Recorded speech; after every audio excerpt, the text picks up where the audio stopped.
This young man suddenly woke up in panic. Clearly, just a moment ago, he had been stabbed through the heart by an enemy. Yet now he hears strange voices beside him. "Ha ha, our son is so well-behaved he didn't cry at all." Laughter and uncontainable happiness echoed in his ears, and the scene before him gradually became clear.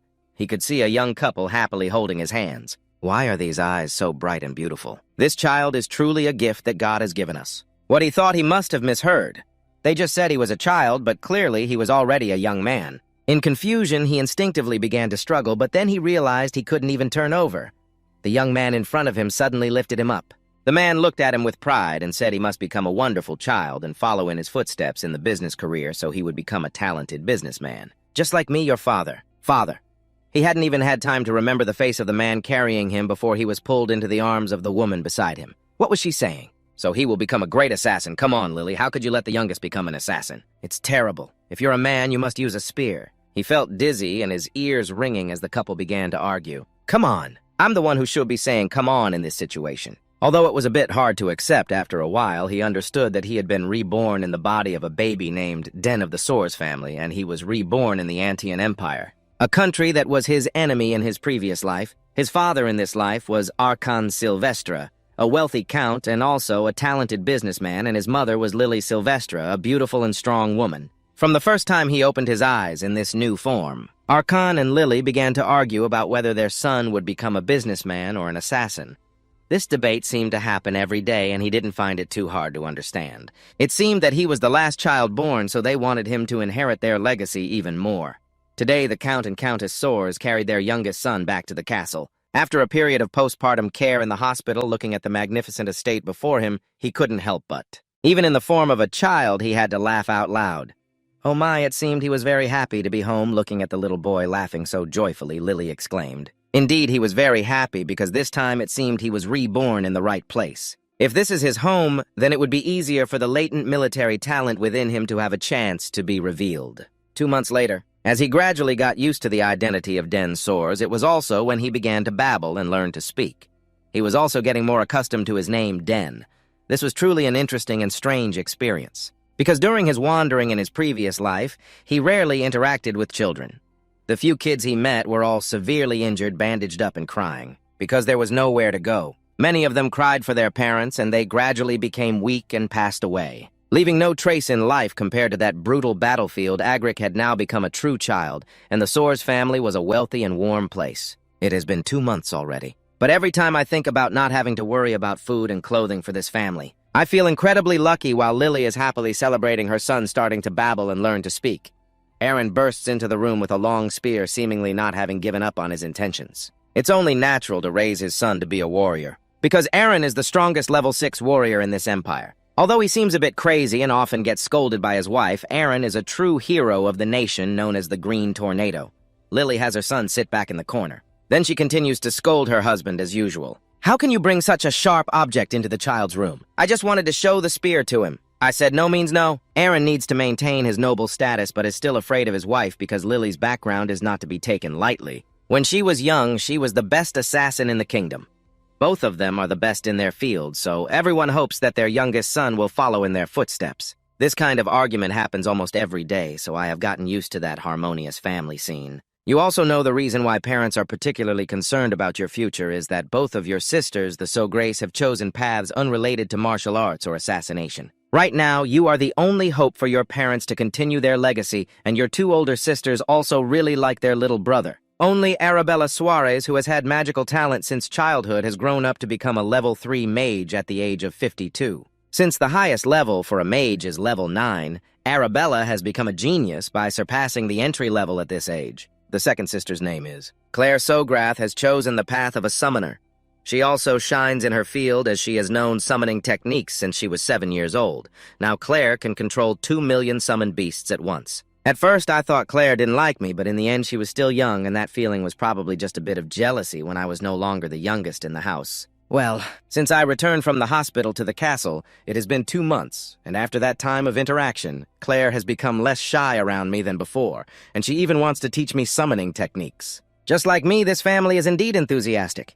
Everyone wants to teach me their talents, from the father, a level 6 warrior, to the mother, a former assassin who once attempted to assassinate the king, to the eldest sister, a genius mage, and the second sister also a genius summoner from the So family. Grace is indeed a perfect noble family, also an ideal family that I longed for when I was acrid. Now I have what I desired in my previous life. Therefore, reality inadvertently raises a question for me: what significance does revenge hold in this life, even though my death in the previous life was tragic? But since that place was a battlefield, saying that I would take revenge on those who defeated me is truly ridiculous now that it has become night. Every day I feel very happy, and saying that I would take revenge on those who defeated me in my previous life is also quite absurd. Assassins, mages, or summoners are so noisy that it's like chickens flying and dogs barking. But that helps me believe that I truly have a home. I quietly enjoy those peaceful days. Although it is very noisy, it is also very happy not long after. Although it was very noisy, it was also very happy shortly after. The first mark in Den Sorge's life has arrived. The Sorge's family has a special ritual called the selection ceremony, where the child in the household turns 1 year old and becomes the main character of this ceremony. In front of the child, many objects will be displayed, and everyone will predict the child's future based on the item they choose during the ceremony, as today is also his birthday. The townspeople are curious to see what their young master will choose, while the two young ladies have both succeeded in the fields of sorcery and summoning. The lively discussions echo throughout the corners of the city, and everyone is looking forward to the selection ceremony. In the castle of Count Sogris, a large table covered in white silk is set up in the hall, adorned with items symbolizing various professions such as sorcerers. Assassins, swordsmen, and many others gather here, all eager to witness the scene of the youngest master of the Sogris clan choosing his future. If it were a normal child in this situation, they might just see the excitement and joy. But Den is different. Despite his child's body, his soul is that of a warrior. He has experienced countless battles, even having died once. Therefore, under the expectant gazes of everyone, Den only feels the pressure from his father Aaron, who brings him a spear named Long V, made from a rare material that enhances mana. It will become heavier and sharper. This is the spear that has accompanied Aaron throughout his life, and he hopes his son will choose it to continue his legacy, while his mother Lily brings a dagger named Naxon. The material of the dagger gathers all the elements in existence capable of containing and combining with various poisons to enhance its power. The two daughters of the Sogris family have also joined the race to recruit for their professions, so this time Arabella brings a spatial pouch usable only by sorcerers or those with magical talent. Claire brings the summoning seal used by summoners to call forth their summoned beasts.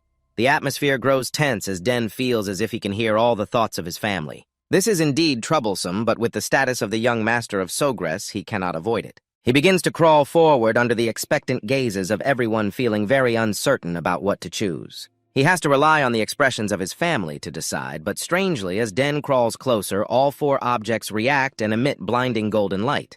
The nobles in the hall begin to whisper, believing that the young master Sogris must be a versatile person to have a reaction to all these items.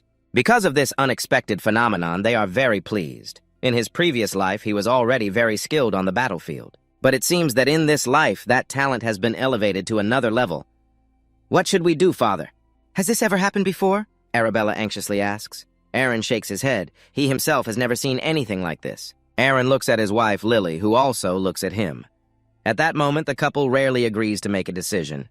"Then we will teach the boy all 4 of these." Arabella and Claire both exclaim loudly, while little Den at 1 year old smiles brightly, seeming to have received the answer he desired most from his parents. Thus, Den grows up in the overflowing hope of the entire Sogris clan. Just as promised on his first birthday, all 4 of them teach him the best skills related to their fields. Just like today, Aaron and his son are busy practicing with the spear in the training yard. Den's talent remains intact from his previous life. It has even flourished more than when he was Auric.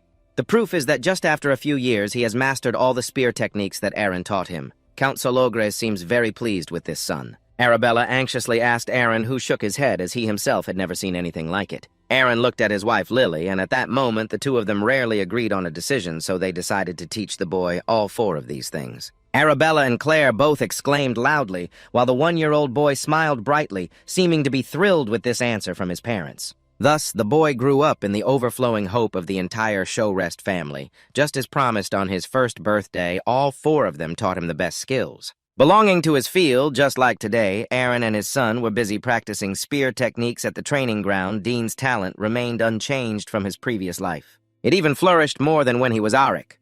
The proof is that just after a few years, he had mastered all the spear techniques that Aaron had taught him, and and Count Solagres seemed very pleased with this son. What a talent. Therefore, he completely surpasses other 7-year-olds and even outshines older children. After two people just finished practicing combat, Aaron and Herman's subordinates approached. They carried a strange spear, which was a birthday gift for the 7-year-old son that Count Aaron had painstakingly prepared 2 years ago, crafted by a famous artisan in the capital. He originally wanted to present it at the official birthday party, but due to a competitive nature with his wife, Aaron intentionally gifted it to his son before Lily wishing him a happy early birthday. Aaron's smile was filled with pride and affection. Even after 7 years in this new identity, moments like this still made him feel grateful to heaven for giving him such an incredibly fortunate life. He immediately unfurled the spear he was holding and accepted the gift. "Thank you, Father, I will use it well." The quality of the spear was something that could be assessed just by looking at it. The body was a solid black, combined with a sharp silver tip, very eye-catching. The spear was also very light, making it even easier to handle. It seems that Aachen had specially commissioned this spear based on his son's physique. Excited to the point of swinging the spear around, his eyes were sparkling with joy, not even noticing the sun anymore. "Do you remember the difference between a spear and a sword?" Aachen suddenly asked, then went to take his long-tail spear down from the rack, pretending to think for a few seconds. However, he actually remembered everything his father taught him. The length of the spear helps the user keep opponents at bay, and its smaller contact area enhances attack efficiency. Count Aachen nodded along with every word his son spoke. But before he only taught him about the spear's advantages. Once he reached a certain level, this weapon would be much harder to use than a sword. So this is the basic issue with a spear. To attack an opponent, one must maintain a minimum distance. But don't worry, every weapon has its own strengths and weaknesses. Even a sword considered a perfect weapon can be at a disadvantage in certain situations. Yes, I remember, so I am very excited. Over the past few years, my parents have taught me so many things compared to struggling to learn on my own in my previous life, using blood and injury to gain experience. So I still prefer the feeling of being guided by those who came before. Aachen firmly spun the long-tail spear in his hand, always allowing his son to learn theory alongside practice. Therefore, right after gifting him the new spear, Aachen wanted to demonstrate something very interesting for Den. With each rotation of Aachen's spear, it radiated an overwhelming magical aura. Den knew this was not Aachen's full power, but it was enough to overpower an opponent. After accumulating enough necessary mana, he stepped forward forcefully and thrust the spear forward.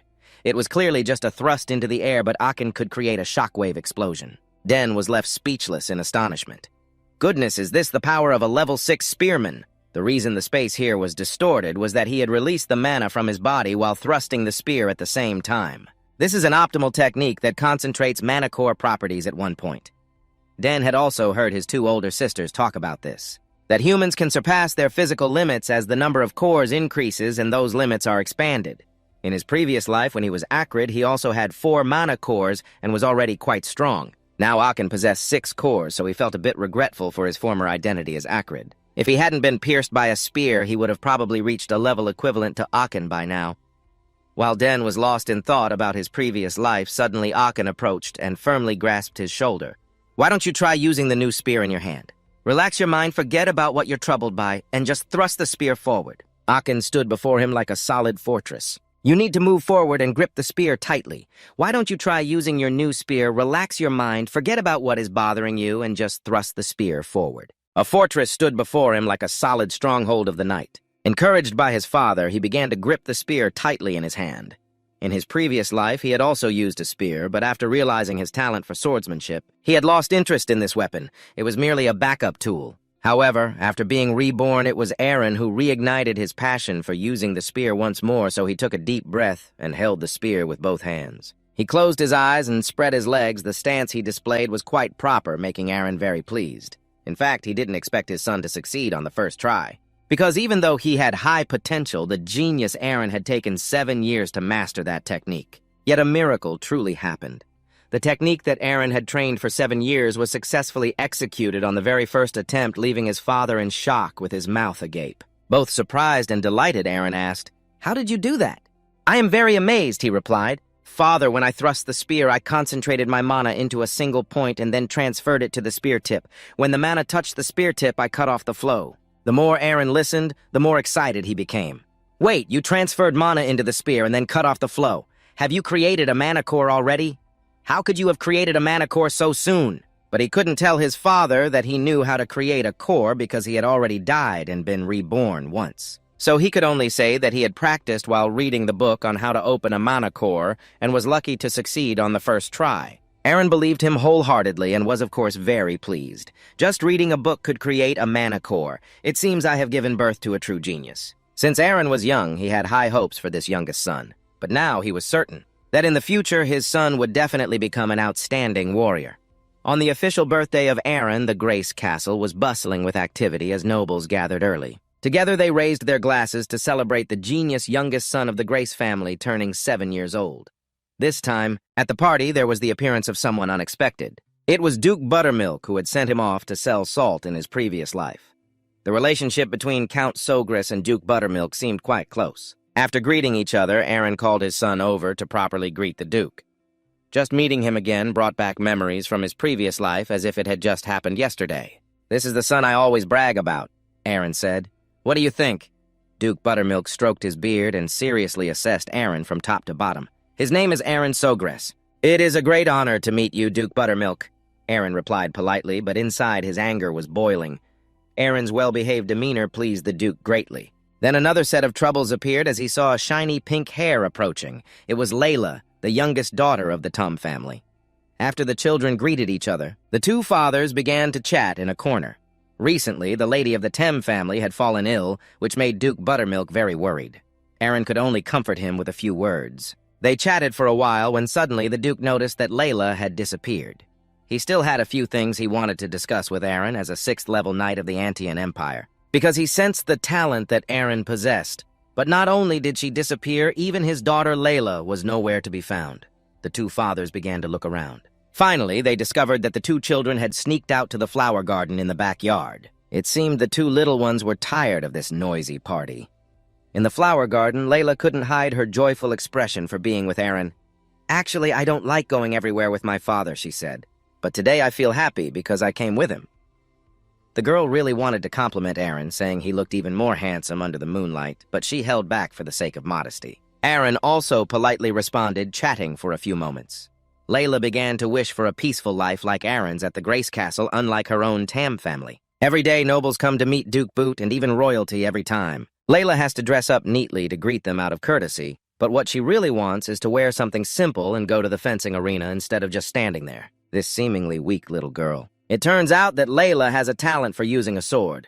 She wanted to prolong the conversation, so she asked Den what he likes to do on a daily basis. Perhaps she always looks forward to practicing with the spear the most. So how should I respond? At first, Layla seemed surprised that someone so young would practice with such a large weapon. But she quickly remembered that Countess Grace is a level 6 spearman, so it's normal for their family to pass down such skills. "You practice with the spear so diligently because you want to join the academy, right?" "No, I don't train for that reason," so I shook my head. "Isn't it natural to train to join the academy?" Layla wondered. "Well, I just want to practice so that when I get there I can do even better." "So you should respond as if you are sure you will be accepted into the academy." Layla talked a lot, seeming very impressed by his confidence, showing that she lives by the motto of failing is not an option. It's about succeeding. This made Layla admire him even more, as in her family, failure is considered shameful, and she is very afraid of those two words appearing in her life. She felt that this little girl was very chatty. He didn't understand why the Duke's daughter seemed so insecure when her circumstances were quite stable. Suddenly, Layla was eager to show him her swordsmanship, even though it was late at night, but he still reluctantly took Layla to the training ground in the castle. What surprised him was Layla's swordsmanship. It was actually quite good, at least from Arik's perspective, who had spent a lifetime practicing swordsmanship in his past life. Her attacks and defenses were very fluid, and her strikes were indeed well-timed. However, after a short while, the pace began to become chaotic.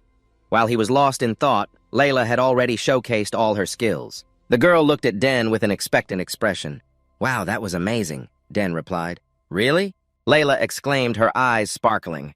Den, who was not a talkative person, suddenly felt he should sincerely offer her some advice, so he began to point out all the flaws he had observed earlier, starting from the third stance, where she had taken an extra half step leading to the chaos in the entire process. Layla's attitude changed in an instant from joyful to awkward.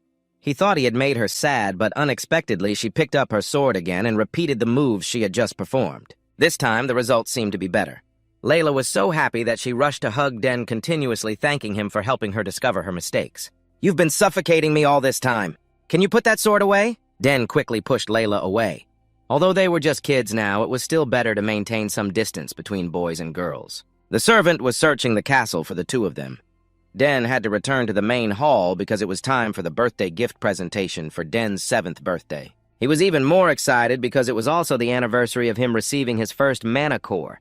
Akin and Lily presented him with a beautifully crafted wooden box. He opened it to find a brooch of the family crest. The thing that his two older sisters always boasted about. "Be careful with this, Den. This brooch will be proof of your honor and status," Lily said, just as numerous congratulatory cheers erupted below. This was the first time he received so much acclaim. Although he hadn't achieved anything particularly special yet, Den found himself loving this identity more and more as everyone was having fun when suddenly a loud bang erupted. Although he had not yet achieved anything particularly remarkable, the boy increasingly loved this identity more and more. When everyone was having fun, suddenly a loud bang erupted. The ceiling began to shake, causing the guests to panic. They worried that an intruder had broken in or that someone wanted to crash the young master's birthday party with a terror attack. The tremor lasted for 10 seconds, and even the knight began to worry, turning to look at Akin. But Countess Grace still appeared very calm, thinking it was just a quiet day. "Can you guess who it is?" He needed to speak as if he knew who was causing the trouble. All the guests turned their eyes to the ceiling. From the skylight above, a beautiful figure with shiny golden hair swooped down gently, landing and ending the tremors in the room. I looked at the clock to see if my sister was late. It turned out to be the young lady Arabella, and the tremor she just caused was due to teleportation magic. Only mages of level 5 and above can use it. Arabella successfully stole the spotlight at her younger brother's party as the guests began to turn and praise her as a genius. They were already accustomed to her loud and extravagant presence, so saying that she was the author of the recent commotion wouldn't surprise anyone. The room, which had just been peaceful for a few seconds, began to panic again as they saw through the window. They saw a wyvern appear in the sky. It was a large dragon species with powerful wings. This time, the guests immediately recognized the newcomer as Lady Claire. "Perhaps I arrived a bit late," Claire said as she swung open the grand hall doors, drawing the guests' attention from Arabella to her. They had heard that she was a genius summoner, but at such a young age to have tamed a wyvern was truly astonishing. Den's two older sisters were now fully present before their little brother. They said in unison, "Den, happy birthday." Of course they didn't just say it. Each pulled out a large gift and insisted Den open them right there. Their father felt a bit left out seeing this scene. He remembered that on previous birthdays his two daughters had only given him a letter. Den opened his oldest sister's gift first. Inside was a ring. "Sister, is this a spatial bag?" Den exclaimed in astonishment. Arabella excitedly said she had designed it herself and had her teacher use the highest level space magic to create it, so it was very touching. He knew well how difficult it was to apply space magic to an item. Yet Arabella had specially prepared for him a ring containing the highest level magic. "Give me your hand so I can put it on for you." Arabella cheerfully placed the ring on Den's thumb. She had specially infused her brother's genetic code into it, so aside from him, no one else could use it. The face of the ring had a highest-level magic stone radiating a gentle wave of mana. Even Mother Lily had to marvel at the gift that her eldest daughter gave to her younger brother. From now on, he only needed to channel a bit of mana into the ring, and it would create a spatial pocket. He wouldn't have to bother opening and closing a bag anymore. This was truly something very valuable. It was an item that only the wealthy could use on the battlefield. Like noble commanders or mages, so he never thought he would get to use something like this, not even in his past life or this one. But now, because he had a genius sister who was a mage, he had come to possess it. Moreover, this ring would also adjust its size as he grew up so he could use it for a lifetime. He was eager to channel mana into the ring, and this created a small explosion. Father Akin, Mother Lily, and his two older sisters, along with the poet father, were the ones standing closest. They were all astonished by Den's action. "Wow, you opened a spatial pocket even faster than your sister. You really are a genius. You really are a genius." Den was excitedly exclaiming after opening the gift from his older sister, and then he continued with the gift from Q, which contained an egg and a question mark appeared above Den's head. Chai-E leaned into Den's ear and explained that this was not an ordinary egg, but a summoning artifact. She had once tried to summon Deciphering, and during one of those attempts, this had appeared. She wasn't sure which creature would be summoned, but everyone definitely knew how valuable it was. Den held the egg in his hands, even afraid to breathe heavily.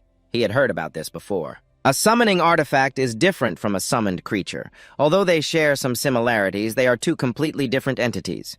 A summoning artifact once summoned can exist permanently in this world. That is the biggest difference compared to summoned creatures. No one knows about it except you, Den. So keep it a secret until it hatches, okay? Yes, definitely. Den nodded vigorously. Actually, Claire didn't know when this would hatch either. She could only remind him to transfer mana to the egg once a day in the morning and once in the evening. So it can recognize you as its master. What are you two whispering about for so long? Arabella, losing her patience, shouted, and at that moment Claire finally giggled and whispered into her younger brother's ear. They were both studying at the academy, but had taken time off to come here for their younger brother's birthday, even preparing elaborate gifts. Just these two things alone showed how important their youngest brother was to them. Aaron, who had been watching the two girls, felt a bit offended as their attention was entirely on Den, so he cleared his throat and said reproachfully, "All right, my two princesses. I'm very glad you have returned, even though you said you didn't have time before. Shouldn't you greet your parents?" Arabella then realized that she had been so focused on her younger brother that she had overlooked her father. She quickly smiled and tried to please Lady Grace, who was very indulgent with her children. So she didn't scold them. The family of five reunited joyfully and happily amidst the loud chatter. Den suddenly noticed Layla hiding in the crowd. For some reason at that moment he felt strangely lonely. Den's birthday party ended splendidly. He and his father temporarily stayed in the show rest mansion. The next morning, Duke Boot woke up very early and took a walk in the garden. The radiant appearance of Arabella last night had him pondering all night. She was even more wonderful than he had expected. Arabella truly deserved the title of the best mage in the academy. And because of this, Thorin had chosen her as his daughter-in-law because his eldest son was also the most outstanding young swordsman in the academy. If a successful marriage occurred between the Thorian family and Lady Grace, it would create a powerful force that even the royal family would not dare to touch. No one would be able to play tricks on the descendants of the Thorian family anymore. That was what Duke Boot desired, and so he decided to mention this engagement to Aaron during their conversation today. Suddenly, Duke Boot heard a commotion coming from the training room, curious about who was training so early in the morning. So he headed in that direction. In the training room, Den was practicing with a spear with all his might, drenched in sweat, his shirt soaked through.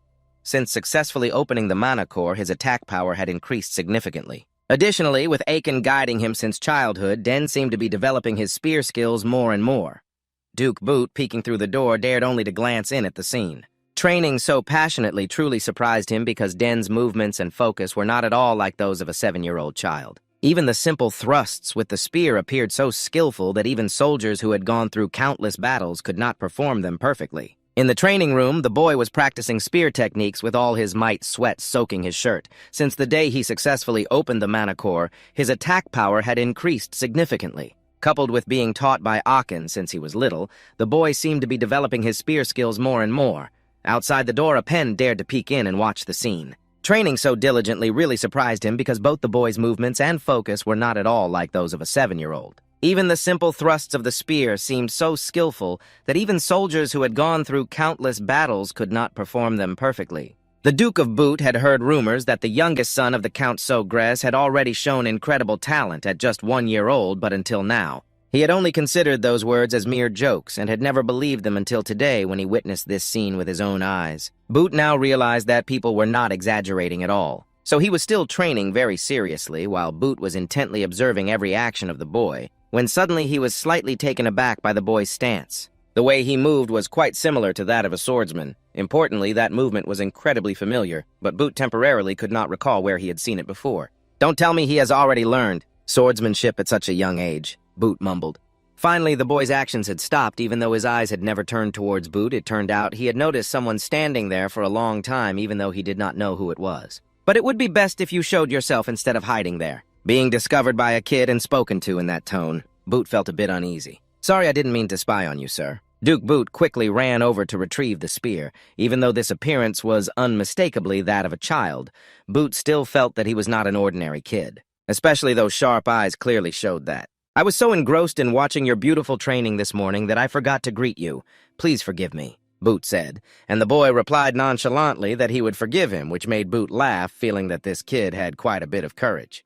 After that, he noticed something else. He had been training for a long time with very high intensity, yet now his body showed no signs of trembling at all. In fact, his breathing was very stable, too. Thinking back to when he was 7 years old like this boy, Boot had not even been able to open the mana core yet. "That last thrust of yours was excellent. You must have inherited Aachen's talent." "That's right, the spear you are holding. Someone told you that your father had painstakingly prepared this new spear for you. I am very grateful that you recognized it, sir." The boy bowed politely in response, and Boot smiled with satisfaction. Not only were his martial skills good, but the boy's manners also surpassed those of other 7-year-olds. He was very pleased with this kid. In the Duke's mind, another marriage alliance between the two families was forming. That is between the boy and his youngest daughter, Layla. Thinking of this, Boot gracefully mentioned Layla in front of the boy, saying that she was also training in swordsmanship and that after joining the academy, the two could become good friends. "Yes, sir, I will definitely treat her well," the boy replied with a bright smile, and Boot liked this kid's straightforward personality more and more. Seeing that the conversation had dragged on, he originally intended to leave. To give the boy space to continue training, however, just as he was about to step away, Boot couldn't suppress his curiosity and turned back to ask, "By the way, have you ever trained with a sword before?" Boot's tone was neither heavy nor light, but it made him feel uneasy. Could it be that he had noticed the boy's habits when he was a swordsman? Well, it's surprising that he only took a quick glance and recognized it. But you're not too worried, are you? The pen can think of a person who sacrificed under his sword being reborn as a child, right? No, you calmly replied that you had only read a few books on basic swordsmanship. But you've never practiced sword fighting. I see the pen felt it shouldn't sound like it was lying, but if so, it was indeed strange, because he swore that he had felt something before. Like the pure battle spirit in every movement of you, but in the end, the pen chose to set it aside because to him, after all this, was just a kid. Then the two actually said goodbye. The pen also prepared to leave the Showgrass Castle to return to his home in the capital.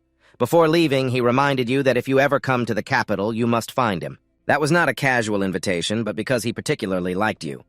As the pen's figure gradually faded, he opened a strange smile. This feeling is really interesting. You're not sure if the pen remembers the swordsman Acrid who was defeated by you before, but you seem to have found your goal. That is to defeat the one who once defeated you before.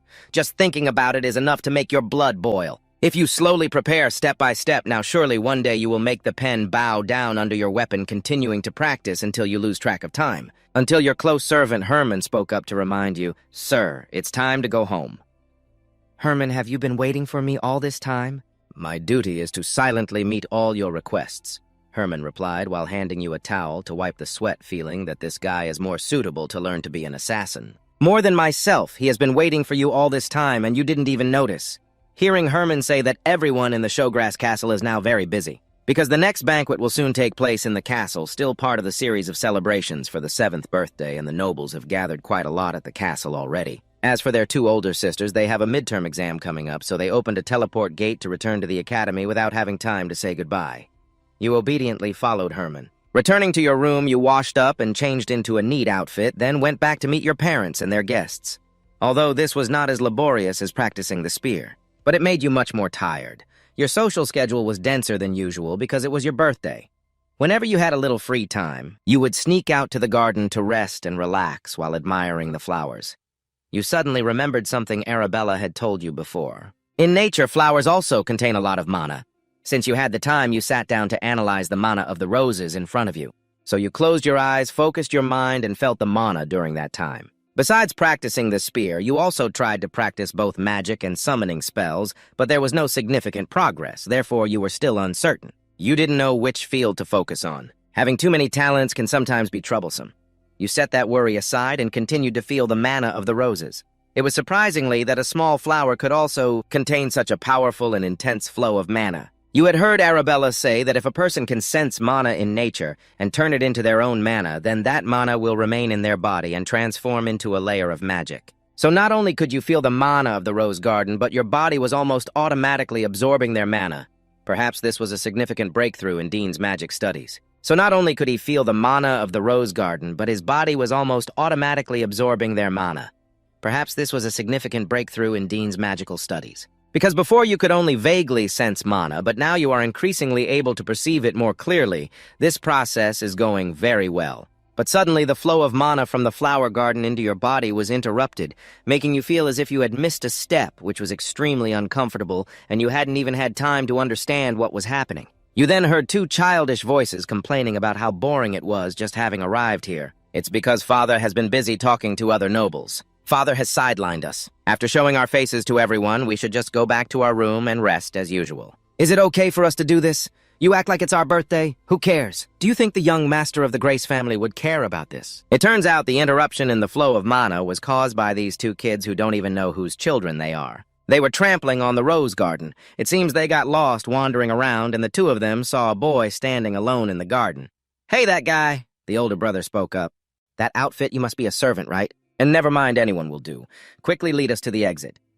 His demeanor was extremely arrogant, and upon seeing the other party, he rushed over there. He shouted for the other party to get out of the rose garden, but these two were furious just because you dared to yell at them while they were trampling on some small flowers. How audacious! Do you know who I am? I don't care whose child you are, I only care about these two idiots.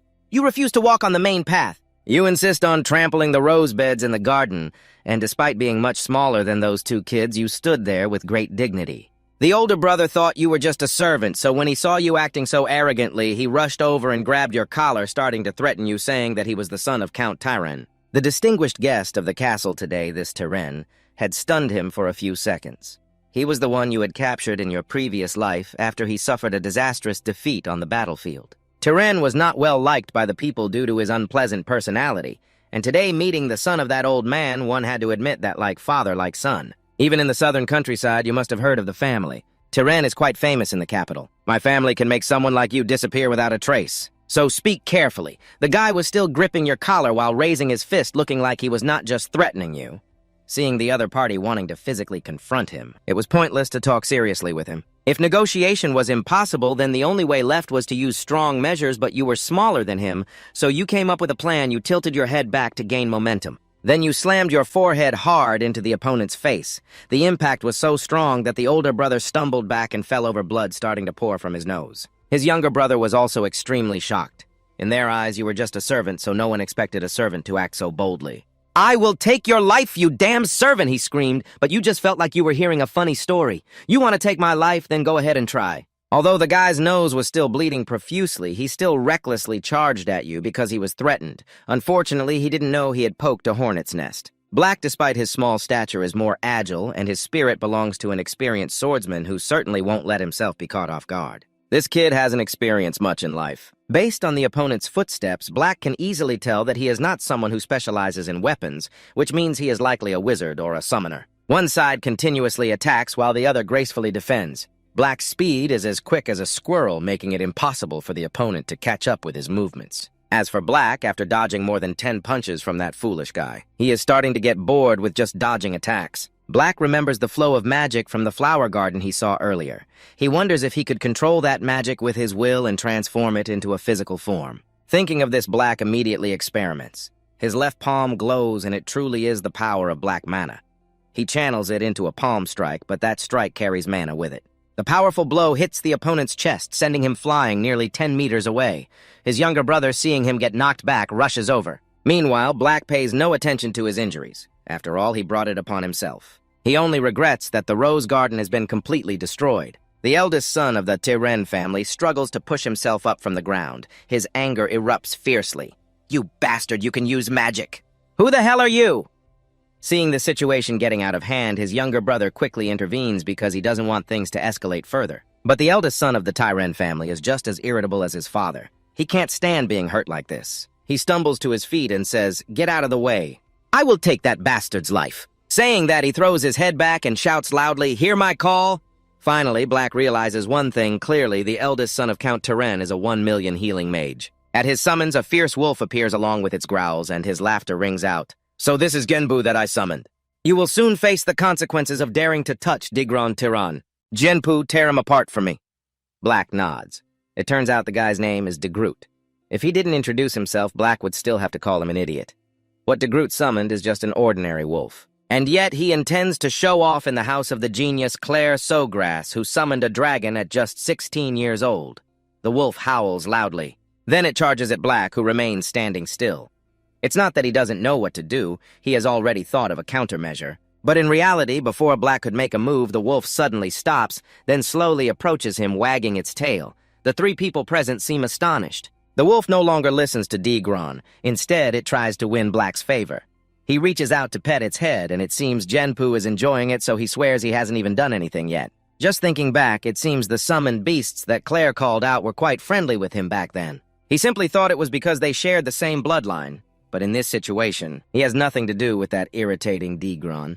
He feels that perhaps it's due to his high affinity or the low affinity of the Tyran family. That's why the summoned beast has turned against him. Digron can't accept this reality. But now, even the summoned beast is gone. He truly can't do anything else. Moreover, his younger brother is already scared to the point of wetting his pants. But now, even summoning beasts was no longer possible. He really couldn't do anything else, and his younger brother had already been scared to the point of wetting his pants. This situation is too embarrassing for a Degron noble to act as if nothing happened. Seeing this, he couldn't just rush into a fight. Listen! The bathroom on the first floor of the main building. Hurry up, Den said as he grabbed his younger brother Dina's hand and pulled him along. But his mouth kept mumbling threats about coming back to settle the score. Den stood still there. For a moment, he didn't know how to deal with this stupid dog after this unexpected fight. He had almost figured out how to connect with the summoning beast. The process was actually simpler than Den thought, just like Claire had taught him, plus the faint connection between Daigron and Zenbu. Den carefully used his magic to overwrite that master-servant relationship, and Zenbu quickly connected with him. This was truly unexpected for Den, since he had no connection to the summoning spell yet just because of high affinity. He was able to summon a beast while still enjoying the feeling of standing in a new position as a summoner when he heard a middle-aged man's voice. It was the kid who had bullied him. Den turned around. Indeed, it was Degron coming back to settle the score with him, but he brought along Count Tyren. He was still as big and clumsy as Den remembered. This idiot was making a big deal out of it again, he thought to himself, while Degron was ranting about Den. Clearly, he was the one who started it, but he told his father that Den was the one bullying him and his younger brother Dina, and then he even forced the cancellation of the connection between him and Genbu. Count Tyren was just a fool in that situation. He couldn't tell right from wrong and could only listen to one side from his son. My name is Mogoth Tyren, the head of the great Tyren Count family. You are the kid who made my son's face look like this. And you robbed him of his summoning beast. That's right.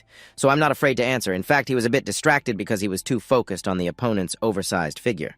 Looking closely, Tyren was even fatter than when he was captured by Den. It seemed he had lived a peaceful life to the point of boredom over the years. Mogad stepped forward a few rough steps, pointing his finger at Den's face as a guest.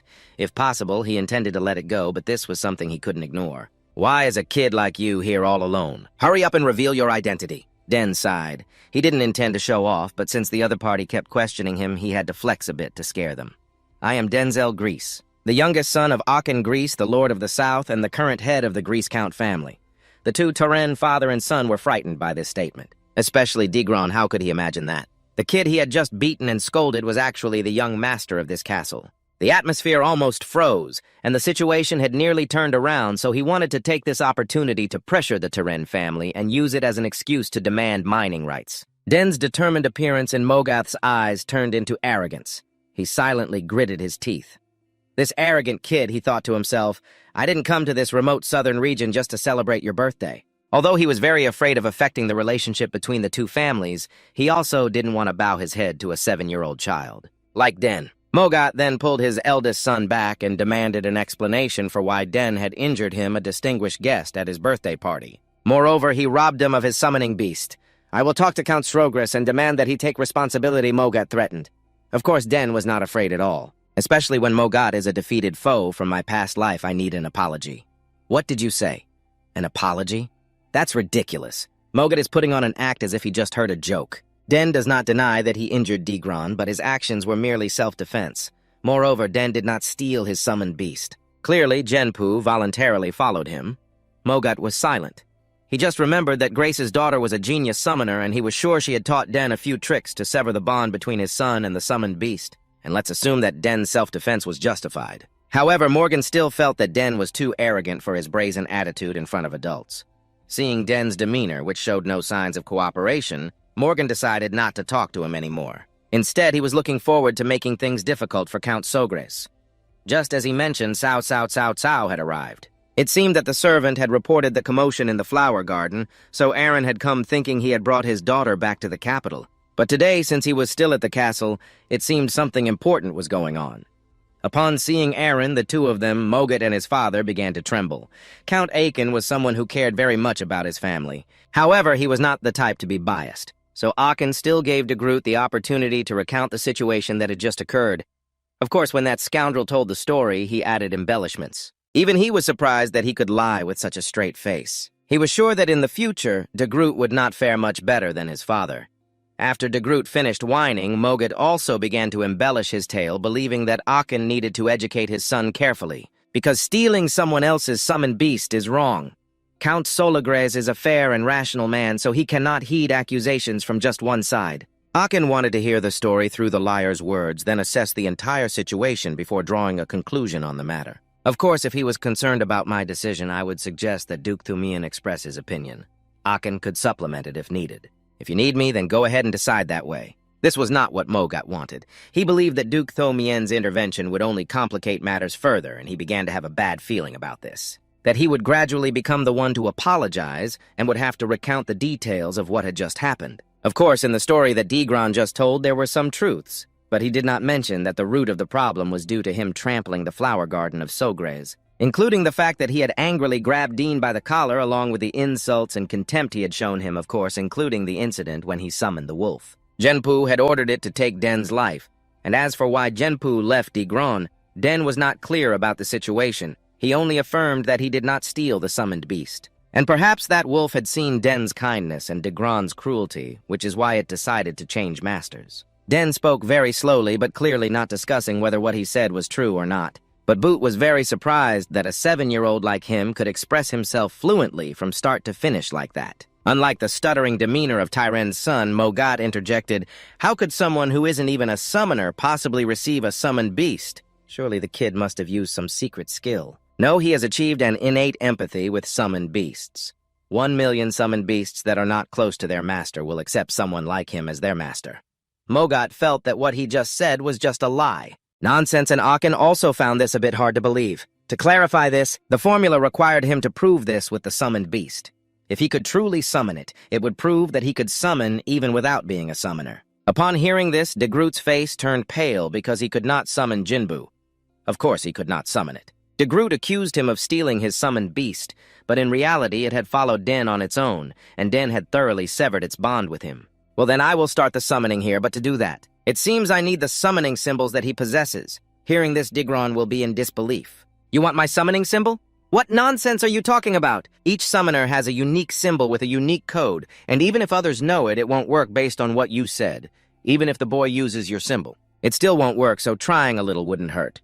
Aaron's words were very calm, but carried a hint of intimidation. He wasn't wrong at all. Therefore, my father Tiren cannot refute it, although I don't want to at all. But under the pressure of the adults here, Digron finally had to compromise. He then presented his symbol. This is the summoning symbol with the most unique code that a summoner carves after awakening. Therefore, no one else can use it. However, with Black, it's different. Digron's Genpu wolf has been enveloped by his magical power, this unique symbol. It is merely a means for it to respond to your call. After a while of concentrating, he indeed succeeded in summoning. To everyone's astonishment, Tiren's father gaped in shock, repeatedly mumbling the 3 words, "Impossible." That's amazing. He said the boy had never learned summoning magic. I asked Akin. That's right. I'm not sure what happened anymore since he successfully summoned Genpu at night. So justice now seems to lean in your favor. Count Akin requested that Tiren's father provide him with a suitable explanation.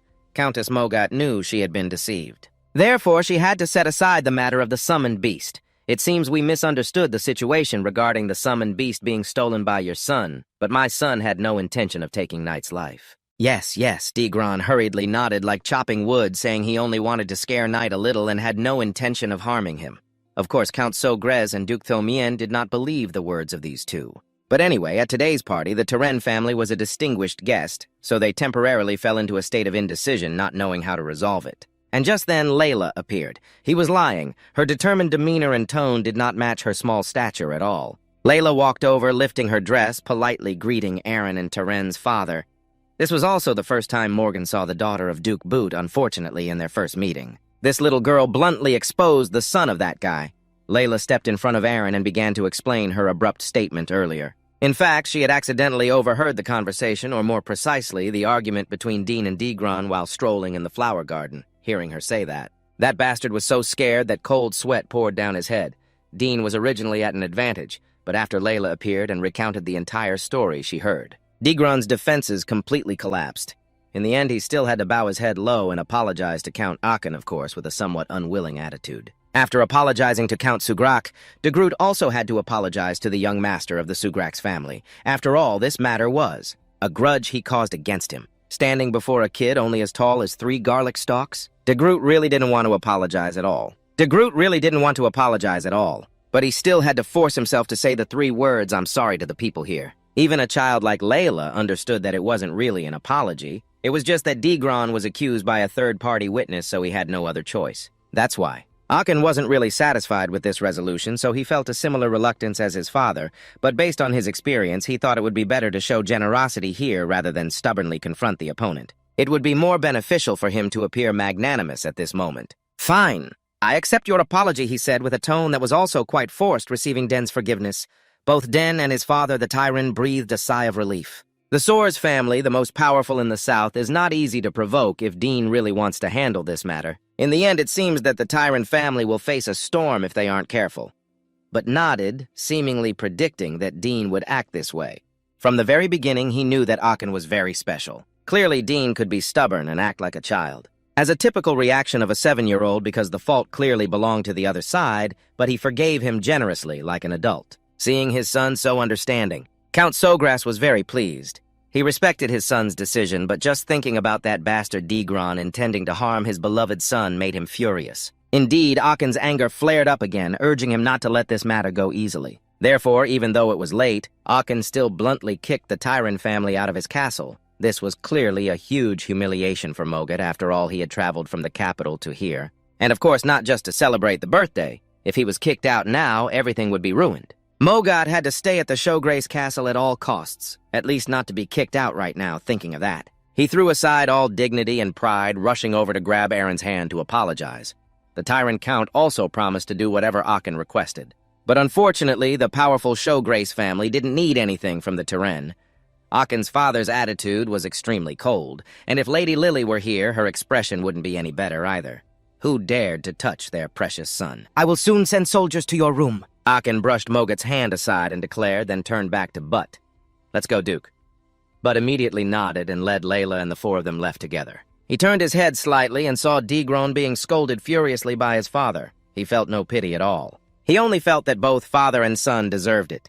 They were the ones who caused trouble, so this was just reaping what they had sown. However, he didn't expect one thing, that his father Akin, who was always cheerful and often scolded by his wife, could be so frightening when angry. On the way back to his room, unable to contain his curiosity, he asked about the night because earlier his daughter Layla had told him that he could knock Degron away with a spell. This was truly unprecedented in the history of the Anthien Empire, and even in other kingdoms where a child could use a spear summon and now even cast spells.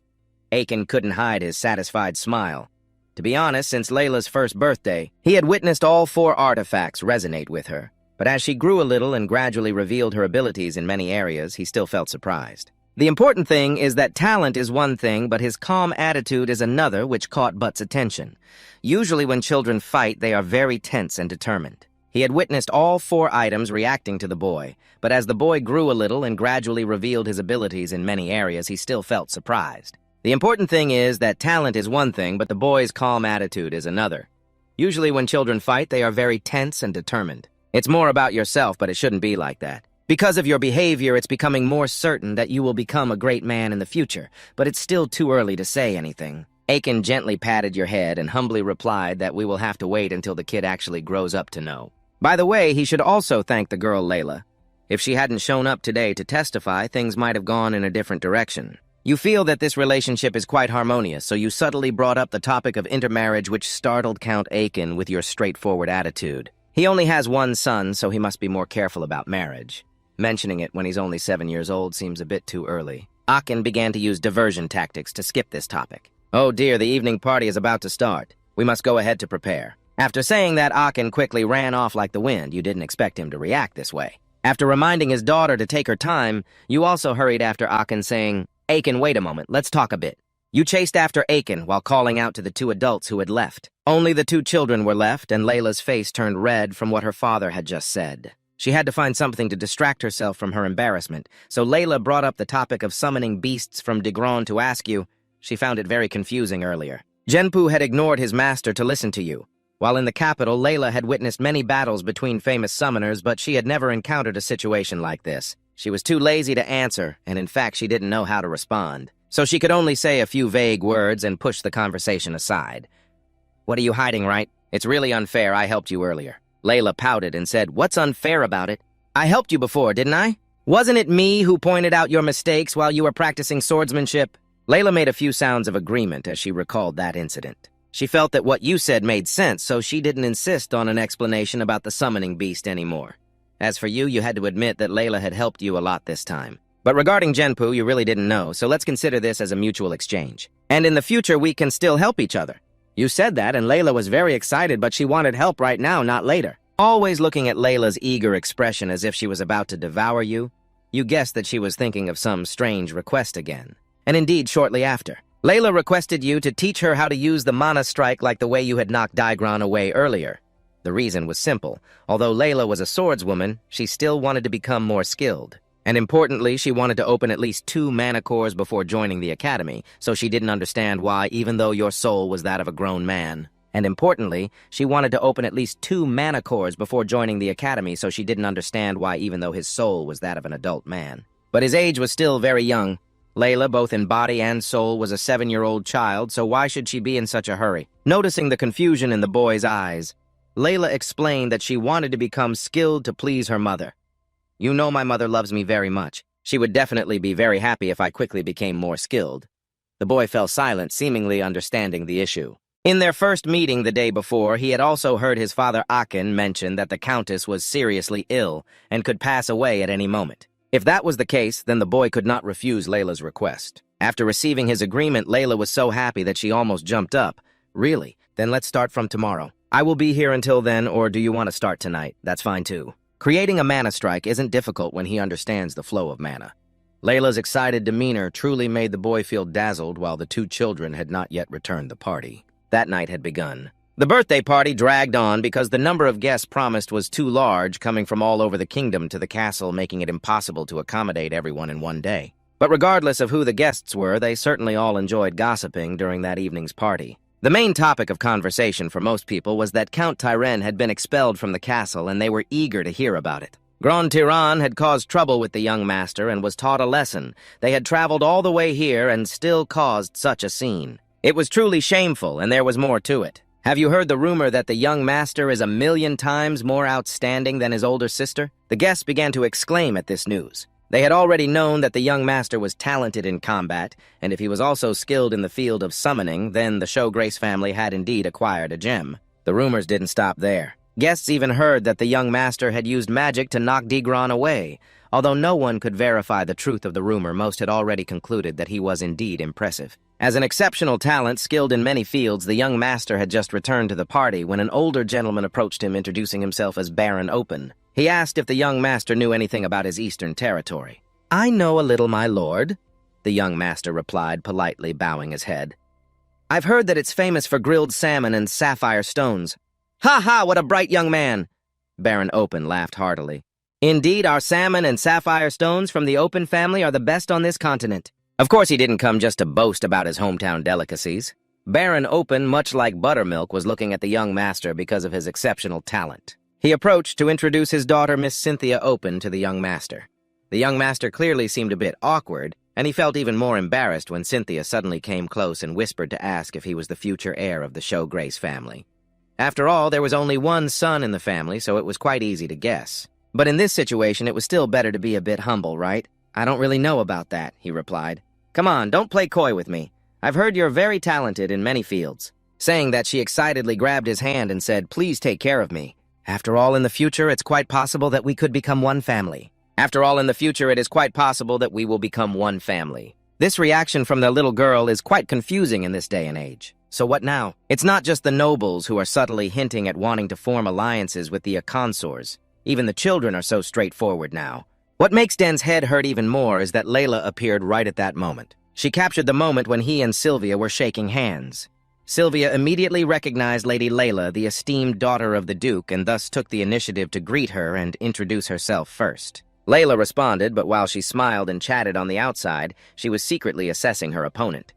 Den, caught between the 2 little girls, could sense the familiar tension between them. It was just like how his older sister Arabella and second sister Claire often bickered at home. Girls are indeed the most terrifying creatures in the world. To assert her claim, Layla grabbed his hand and said, I'm sorry, but I need to borrow Den for a moment. We have an appointment, right, Den?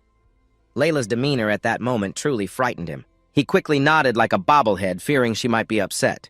It seemed that these lionesses were even scarier than the enemy on the battlefield. He said, I'm sorry, Miss Sylvia. Let's talk later, okay? Sylvia's face clearly showed disappointment, but to maintain the poise of a noble lady, she couldn't express her annoyance for too long. Layla pulled Den into a corner. Then she straightforwardly asked him if he had come to mention the engagement. Den quickly shook his head, explaining that they were just greeting each other. Only then did Layla's facial muscles relax and her expression became a bit brighter. Den promised to teach Layla how to cast magic attacks, so he had also been searching for a secret spot in the castle. He found a corner that no one cared about. Although it looked gloomy, Den really liked it because they wouldn't be disturbed here. Layla stepped in and began to look around. This is amazing. I didn't think there would be a place like this in the Count's castle. It seems no one will know what we're doing here, right? Yes, this is the perfect place to practice. With that said, Den got straight to the point. First, he needed to know if Layla had ever felt magic before. She thought for a moment and then replied, "A little but not enough to create a mana core. However, I've tried to absorb mana by inhaling." After pondering, it seemed this girl had not yet entered the explosive stage. As for Den, he had learned on the battlefield from his previous life. He had thought the Duke would teach his daughter, but it turned out she was like a blank sheet of paper. If that's the case, Den had to teach her from the simplest things, which was to feel the mana she had absorbed into her body if she wanted to achieve this. The most important thing was to imagine close your eyes and picture the mana circulating in your body. This was not difficult for Den, and he was sure it wouldn't be hard for the Duke's daughter either. After all, like father, like daughter? A talented poet like that, how could his daughter be useless? Layla focused on following Den's instructions, but after a period of silence, she could only sigh and say that it seemed ineffective. Den didn't expect her to succeed on the first try. He encouraged her to focus and try again, but he didn't realize that the place he thought no one would care about was actually under the watchful eye of the castle's master. He had been quietly observing from a corner for who knows how long. Although his son was still young, he already knew how to teach others. This was enough to make a father like him feel very proud, and he was not the only one who had come here. This was enough to make a father like him feel very proud, and Akin was not the only one who had come here, because the pen appeared behind him in a flash right after that. "What are you doing here? Oh, Holy Spirit, Duke, you nearly gave me a heart attack. It shouldn't be such a surprise, but why are you here? Is there a couple secretly dating late at night?" The pen just quacked asking, but actually already knew everything. He also criticized his old friend for having no talent for hiding at all. Even if his wife is the most famous former assassin of the Empire, if the Lord of the Castle goes around spying on others, they will speak ill of him. "What are you spying on, old friend?" "I need this row. I'm just following my son." "Oh, the pen said coincidentally he also came here because he was tailing his daughter." Akin still felt quite awkward after the pen mentioned the marriage between the two families, but well, they were already here. The two leaned in together to see what the kids were doing. At this point, they were still focused on teaching Layla to sense magic, completely unaware of the two parents. While he raised his right hand, Layla suddenly noticed the ring on his index finger. "Do you have a spatial pouch?" "Yes, my sister made it and gave it to me as a birthday gift." A few days ago, Layla was astonished. She felt a bit jealous of her sister in this regard. Because after joining the academy, her brothers had stopped paying attention to her, so she nodded and took out a full-length mirror from the storage, much to Layla's confusion. He explained that visualizing something in your head is easier when looking in the mirror rather than just using your imagination. Layla chuckled lightly. Then she proactively stepped in front of the mirror and tried again. "Her father at home isn't usually so open," the pen suddenly said with a tone that was both happy and nostalgic. Akin found it puzzling. Was there something going on? "I see the girl is clearly a bright child." The pen's expression at this moment was distant. Indeed, from the outside, everyone would think the same as Akin, but even her father, the pen, wasn't sure about her inner feelings. After her brothers left home to attend the academy, the Duchess fell ill and was bedridden, leaving her with less time to be with her than before. This made Layla withdraw more and more, finding it hard to open up to others. The more the pen spoke, the sadder he seemed. Akin didn't know what to comment. He could only listen in silence as he continued telling the story. When raising his sons, he had paid a lot of attention to them, and as they grew up, they became spoiled, but don't generalize. Layla is the same. She will be hurt. It seems like the pen was subtly hinting that Aaron didn't want to intermarry because he feared Layla would be like her brothers. But hearing the pen lament like that, gradually he felt he should assess the girl from a different perspective. Coincidentally, Aaron was also about to send his son to the academy in the capital, and the pen had proactively suggested to let him stay in his mansion instead of the dormitory at school while the two were tick-tocking. Layla had successfully sensed mana in her body. Looking at her happy appearance, it seemed she was about to jump into her father's arms again while over here. Akin had also made a decision. In response to the Duke's invitation, he would let his son decide for himself, just as he had let Arabella and Claire decide their own lives. "However, if he wants to go to the capital, I will definitely do as you say." "Oh, that would be wonderful if you came by to visit." "Please, I don't want to argue with you all day like this." Aiken scoffed while the two kids were excited because Layla had successfully sensed magic. The two fathers were here bickering, and the whole scene was seen by Lily Sogress. The two of them had disappeared from the middle of the dinner party, which is why she had to search everywhere like this. The nobleman is a count and is the most powerful count in the South, yet he sneaks around. Watching two 7-year-old children, Lily feels embarrassed for her husband. But after all, this comes from a love for their children, so she decides to pretend she hasn't seen anything to save face for them. After helping Layla initially master magic, she finally returns to when Aachen and the pen were arguing. In fact, Den had heard everything but remained silent. Now it seems they have quietly left as well. On the quiet road back to the hall, Layla seems to have a lot of questions, but the one she wants to ask the most is whether she should join the academy or not. That is where all the geniuses of the Empire gather, and she really wants to accompany him there. But in fact, Den is still a bit uncertain. He doesn't know if he really needs to go there. While he could completely train himself to become stronger, this foolish Layla suddenly raised her voice saying that studying is not everything. It is a place to form noble associations. You have to go if you want to build relationships from a young age. Den secretly laughed. It seems that being born into a noble family has made a 7-year-old child, like her, understand how the world operates quite early. Building power, as she said, how could one not know? It's just that he hasn't found the interest to study at the academy. And he doesn't want to force himself, that's all. In fact, in the library of the Grace Castle, there are still piles of books that he hasn't finished reading. His parents, who are top figures in their field, still have plenty to teach him. This makes him feel that he doesn't necessarily have to go to the academy. That's true, but doesn't he want to play with other children? He heard that all his older sisters have joined the academy already. Layla continues to use all kinds of reasons to plead. It's the first time he's met such a persistent girl. So he replied, "All right, I will seriously consider whether to go there to study or not. Then you have to let me know if you want to go, okay?" "All right," Den sighed deeply in response. Fortunately, the father of the poet Mien only stayed at the castle for a few days. Otherwise, every day he would be bombarded by Layla's endless questions. She also insisted on visiting her house when he came to the capital to see her practice magic, and to repay him for teaching her to feel magic. Layla also wanted to fulfill one of his requests before leaving the castle to return to the capital, but she just shook her head, saying, "I will tell you my request when I get to the capital."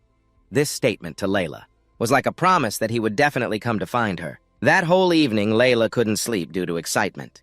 The next morning, 2 carriages took the 2 father and son of the poet Mien and their entourage back home. They set off very early, so looking at those 2 carriages. At the same time, he tightly held something in his hand. This was a gift from the Duke of the poet Mien for him on his birthday. Just looking at it, Den already knew it was very expensive. When giving it to Den, he also told him about the symbol of their family, which is the revenge of the sword and the blacksmith, as the ancestors of the poet Mien were great blacksmiths. Thanks to him, the poet Mien family has the best forge on the entire continent. All the weapons created by the poet Mien have led this empire. The item in hand should be like a command token. The pen said that later, if you go to the poet's blacksmith workshop and show that item to the blacksmiths, they will make you a weapon according to your wishes. That symbol is used to identify those with honor and skills that the poet's family values. Valuing it is something so precious that even the royal family desires to possess it. Therefore, when the pen gave it, your parents seemed very startled, even though in the previous life he was the one who ended your life, but whether in the past or this life. Black could clearly feel that Duke Pen was someone who knew how to appreciate talent watching their figures leave. Especially Layla, whose heart was heavy. Mother Lily also realized that. After all, Layla was Dean's first friend. Although she talked a lot, he still felt very sad when it was time to say goodbye. He thought when he got to the capital he would meet her again. "Cheer up and become more handsome so that the girl will be shocked, okay?" Mother comforted Black. In fact, last night he also thought for a long time in this life. Black was lucky to be born in the Grace Castle. His parents were also very good and strong, but Black could not stay here forever. And he decided to go to the capital to study, and also to meet Layla. As for the pen's formula, after getting on the carriage, he remained silent since meeting the knight. His mind was always enveloped by a strange feeling, because every time he met that boy, Boot unconsciously remembered the young warrior named Acrid whom he had defeated on the battlefield years ago. Although the two came from 2 rival empires, it was natural for one to lose and one to win. But after that battle, Boot always felt regret because Acrid should have had a brighter future, which made the pen long for seeing Black grow up soon, after the Duke and his son left. Black also returned to his normal life. He listened to his sister, who every day transmitted mana to that magic egg. But it still hadn't hatched, making him very anxious. Although he was not a million summoner, if he transmitted mana to the egg every day, he would also be marked as its master when it opened. Then Black could control the magic beast permanently, something that ordinary summoners with summoned beasts could not do. Black was very confident in the quality of his mana. However, it seemed that there were still many complex conditions that had not been met. He heard that some eggs never hatched. Because the summoner did not meet those complex conditions, if he really fell into that case, Black also did not know what to do, so he still persisted in transmitting mana to that egg. During that process, Black also tried to change the flow and strength of the mana, but there was still no reaction. It seemed impossible to be impatient and expect success overnight. So he transmitted enough mana to it and then put it back in its place. Just then, Herman arrived and knocked on the door. Just as he was about to open the door, he heard a cracking sound from that egg. "Young master, did I just hear a sound?" Herman opened the door and entered the room, seeing Black seriously examining that magic egg. But after looking around for a while, he did not see anything different.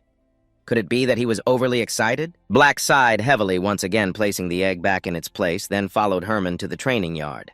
Recently, he no longer focused solely on the sword, but began practicing with the sword. The feeling from the previous life was still there, so he adapted to this weapon very quickly, to the point that Herman, standing by, kept clapping and praising him as a true versatile genius. Every time he learned to use a new weapon, he felt very happy.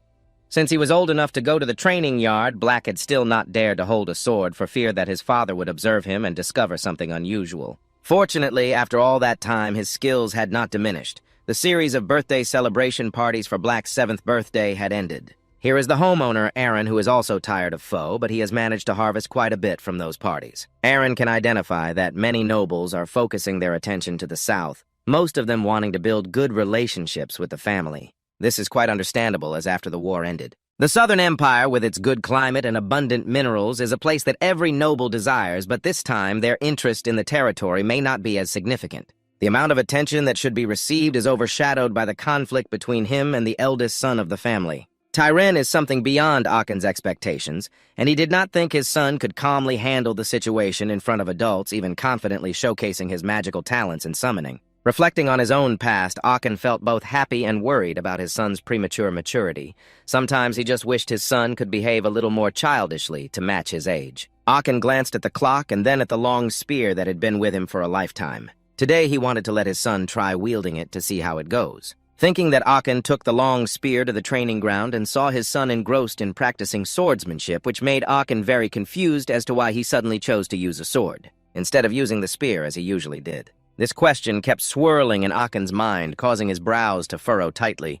Then he thought that perhaps the poet had said something to Den before parting ways. Otherwise, how could he be here practicing sword techniques after spending all those years training to become a spearman? And the important thing is that looking at Den wielding the sword, Akin felt that he was quite experienced with this weapon. The strength he was demonstrating was something that even some who had practiced swordsmanship for a lifetime could not imitate. Could it be that his son also had swordsmanship abilities? Despite many doubts, Akin decided to patiently wait instead of interrupting his son's training. When Den finished, he finally spoke up. "Den, I have been watching you for a while now. When did you start learning swordsmanship?" Akin's gaze seemed to pierce through Den's disguise and look straight into the heart of the warrior Akrid. Den decided not to hide anymore and said directly, "Actually, I haven't really learned it. I even considered whether to tell you that I am a reincarnated person." But before he could make a decision, Aaron asked, "Is that so? Is it really a talent?" Spearman, magician, assassin summoner, and now swordsman. If it were anyone else, I would never believe that there is a child in this world who possesses talents in all these fields. It seems that letting father think this way is also good. So he decided not to say anything more, which implicitly confirmed his father's question as he remained silent. Akin asked again, "Den, are you curious about this world? You mean the world outside these walls, right?" In the past, he only wanted to keep his son close to him and his wife, but every day he witnessed more and more of his son's talents, and Akin felt that the territory of grace was too small for him to develop his talents. If he continued to keep him here, it would probably be a disadvantage for him, so he felt a bit sad, as it seemed that father had realized he could not keep him forever. As for Den, although he wanted to soar high, he also did not want to be far away from his parents, away from his family, which he had never experienced in his previous life. "Father, I want to go outside and explore." As for him, even though he wanted to soar high, he didn't want to leave his parents to be away from family, something he had never experienced in his past life. "Father, I want to go out and explore." Den took a deep breath and replied with a firm voice, returning the gentle smile of Akin. "That's good, but now we need to prepare you well."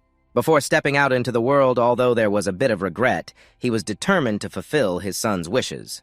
He then took out the legendary Long V spear. It had been quite a while since he last saw it. This was the very thing that had resonated with him on his first birthday. So holding it for the first time, he truly felt the long vi in his hands. The power surged through the spear, making the knight unable to hide its excitement. This was also Akin's feeling upon seeing the spear, which reacted even more intensely than on his first birthday. At that time, guests believed that the spear reacted because Akin was nearby, but now seeing his son with the long V reacting strongly in his hands. Akin was certain that his son's talent needed to shine brightly across this continent with the spear. So Akin placed his hand on Den's shoulder and affectionately called out to him. "One day this spear will be yours. Before that day comes, be strong enough to hold it with all your pride." Receiving Akin's great expectations, Den promised that he would diligently follow his father's teachings and do his best. Akin threw his head back and laughed heartily. There were no words to express his pride in his son at that moment. After that, Akin began the days of helping Den get accustomed to the greatest spear of the 6th continent. That night, Den lay on his bed, resting his hands on his forehead, thinking about how he had always been curious about the world outside. Even during the days he had rolled around on the battlefield in his previous life, it was the same. At that time, all he knew was war, cleaning up camps, maintaining weapons, and eating tasteless food. The only way to escape was for the war to end, or to die on the battlefield. And he had escaped that reality in the second way. After living a new life, he had mostly stayed in the show rest castle. He couldn't even imagine what life outside the battlefield would be like. For the past 7 years, Den had unconsciously relied heavily on his father Aaron and mother Lily. As he was about to leave that embrace, he felt an unconscious sense of confusion. Aaron wondered how his talent would be used. How would the world welcome him? What could he do in this world? However, he had the opportunity to go anywhere and do anything. Previously, he had hesitated about whether to stay and indulge in the warmth of family. But the next day, after Akin's encouragement, he changed his mind. "All right, let's step out and explore the world outside." Den unconsciously spoke aloud. "So I've made my decision right, son." A different voice suddenly echoed in the room. Den jumped up, startled, not knowing when Lily Soares had entered. "Mom, when did you come in? So you were so deep in thought that you didn't even hear me knock, Lily." So Grace was gentle and soft like a flowing stream. The love of a mother was something Den had always longed for in his previous life, so standing in front of her, Den felt like a child again. He knew she couldn't bear to be apart from him. "I'm sorry, Mother," Den mumbled, feeling extremely guilty towards her. Because before him, his 2 sisters had already gone to the capital to study. "You don't need to apologize, Den." Lily sat down gently and embraced her son.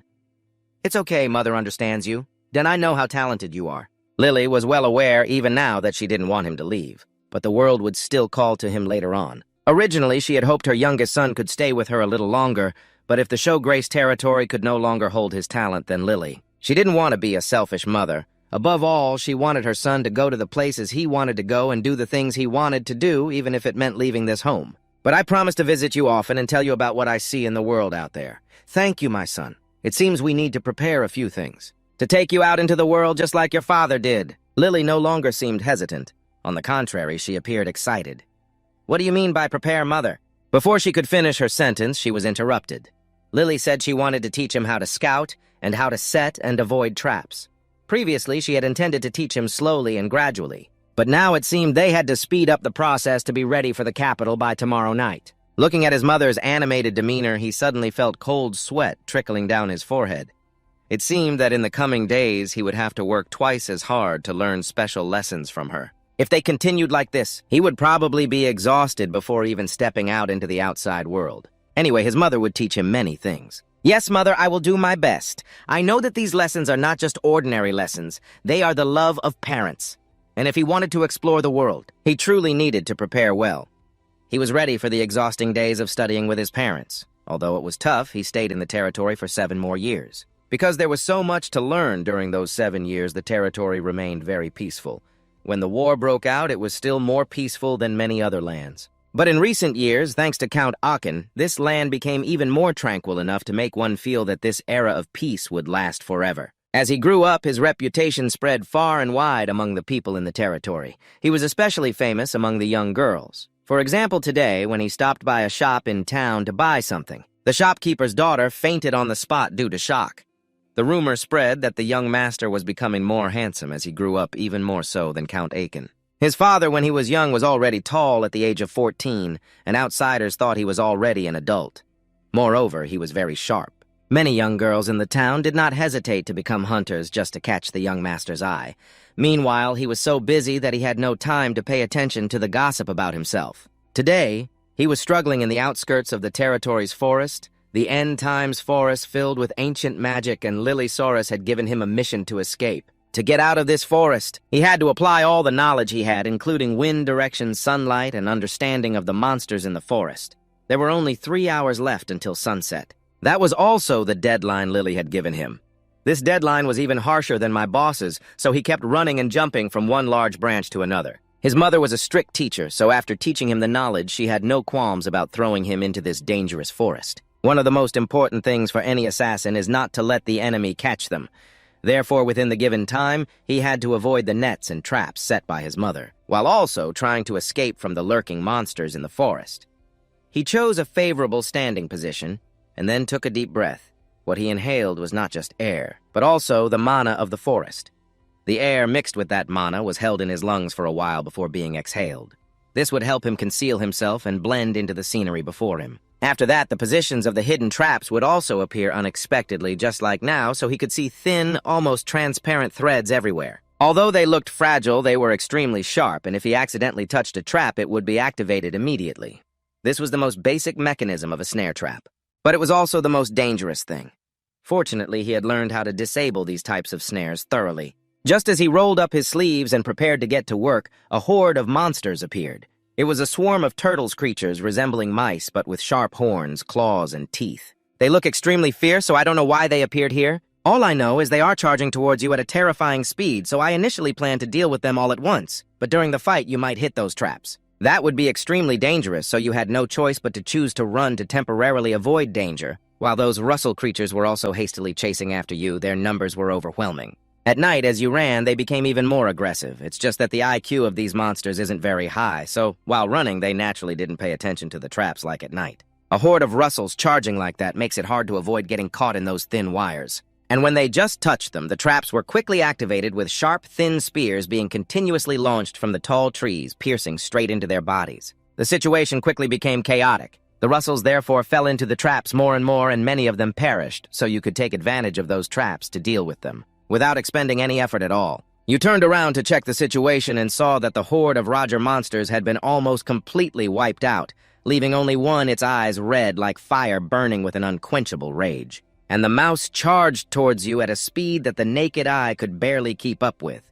You quickly dodged to the side, fortunately not getting bitten. You had to admit that the speed of this monster was incredibly fast. After missing the bite, the monster became even angrier, its gaze resembling that of a predator that couldn't wait to devour you. It opened its mouth and spat out something. It looked like a black fireball. You couldn't clearly see what it was, but as long as it was something spewed from the monster's mouth, it was definitely dangerous. The spear in your hand spun rapidly, creating a shield wide enough to block Roger's attack, but you couldn't waste time here. There was less than 3 hours left to escape. You originally didn't want to engage in direct combat for fear of hitting the traps, but facing the monster that was frantically trying to take your life, you really had no choice but to raise your weapon. The long spear in your hand drew a beautiful arc, successfully cutting the foolish creature in half. Fortunately, during the fight, you didn't touch any of the wires, so you didn't dare to delay for another minute.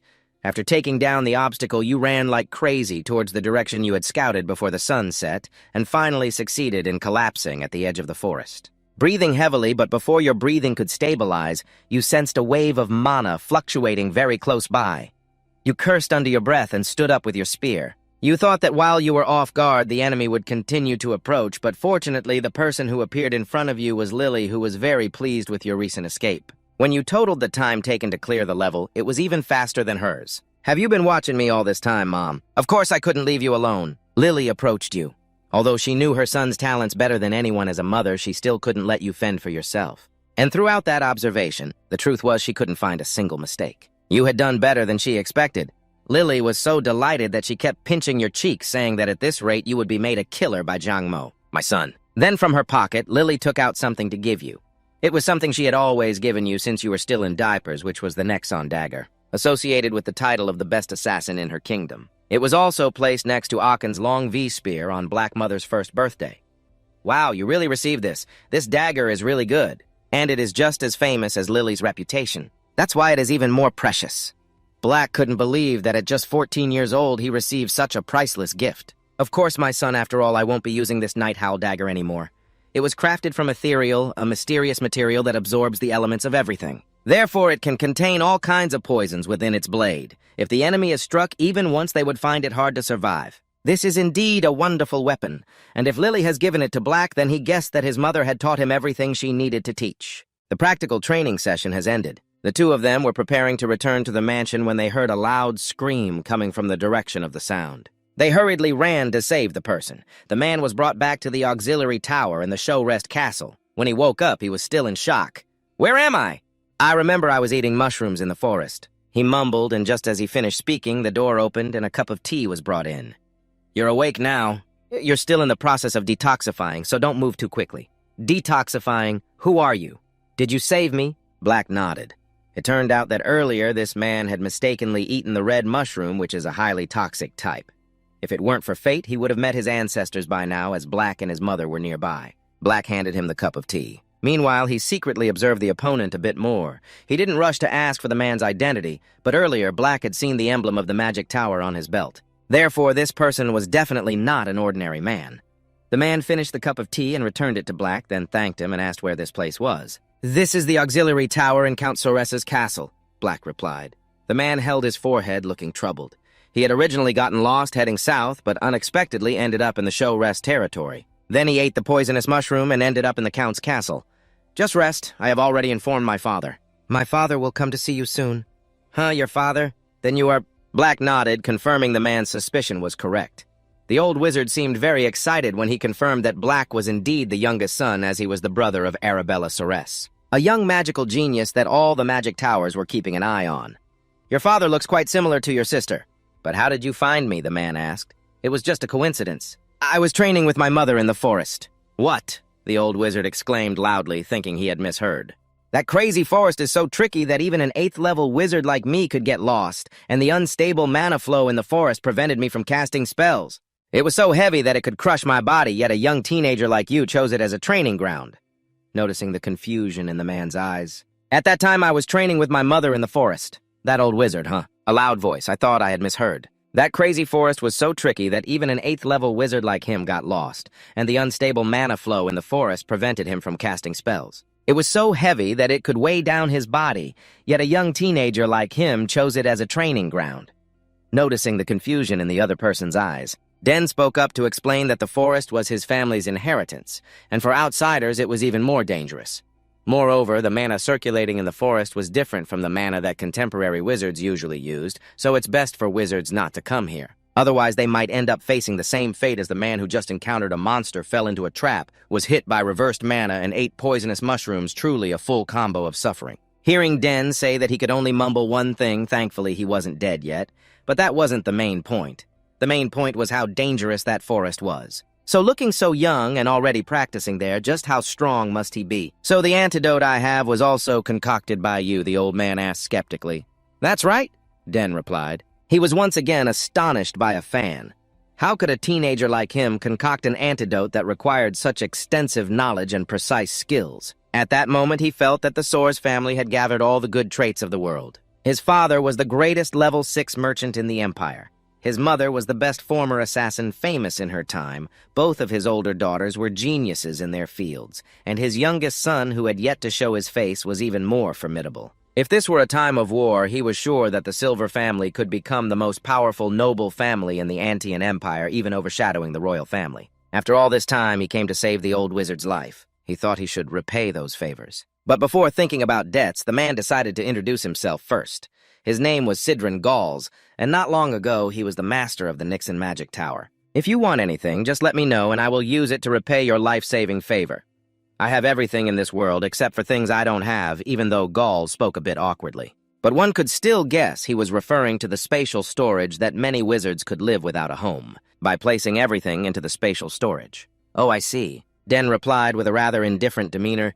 Ghost seemed surprised by his calmness, which was frightening. Being the master of a magic tower was no small matter. If it were someone else hearing that, they would surely feel very surprised or show respect to him with a spell. But Den remained unfazed. It was as if he wanted to say, "Oh, is that all?" Ghost was unwilling to continue flailing his arms in front of Den, trying to emphasize that his existence was not trivial. He would find it hard to have another opportunity to meet someone like him in his life. You don't need to be modest. If you want anything, just let me know. Den pondered. Ghost was happy because he thought this attitude showed that Den was asking for something from him. However, he was disappointed once again because shortly after Den said, "I will take some time to think about what I want and then tell you later." Ghost was furious. What kind of divine being was this kid? Why was he so indifferent? Of course, he wasn't too greedy because if it came to the spatial storage of wizards, he had been gifted one by Arabella 7 years ago. Ghost had no more issues, so he told him to lie down and rest while he took the empty teacup outside. The sound of the door closing was like a hammer striking straight into Ghost's mood. He was stunned for a few seconds, then smiled bitterly. Living to this age, this was the first time he met someone who didn't even regard him, and moreover, it was a kid. Ghost was furious. What kind of divine being was this kid? Why didn't he care about the surroundings? Of course, he wasn't too eager, because if we talk about the storage space of a wizard, he had received it from Arabella 7 years ago. Ghost no longer had any issues, so he called for him to lie down and rest while he took the empty teacup outside. The sound of the door slamming was like a hammer striking straight into Ghost's mood. He was stunned for a few seconds before bitterly laughing, having lived to this age. This was the first time he met someone who didn't even consider him worth noticing, and it was a kid at that. Originally, Ghost had a rather quick recovery speed. He only intended to stay in this castle for a few days, but given the current situation, Ghost planned to linger here longer to investigate this interesting boy. The next day, Den told Herman about a high mage staying in his house, mentioning that he was the former master of the magic tower. Nixon, being an 8th-level mage, seemed to excite Herman. Indeed, this was the kind of normal reaction that Gas hoped for when he revealed his identity. It's just a pity that Den was overly calm. Even when such a powerful figure owed him a favor and he could ask for anything from him, he still maintained that calm demeanor. Furthermore, Herman described Ghost as a supreme, powerful figure because the magic towers functioned like independent territories of this continent. They were like nations, and the masters of these towers were like kings. No one actually thought that the old man he casually saved in the forest was such a significant character. It was just unclear why the master of the magic tower like him was wandering in the forest. Herman wondered especially since the forest he got lost in. It was not an ordinary forest. Mages regarded it as a forbidden area for reasons that Dean had explained to Ghost before indicating that this old man was quite lucky. So he was fortunate to survive after encountering such a heap of dangers. Dean was diligently practicing swordsmanship. His demeanor seemed indifferent, but in reality, Herman heard everything he said. The only issue occupying his mind more than the old man Ghost was. That was all the swords in the training yard were too short and light, no longer suitable for him. It seemed he had grown too quickly, and these ordinary weapons could no longer satisfy him. Homan quickly replied that he would prepare a longsword for the training night tomorrow. Speaking of weapons, he suddenly remembered the fragrant pen and the badge that the old man had given him 7 years ago. Time passed so quickly, and he still hadn't had the chance to use it to exchange for a weapon of his own. It seemed like today he had also practiced very diligently. The head of the Soros family suddenly appeared in the training yard today. Aachen had gone out early to take care of some matters and returned earlier than planned. One reason he hurried home was the appearance of the former master of the magic tower, Nixon.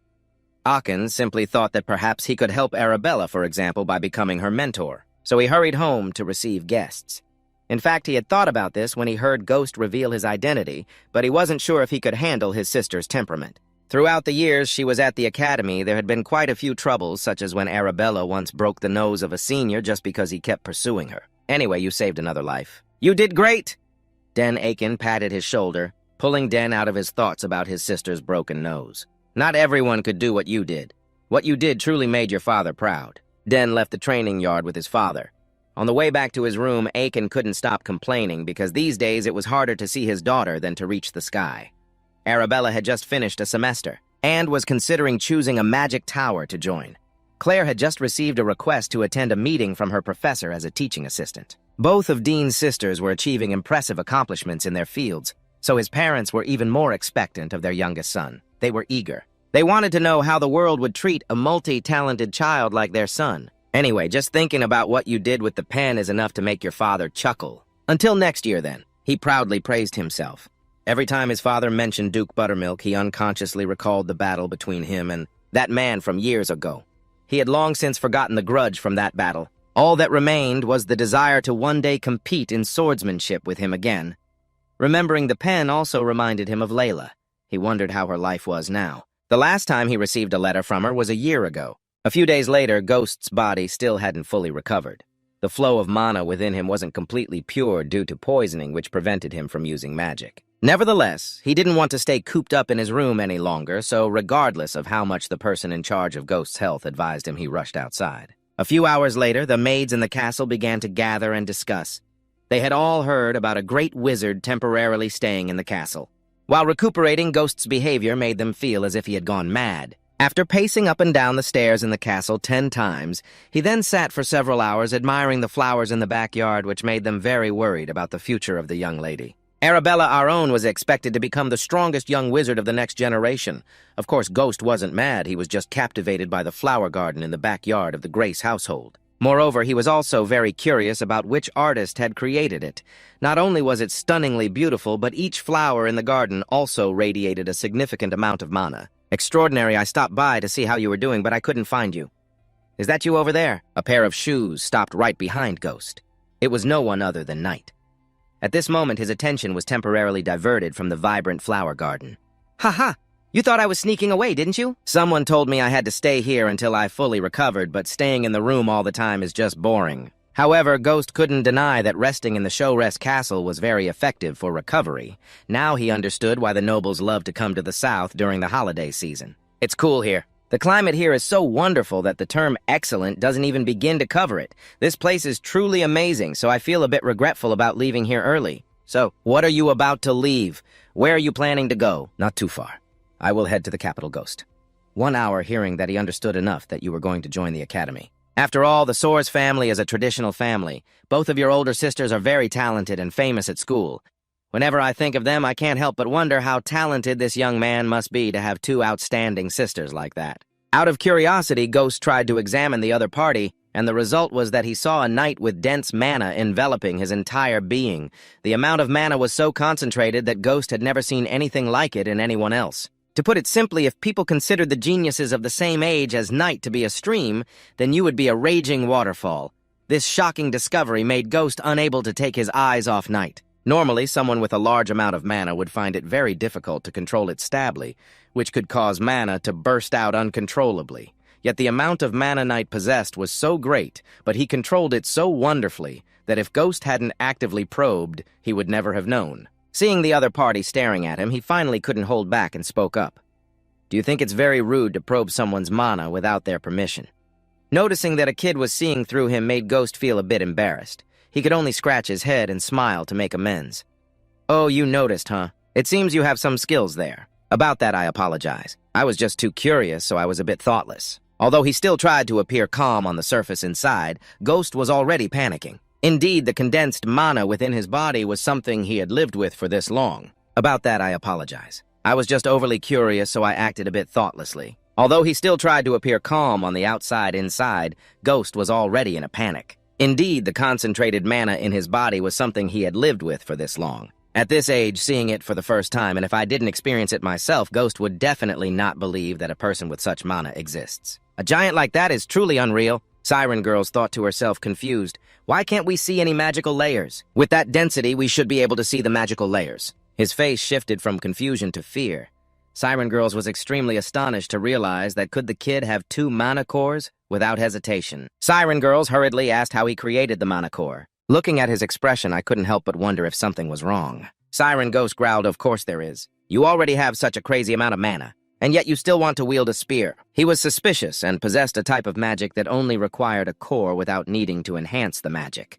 Do you really want to give up this greatest talent ever? After hearing that, I widened my eyes and asked again, can't we just use both? Cinderella Ghost's eyebrows seemed to want to stick together. He was pulling at his ears, complaining, this is so frustrating, where should I start explaining? Siren Ghost had no choice but to ask if he knew why the lifespan of a magic swordsman is so short. They are powerful because they possess both a mana core and magical layers. However, they hinder each other, and when they collide, problems arise. That's the law of nature. The mana compressed in the core is transmitted into the magical layers, so the magical layers cannot withstand the collision and will explode. Until now, I am extremely confused. I have researched quite a bit already. But is this really feasible? Siren Girls lamented, what a waste of talent, such a waste in this beautiful flower garden. Seriously asking, can't magic be used without magical layers? Siren Girls snapped her fingers and explained, it's not that it can't be done, but without the adjustment of magical layers.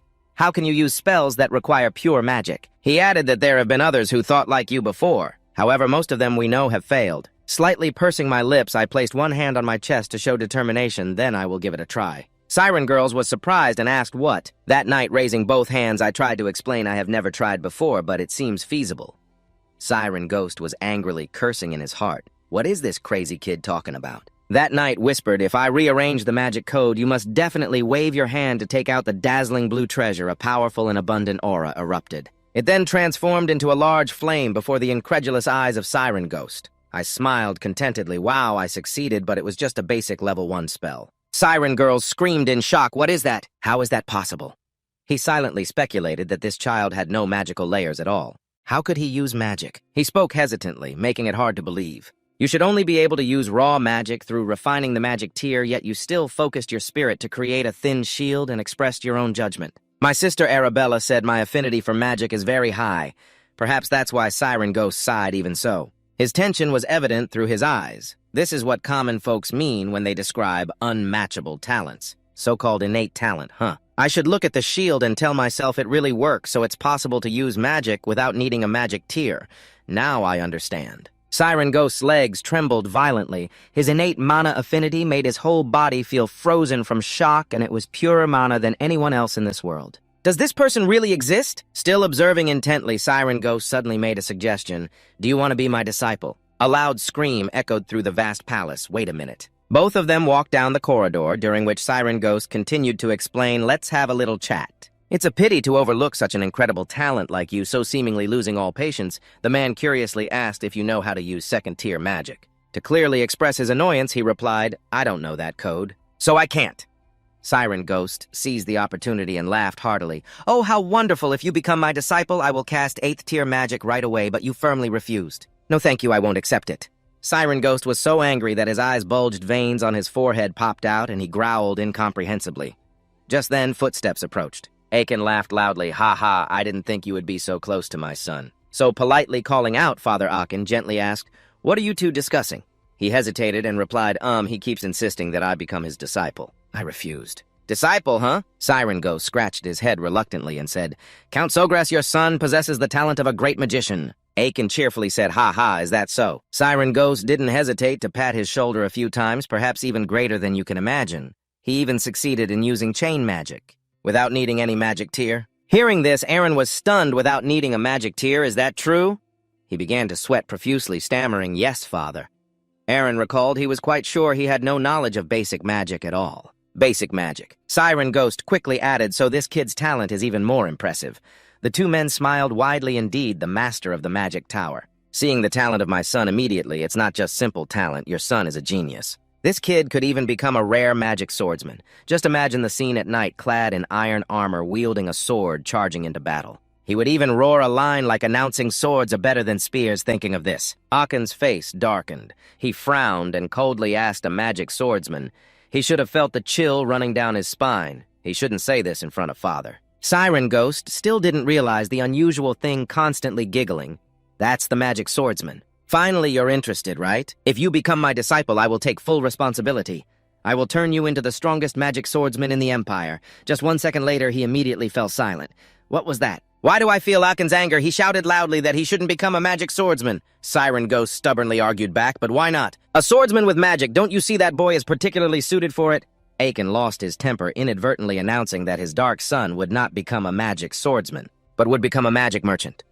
Siren Gao was startled and thought, what is that a problem? Dark fell into a state of helplessness, unable to utter another word.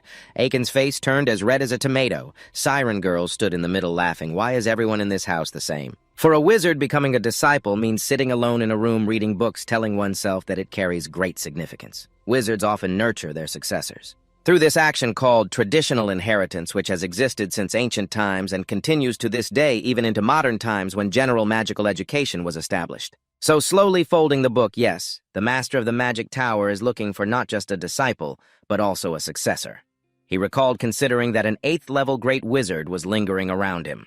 This means that his talent is something extremely remarkable. So he touched his chest after hearing so many compliments. I also feel something. Stirring within my body, he suddenly woke up. I know now. When he was young, Arabella had instructed him that whenever he wanted to meet her at night, he should pour magic into this crystal ball. At night, he opened one side of the cabinet and mischievously took out the ball. All right, let's ask Arabella what's up. The call "sister" was transmitted through the corridor in the library where the students were diligently studying. The sound echoed, "Sister Arabella, I'm here." She gently lifted her head, her hands that were writing paused. Arabella was delighted to recognize that voice. It was her younger brother. Arabella was a bit surprised and asked, "What is it?" "So you can cast first-level magic." She covered her mouth with one hand to avoid the gaze of those around her. "You don't even have a magic circle yet." So he replied nonchalantly, "It's true, I don't have one, but I can still cast it." Arabella was flustered, exclaiming, "I know you are a genius, but I didn't expect you to be this good." Knight spoke up, questioning the magic circle only serves to filter and circulate mana. "Could it be that your mana is already too pure?" Arabella pondered. "That makes sense." Arabella suddenly remembered something. I have a way to check this. "Tonight, I will give you a magic stone through the transmission machine in your room. You just need to pour a little mana into it, okay?" He politely replied, "I understand." Knight looked at the ball filled with happiness. "Sister is really good to me. Mana has always been something that makes me very curious. The advice of a 6th-level wizard is incredibly useful," Arabella added. "Oh, by the way, if you can cast magic," she revealed the truth, "that you will receive a lot of attention at the academy." He heard this and was frightened, complaining, "I don't want that." Arabella leisurely brushed a few strands of hair. "That's something unavoidable. Talent is something that attracts many gazes the most. Remember to tell me if you get bullied at school, okay? I will handle all those who dare to touch my little brother. Are you crazy? I won't forget to mention that I heard you broke the nose of that guy who keeps flirting with you. He is the second son of the Duke, right?" Arabella said, her voice tinged with irritation. "Don't mention that jerk's name again." But it seemed her voice was quite loud, attracting a few curious glances. Arabella quickly regained her composure, even without the magic circle. "I wonder if your mana can be even purer over time." So a bit hesitantly, I don't know. Later I'll go find out." A petite girl rushed over, shouting, "Senior Arabella, the professor is looking for you." Arabella quickly told Den, "I have to go now. I will call you back later. Have a good night." "Yes, see you later," Arabella reminded me. "I will send you the magic stone as soon as I can, okay?" The light emanating from the orb disappeared. The night was exciting as I thought about the new horizon I would be exposed to. "You looked extremely thrilled, and I didn't expect that my mana could be this pure. Could it be that I have the heart of a dragon?" In another room of the palace, there were sounds of lamenting, "I'm going to die." Siren Ghost was deep in thought.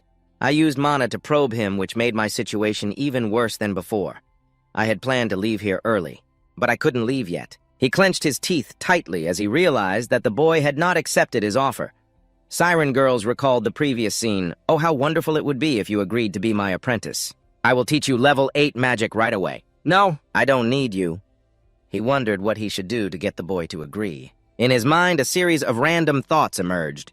Should he give him some magical artifacts or accumulate knowledge from many generations? That would be too much. If I give him that, and he still doesn't agree, I will have to leave empty-handed. Suddenly, a voice called from outside the door, "Are you in there? It's me, Soft Girls." Siren Ghost immediately jumped in surprise. What was he doing here? Did he agree to his offer? The door swung open as the words "come in" were uttered. Dean quickly approached, joyfully saying, "Great, you're here. I have something to discuss with you." Siren Ghost wondered, what do you want?" Seeing Dean's expression, a thought suddenly popped into his head. "Wait, you!" Siren Ghost chuckled. "Ha ha, I knew it. No matter what, you want to become the apprentice of a level 8 great magician like me." So after hearing that, he bluntly replied, "No." Siren Girls immediately changed to a grumpy attitude. "Then why are you here? Didn't you say you weren't interested in magic?" So he smiled. "It's not that I'm not interested in magic." Siren Girls was skeptical. "Then why don't you want to be my apprentice?" Could it be that you already have a master?" "No, I don't have a master." Siren Girls lost all patience, thinking, "Is this guy joking with me?" He asked, "If not, then what are you here for?" He pursed his lips, thinking, "I don't know how to develop when I reach level 2. It's very difficult for my sister to teach me because she is very far away. After all, the best way is to learn from him. Siren, he still owes me a life. Seriously, I don't want to just be an ordinary magician." Siren Ghost was surprised. "What? So you want to become a great magician?" This statement has also been rejected, hasn't it? I will become a high-ranking sorcerer, assassin, summoner, Siren Ghost with a distorted face. Does that profession really exist? The black one happily added, "And there's also a swordsman." You calmly took a small sip of tea. Really absurd, it's hard to say. Siren Girls bluntly said, "You still decide to refuse me, right? Even when you know this is your only chance, you casually replied, 'That's right.'" Siren Girls helplessly propped her chin, thinking to herself, "Damn, he's so determined." A thought casually crossed his mind. Maybe that way will work. Siren Girl slammed her hands on the table, suggesting, "Do you want a letter of recommendation?" Dean's eyes widened in surprise. "A letter of recommendation." Siren Girls excitedly said, "I heard you want to enroll in that academy." "Is that so? If I write you a letter of recommendation, you will be directly admitted there." Dean carefully set down the teacup, feeling a sense of hesitation. This condition is really tempting. After thinking it over for a while, he replied calmly, "All right." Siren Ghost hurriedly said, "Good, now let's discuss the details." So she asked, "Can I set conditions?" Siren Ghost showed clear satisfaction. He's already interested. "I will seize this opportunity and make sure he can't escape." You can accept it comfortably, of course. Go ahead and speak softly. Can you teach me how the second-level magic works? The conversation suddenly became much more lively. Of course I can. I understand all kinds of magic in this world. Oh, really, I'm counting on you. Siren Girls chuckled lightly. Ha ha, what's the big deal? Her gaze never left the black one. He is still very young. A letter of recommendation or the workings of second-level magic. It's nothing to me, Siren Ghost then requested. Let's start right away, shall we? Although my condition isn't very good, it's all right, so I'm ready. Let's get started. Siren Ghost was overjoyed. He had completely fallen into her trap. Oh, and one more thing. What? I will consider this as repayment for saving you in the forest. Siren Ghost looked confused and asked, "What do you mean?" The knight leisurely explained, "You owe me a life-saving favor so I can ask for anything from you. What I want I've already mentioned." Siren Girls became angry upon hearing this. What? What about becoming my disciple? The knight closed his eyes tightly. No way. Siren Girls seemed about to collapse. Did I just get tricked? Tricked by a 14-year-old? He quickly retorted. Wait, you asked me for two things. I only owe you one favor. The knight lightly snorted. I don't think so. Siren Ghost was flustered. Wait, the knight recounts. First, I saved you from the forest. Second, I also removed the poison from your body, and you also mentioned that I had to carry you back here. But I don't consider that. The Siren Girls were left speechless and couldn't utter another word. He was frustrated, wondering why this child was so cunning. His back ached a bit, and about 10 minutes later, the two of them arrived at the Siren Girls' training ground where he had to reassure himself that it was okay. He calculated in his mind that if he continued to persist in convincing him perhaps in the future, he would change his mind. It would be a waste to overlook a natural talent like this. The Siren Girls began to get to the main issue, the fact that he condensed the mana core before the magic circle was not worth mentioning. What was important was that he could cast magic. Even without a magic circle, the method of transporting second-level magic that I'm about to explain will be very complex. He glanced as if to issue a warning. Countless people had given up at this stage. So next, please listen very carefully. You can respond with a laugh. The Siren Girls frowned, assessing him. Looking at those sparkling eyes. He cleared his throat a few times, but I won't let you achieve your goal easily. I will show you what respect is. Before truly entering the training process, the Siren Girls wanted to explain further that second-level magic is a completely different level compared to first level because you have to calculate the amount of mana yourself. The level of mana floating in the air even takes into account the physical condition at the same time. He crossed his arms in front of his chest, his serious demeanor as a superior. The reason most people give up learning magic is also due to this. Meanwhile, he thought to himself, do you understand what I'm saying? Surely the kid will have to try to ask me to explain in simpler terms. The Siren Ghost signaled with his finger that this is basically it. Do you understand? So he smiled politely and replied, yes, I understand. Without letting the man say anything more, he recounted, I have to learn a lot, not just how magic works, but also things I haven't learned yet. The Siren Girls were completely stunned and exclaimed, what, you really understand everything? Then tell me about the laws of how magic operates. So while jotting down the important things in his notebook, he replied, the first law is that mana can coexist with the physical world and other sources. Different mana, through coexistence, allows the mage to use their own mana and the mana around them to cast magic, so he glanced in another direction, starting to recall the second law of conservation. While the Siren Ghost was still in shock, unable to believe it, he completely understood the nature of magic, saying that if the mana gathers enough physical elements, then through conservation it can cast magic through all properties. Different elements. The Siren Girls were truly bewildered, and he even added his own explanation. He looked at the young man in front of him like a strange creature. Most people would find this boring, but he didn't seem to be like that. How can someone like this even exist? Putting that aside, Siren Gao raised his voice. Each time the level of magic increased, it became exponentially more complex. Instead of explaining, I will demonstrate for you. From his arm, a surge of abundant energy erupted. The Siren Girls summoned a magical shield with perfectly equal square cells. For example, this is first-level magic that can be cast using simple laws, so stand opposite and observe seriously and listen. However, from level 2 onwards, it will be different. First level cannot be compared. From the bars of the square shield, strange symbols continuously appeared. The siren girls waved their hands to create a chaotic airflow in the air. This is how second-level magic operates. The Knight of Contemplation evaluates them tightly intertwined in a very complex way. It feels harder than the theory siren girls arrogantly asked. Why is that? This is the magic that creates Fire Magic Level 2, the Siren Rocket. Moreover, if you want more, you need to cast the same magic multiple times. And deep down, you conclude that you must be very surprised, right? You've never seen how Level 2 magic operates, have you? One of his hands carefully touched the stream of power. It looked complicated, didn't it? Siren Girls noted that most people take at least a year after being free to cast Level 1 magic. Then they start using Level 2 magic. Siren Girls concluded the theoretical part, laughing with confidence rising high no matter how insightful one might be. You can only understand part of the magic. The important thing here is the law. If you can't understand that, then nothing else matters. His plan is, I will observe you for about a week, and then slowly teach you the technique. Putting the books into his pocket, he wondered if he should try it. Siren Ghost was a bit surprised, but then agreed. Well, that will be difficult, but you should give it a try. Black spreads his legs wide, ready to take a stance that's fine. From the experience I have gone through and obtained, Siren Girl suddenly felt something unusual. Black closed his eyes tightly, and streams of power pierced through and intertwined around his body. The time had come. Black opened both palms, the aura like soft and beautiful silk ribbons gathered at his command. He had succeeded, creating a barrier in front of the astonished Siren Ghost. "This is Level 1 magic, right?" he gasped, responding only with, "Correct." Siren Ghost stroked a few strands of white beard, clearly shocked, exclaiming, "He can create lines of a certain length and width. Impressive, isn't it? So using Level 1 is simple, then. Not stopping there. This is what you just showed me." Siren Girls was pushed back a few steps by the immense pressure from Dean's magic. He was completely confused. How could he perfectly replicate the operation of Level 2 magic? How did he understand it right after just seeing me cast it once? Siren Ghost asked hesitantly. "How did you do that?" So he explained, "When observing, I memorized the laws and patterns." You looked at him smiling happily as he shaped the magic in his mind. "It's not that hard."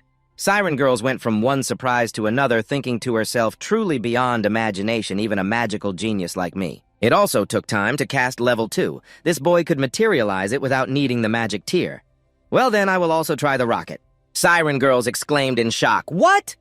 The barrier began to appear with slight tremors, and then it burst into light. Black shouted loudly, breaking the initial barrier. You focused all your mental strength, and 4 bows appeared along with the sacred flame. "Oh, seems effective, doesn't it?" Siren Girls looked on in astonishment. He casts it so easily. Looking at Dean's excited expression, Siren Girls thought to herself, "This is utterly unreasonable. If I had such talent, then I could reach the dream of Level 9. Curious, he asked, "Am I doing it right?" Siren Ghost stammered, Very impressive. You learn everything so quickly." The next sentence from him made him jump. "Yes, I was surprised I could do it on the first try." Siren Gao was frightened at the thought of a wizard without a magic tier. The world would be in chaos if they saw him lose. His purpose also changed, thus he had to hide this talent. "All kinds of people will try to approach and annoy the kid at least until he becomes my disciple." Siren Girls.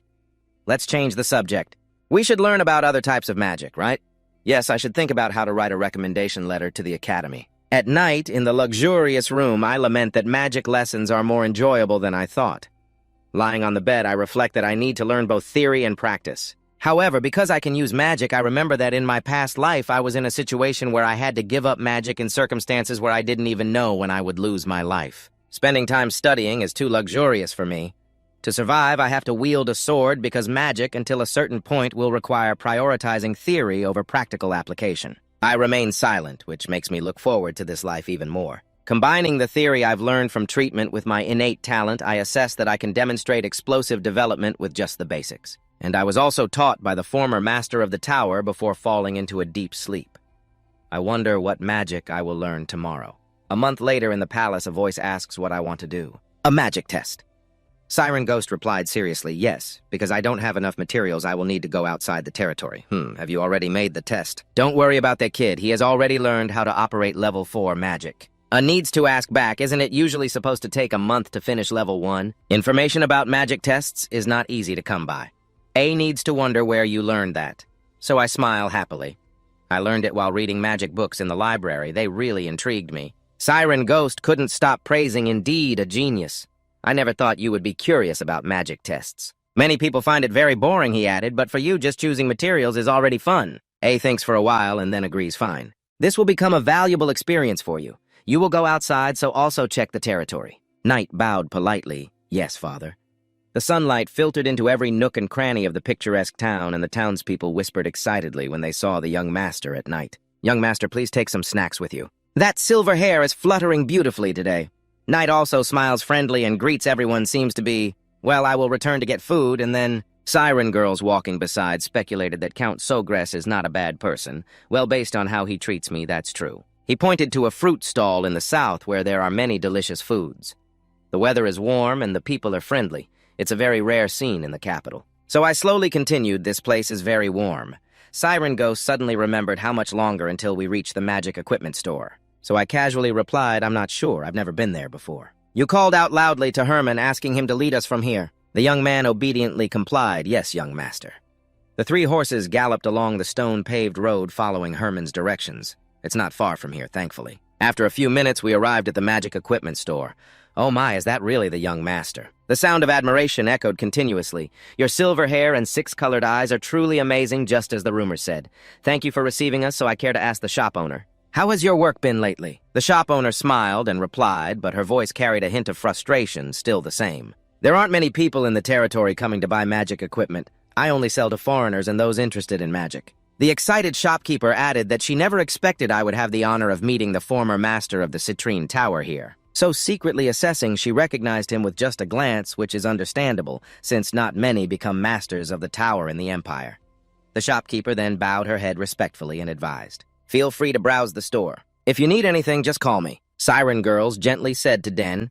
Since this was his first visit to the magic shop, he could look around comfortably and they would talk with the shopkeeper in a little while. He looked around for a long time and unconsciously replied. Inside the booth was arranged with countless pieces of jewelry and antiques, making him exclaim, wow, this place has so many interesting things. He stroked his chin, appearing thoughtful and somewhat strange. A feeling of déjà vu washed over him as he raised an arm. Suddenly, a magical barrier appeared in front of the booth, and he understood that if he touched the magical items, he could see their magical reactions. He closed his eyes, guessing that it was probably due to his high magical sensitivity. Suddenly, Den sensed something unusual. Something was happening around him. He glanced around, wondering what that sound was. A rather strong reaction was emanating from over there. What could it be? As Den was about to observe above, the shopkeeper nearby suddenly called out, "Excuse me, young master, they are just decorations." He was a bit startled. Oh, is that so? Siren Girls casually suggested, why don't you come over here and check out some potion-making materials? Moon root is really good. The shopkeeper quickly took out the materials and praised, a perfect choice. There are at least 50 types of potions containing moon root, which I personally grew, so the quality is excellent. Yet he still couldn't stop thinking about that unusual feeling. Really strange. At the same time, the booth behind him emitted a sparkling light, so he hurriedly turned around to look. The object resembled a cracked piece of glass. Den rushed over with an incredulous expression. It must be that stone. Herman looked at him with concern. Young master, what's wrong? Den, confused, explained, I feel something from this stone. His soul clearly showed skepticism. It's just a decoration. Den gently touched it through the magical wall. I'm not sure, but this stone is really strange. When he picked up the piece of glass, Den was extremely astonished. I see now. The more magic he channeled into it, the stronger the reaction became.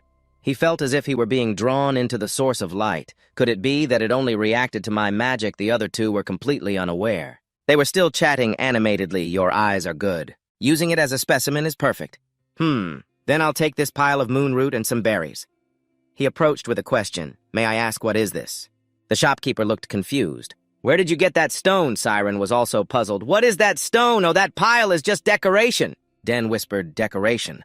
He thought to himself, no way. What kind of decoration reacts to magic? The shopkeeper sighed heavily. Every time I think about that stone, I feel frustrated. Siren Girls, seeing this, curiously asked, what's wrong? Were you deceived by someone? The shopkeeper sadly began to recount. A few years ago, some peddlers paid me with a large package. When I opened it, inside was that stone, and they had already left. The shopkeeper cried, I didn't know what it was, so I took it for appraisal, and in the end it was just a stone, nothing more. The shopkeeper was crying and pulling at my ears, not knowing what it was, so he took it for appraisal, but in the end, it was just a rock, nothing more. I don't know where to put it, so I just placed it there. The knight still stood there silently. It was clear that this stone was anything but ordinary. The shopkeeper regained his enthusiasm and introduced the young master, saying that if he wanted something better, he should look over here. I possess a few very special magical artifacts, young lady, and I will show you. All right, let's go inside. The shopkeeper held the item with both hands. This is a business card scroll in the Black Mind containing a myriad of random thoughts.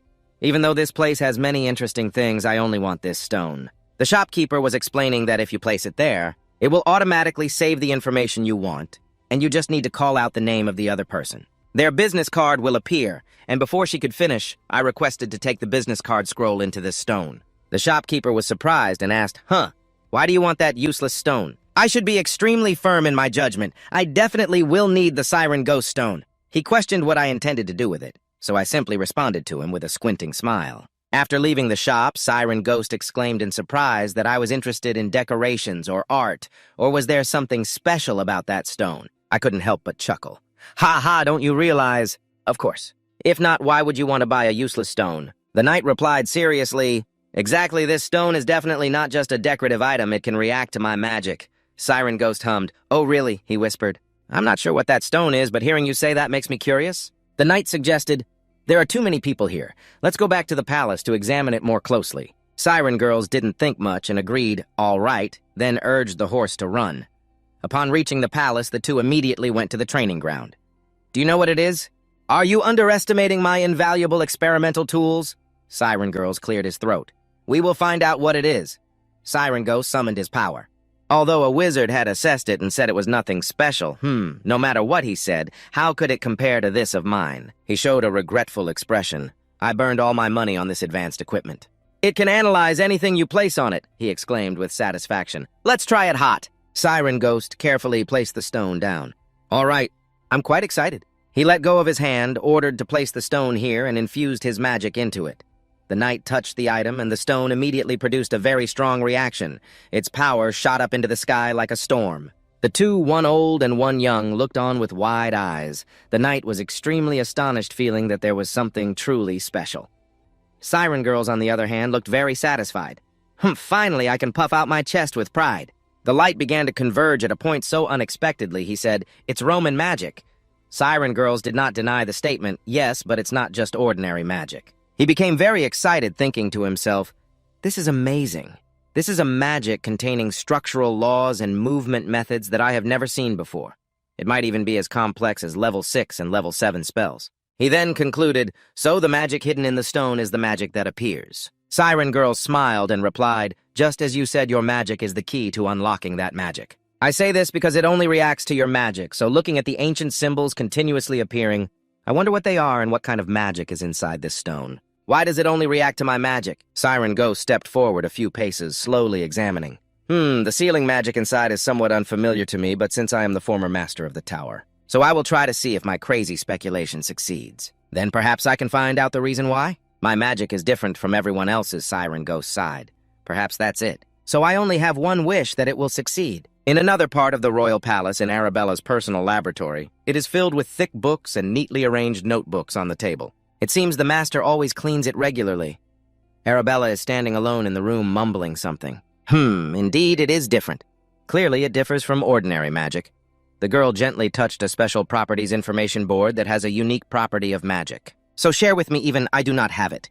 Arabella frowned, thinking seriously, however, which field of magic does this fit? In the results, there are no magical test reagents, magical gate techniques. If not these magics, then what is it? Arabella glanced over each note to ensure she would not miss any line of text. She deduced that it must fit something. Something accidentally crossed Arabella's mind, and she excitedly shouted, Aha, that's right! There is a field of magic that has been transmitted through the magic of the night. It should fit with it. Without hesitation, Arabella hurriedly searched around the room, wondering where she had put it. She frantically rummaged through the piles of books scattered on the floor, and finally she found it. Alchemy, divination, necromancy, and even a primitive magic code from behind an old book suddenly fell down, catching Arabella's attention. She glanced suspiciously at the object lying right at her feet. This is on the brown cover that says Ancient Magic Book. Arabella recalled a magical kingdom long ago. Moreover, there was magic inherited from Akina. She looked at the item in her hand intently because it was an ancient magic from 2,000 years ago, so no one knew how to use it. But then Arabella burst out laughing at the words she just uttered. What am I saying? Ancient magic disappeared 2,000 years ago. The magic of the night cannot possibly fit with it. Arabella suddenly paused for about a second. But whatever, I have nothing to lose. She resolutely told herself to just give it a try. Approaching the table with the recording machine, Arabella concentrated all her energy to summon the magic. A slender object with two pointed blue ends appeared. Arabella closed her eyes tightly, trying to sense as much as possible, and she realized something was starting to appear. Sheets of paper poured out from inside the machine. Arabella whispered, "What is this alchemy divination?" Arabella lifted the long scroll and hoped it was not necromancy. Dense lines of text ran through Arabella's mind like a film, and she nearly fell back immediately. Arabella's eyes widened in fear. It can't be. From outside the room, one could easily hear the scream, "What the hell is this?" Outside in the training yard, the aura from the stone still showed no signs of diminishing. Siren Girls happily said, "Oh, the seal has been lifted," signaling that something was inside. Siren Ghost has noticed this from the beginning, that's right. I will take it out of his hand, slowly moving into the source of light. When I retrieve that treasure, the power surrounding it will gradually dissipate. So it's a bit surprising that the silver bracelet, huh? Siren Ghost clearly showed irritation, shouting as if it were the kind of bracelet anyone could buy at the market. I thought there would be something special inside this material, but I saw nothing, so I stared at every detail of the bracelet. Siren Ghost quickly reminded me that it was that one, because it only reacts to your magic, so you should try wearing it. So I politely agreed and took the bracelet from the man's hand. Its size seemed much larger than my wrist, making me tense as I awaited what would happen to me. Just as expected, the bracelet began to change. Siren Ghost exclaimed in astonishment, "Oh, it really is reacting!" So curious, I saw some strange characters. "You should observe it more closely, let's see." I then asked him if he knew what they were. Siren Girls stepped closer. "Yes, you are right, but this character, it is the ancient language that no one in this world can read." Hesitating. "The ancient language you mentioned." Before I could finish my question, Siren Girls interrupted. "These are the characters used by the ancient magical kingdom of Athena." So I fell silent. The name Akina, I heard Arabella mention it when I was little. She said that was the era when even the smallest items were created from magic, but then one day that era came to an end. The only things left are a few relics. And the stories passed down, and there is this magical code. Siren Ghost laughed heartily. "Ha ha! I knew your magic was special, but I didn't expect it to be related to the ancient magical kingdom," so he deduced. That must be why I could move easily in the forest these past few days. Siren Girl's eyes, half closed, seemed to think so, because the magic from that forest originates from Akina. He silently thought, "I have always wanted this child to become my disciple." So there was still some doubt, but "I don't see anything else in this bracelet," Siren Ghost replied coldly. "You can take your time to investigate, but don't talk about this outside." So I acted obediently. "Yes, I will follow your instructions." Suddenly, a very loud sound erupted, startling both of us. "What noise is this?" Siren Ghost stood up in panic. Don't tell me this alarm sound means a monster is attacking, but just 1 second later, he looked much more excited. "Haha, good, my body has almost completely recovered. I can relax a little now, right?" Siren Girls was extremely eager for this opportunity to finally be able to repay. He urged me, "What are you doing? Go get the spear or something." He intended to take something out of his pocket. Siren Ghost stared wide-eyed in confusion, asking, "What is that?"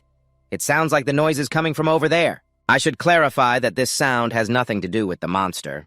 You should also explain that this sound means my older sister is trying to contact me. Siren Ghost seemed disappointed. You should have said that from the beginning. So I forced a smile. "Ha ha, there's no way a monster would appear in this area. Now, if you'll excuse me, I need to talk to my older sister for a moment." While Cinderella Ghost was annoyed and turned her face away, Den hurriedly answered the phone. "Yes, what do you need?" Arabella excitedly asked Den why it took her so long to answer. "I'm sorry, sister. Did you contact me for something?" She recounted that while she was analyzing the magical code, Arabella suddenly changed the subject.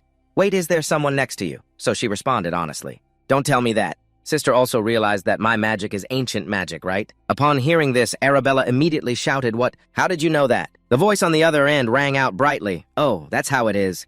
When you and Siren were analyzing some stones, I guessed it was from the ancient magical kingdom, and I said that the stone only reacts to my magic." "How polite, yes, that's correct." Serious Ghost was even more surprised. The girl realized that just by analyzing the boy's magic. "How do we know the girl is a genius, but she's even more talented than I imagined? Arabella, may I ask if anyone else knows?" So she coldly replied, "No, it's not good. Listen carefully to what I say, Siren.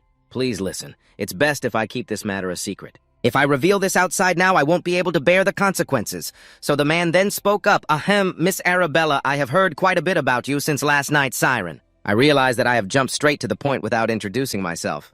"Don't worry too much. We will keep this secret well." He was worried because if this matter got out now, Not only Den, but the entire Show Grace family would face significant consequences. Arabella sighed. Indeed, you have immediately understood the problem at hand. Den wondered if this conversation would be recorded. Arabella softly laughed and said no. As soon as this conversation ends, it will automatically disappear. Siren Girls breathed a sigh of relief. Luckily, no one wants to leave behind messy evidence, and I plan to return to the magical tower and investigate this matter further. The girl happily expressed her gratitude. Thank you for helping us. Siren Girls quickly declined. No, Miss Arabella, I do this out of a wizard's sense of responsibility. Well then, it's nothing. He suddenly remembered, while we were talking, I heard that you were looking for a magical tower to join. Have you decided which magical tower you will join? Arabella hesitated for a few seconds. She tightened her bracelet and reluctantly replied, not yet. However, I am not considering the Nixon Magical Tower. It doesn't specialize in the field I love. Siren Ghost thought gloomily back then. However, I am not considering the Nixon Magic Tower right now. It is not specialized in the field I like, Siren Ghost thought to himself in frustration. I still wonder who that kid resembles, but it seems like it's from his sister. He laughed heartily. Ha, I understand now. Anyway, you don't necessarily have to come to our magic tower. Just standing beside and silently assessing is quite straightforward of you. Arabella said her final words before the conversation ended. I'm sure there will be talented people out there joining your magic tower. Anyway, tonight we will discuss the details later. Is that okay? The knight gently reminded her to take care. Siren Girls leisurely praised your sister for becoming quite skilled. The knight completely agreed, obviously. This item was also created by her. She said this sleek crystal ball is the trend among young sorcerers today. Siren Girls suddenly snapped. That's impressive, but we don't need such an item. When one reaches level 8, communicating with others is not what they desire. If there's something important to say, they just need to come and see me directly. Right. The knight nodded. I understand. A thought appeared in his mind. It seemed he had no friends at all. Aiken's voice echoed in the room. You said it's the magic of the Great One. That makes me feel worried. The guy at night quickly reassured, don't worry. Unneeded to be serious. If anyone targets here, I will make them pay. Lily added, sounds good. Then, Mother will silence anyone who targets you in her own way. The knight sat quietly like a child thinking, they are full of killing intent. But with 2 people protecting you, what could be safer? A needed to stroke his chin and make a judgment. If that's the case, it means there is great magic hidden. In our lineage, right? Li replied seriously, that's an interesting question, and we don't know if any of our ancestors had it. I will check on my family's side, so I wonder in my head if both families investigate this. What could they find out? It's not really as important as my curiosity. There are cakes and hot tea laid out on the table.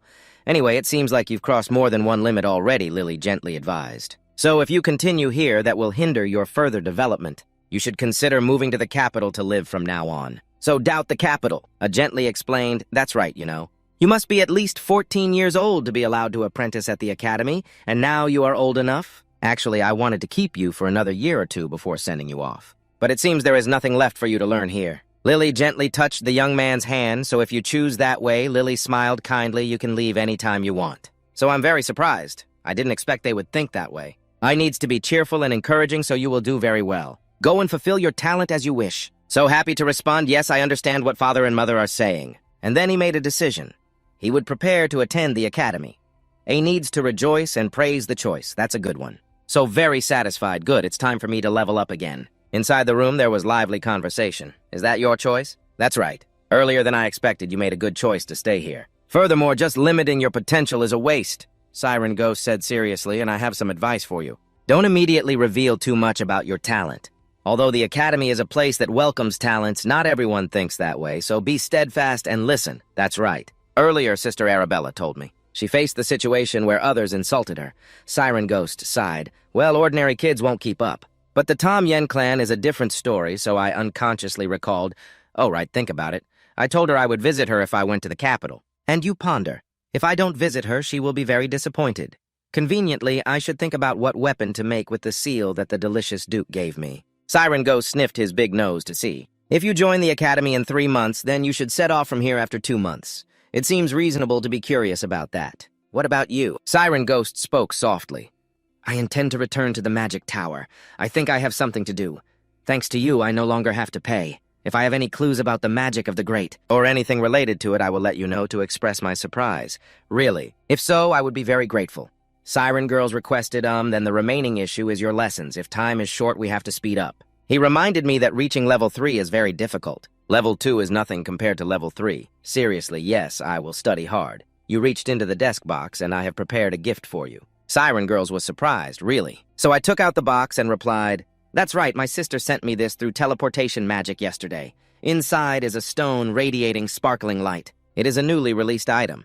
Oh, this is Siren Girls excitedly taking the treasure while explaining. This is a new compact crystal ball not yet on the market. Arabella discovered this new product. She values me, so when I asked for it, she gave it to me. Oh, Siren Girls happily exclaimed, "Oh, quite compact and beautiful." Well, I don't need this, but I will kindly accept the gift you prepared for me so politely suggest please use it to contact me. He thought to himself, oh, I could write my password in here. Although he claimed it wasn't necessary, he looked quite excited, so he guided how to do it for the Siren Girls, right? You do it here, haha, this thing is really simple and easy to use, he thought. I guess he won't contact me often, huh?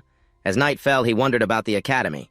He took off his t-shirt while making plans. I need to seriously prepare in the remaining 2 months. He smiled softly at night. His hobby was being able to use magic to summon to some extent. And his goal is to officially enroll in the summoning magic class, receive the summoning mark, and have the opportunity to participate in the competency assessment exam. Since Claire is the assistant professor, I guess I'll see her often when I enroll, right? At that moment, he accidentally glanced at the egg.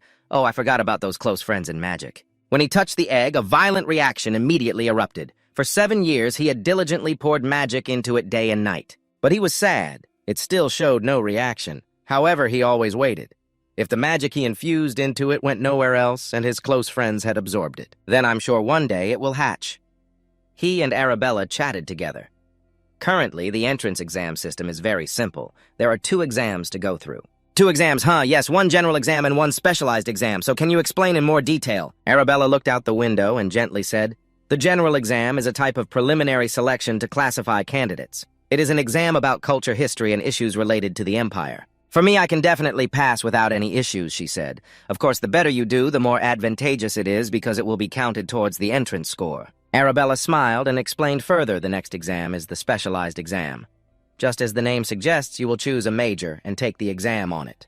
The content of the exam depends on the professor, but I believe you will definitely pass. Moreover, you also have a recommendation letter. The voice of Black came from the stone. Oh, I remember now. You all passed it easily, right? Arabella showed a smug expression. That's right. It really isn't difficult at all. Outside, a few young men were meticulously observing the sword blades. However, once you choose a major, some people will summon magic. Arabella warned you will have to stick to the chosen major in the specialized exam. Arabella turned back toward the window. Unless you want to change your major later. On the other side, Black was practicing swordsmanship while still focusing on listening. That's right. So initially, you have to choose carefully. I still hope that our little one will choose a major. Magic. After hearing that he felt helpless, haha, she still hasn't given up, huh?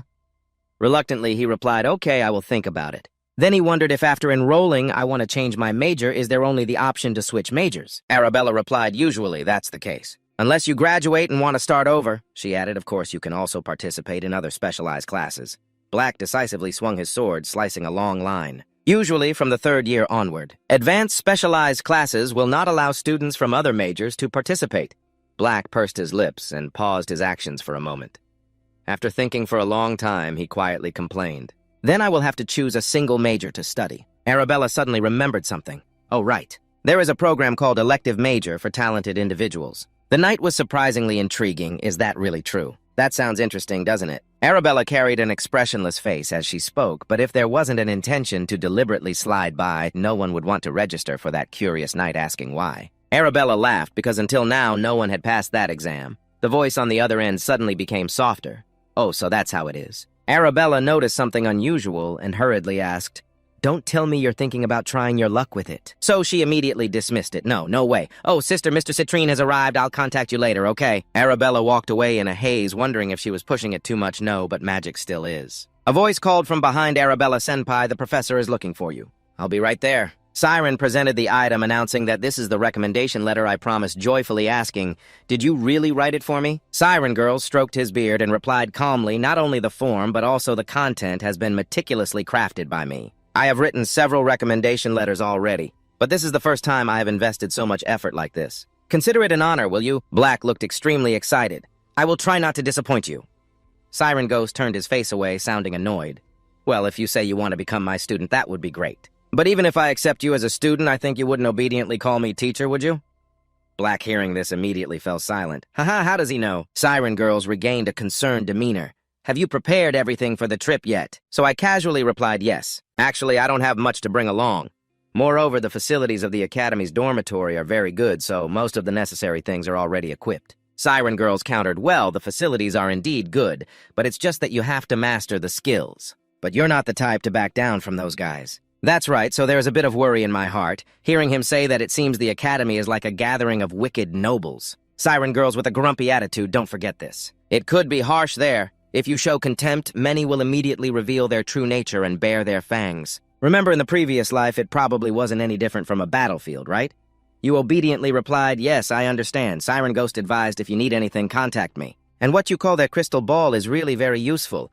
I will use it well then, with a sad look asked. But why do you speak as if you're about to leave? Siren was surprised. Did you notice I'm planning to leave tomorrow, really? I can't stay here forever, can I? Your father has offered me the position of magic advisor, but I will think about that later.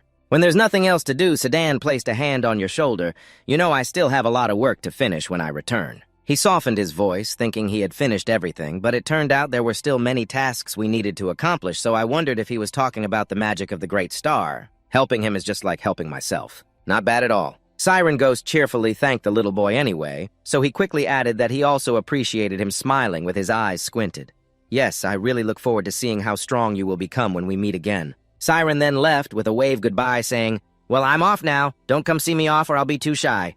So being polite, he replied, yes, please take care, sir, feeling a bit regretful, perhaps, because they had been together for a long time. So I felt a little sad when he left. Lily entered the room with the announcement that Siren had left safely. So it was said that he would depart today, right? Aachen gently replied, that's right, the boy said he was all set. Lily was still very worried hearing that he would leave soon, so she felt relieved. But she hoped he wouldn't run into any trouble on the way. Aachen reassured his wife, we will use the teleportation gate that Arabella prepared, so what could go wrong? Lily felt a weight lifted off her shoulders, realizing she had worried unnecessarily. Aachen, looking very happy, said, whatever happens, I think we have raised our children very well, while other kids in different families are busy fighting for the position of head of the family. Aaron continued, we will also have to make clear decisions one day, but I don't favor anyone. Just then, outside the door, a figure appeared. Aaron was ready and gently called out, parents. Aaron's parents were delighted to see their son. Oh, Aaron, you have arrived. Are you preparing to leave now? Lily asked. Did you bring the sign your mother gave you and the neon? Aaron smiled with squinted eyes and replied, of course I did. Lily gave a few reminders. If you really encounter a difficult situation, go to the place your mother mentioned and show the sign. Aaron asked, yes, I remember. Are the people there your mother's old colleagues? Lily gently looked up and said, yes, they are very close friends of mine. Even though we haven't met for a long time, I'm sure they will help you. Aachen felt tense, realizing that we would indeed go to their house. And start the path of an assassin, really. Regaining his composure, Aachen reminded him. Aaron, when you arrive in the capital, find Duke Tomion before entering the academy. The Duke will help you. Yes, father. Thinking about having to be away from his son made Lily cry. You're growing up so much that you're about to leave us like this. Aachen felt a bit confused, not knowing what to do. Haha, let's see him off with a smile, my lady. Lily sadly urged, hurry up now.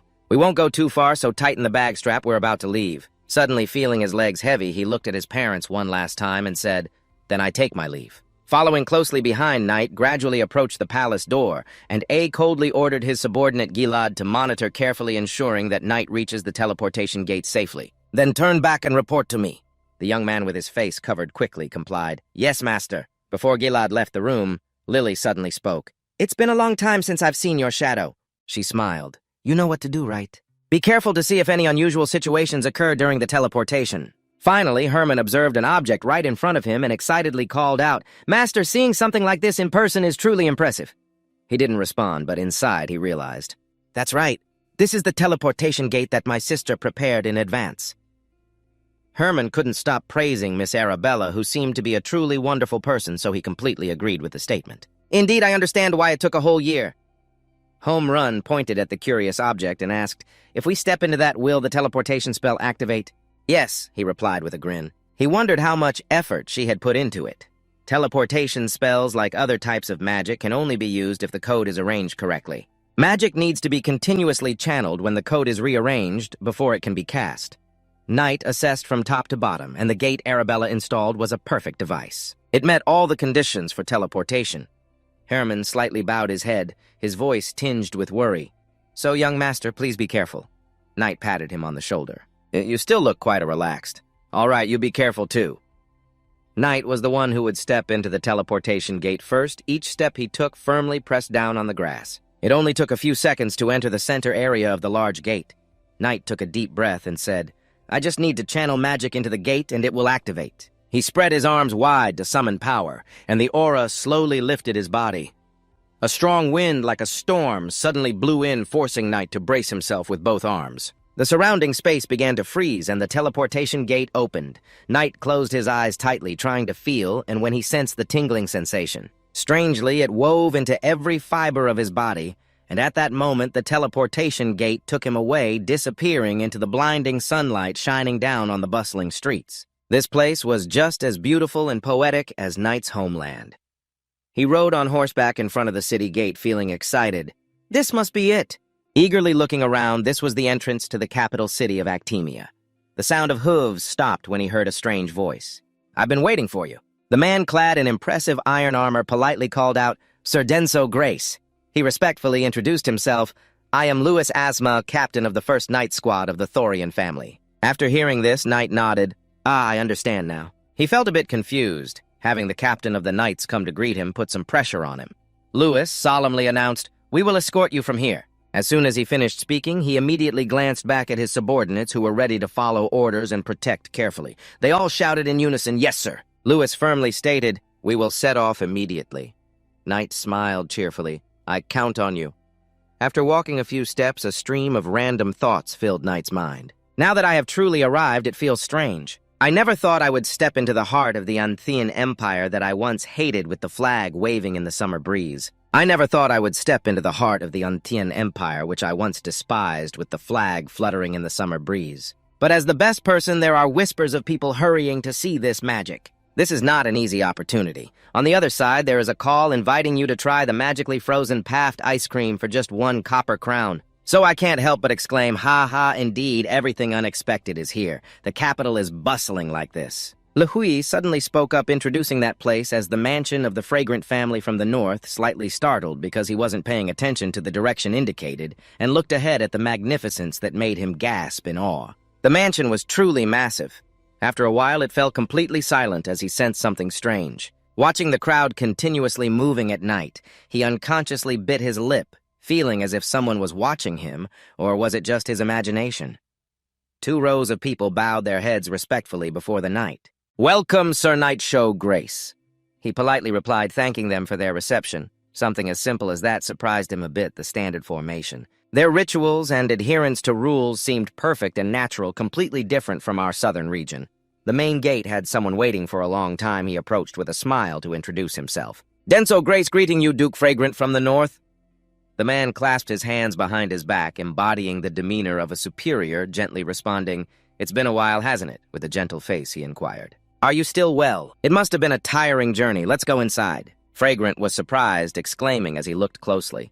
He had changed a lot compared to 7 years ago. The children his age, or even a year or 2 older, Fragrant placed a hand on his shoulder, could hardly be compared to him. Surely he praised him. "You're too kind." Fragrant gently advised a few words, saying this place might not compare to your father's castle, but enjoy your time here. "While preparing for the academy entrance exam, I will assign a servant to attend to you, so if you need anything, just let us know." He cheerfully said, "Thank you, sir. Is Layla still well?" The two continued to chat.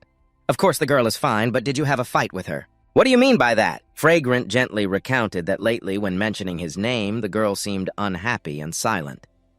I'm not quite sure." Fragrant cleared his throat. "I understand. Perhaps it's due to the pressure from the upcoming exam.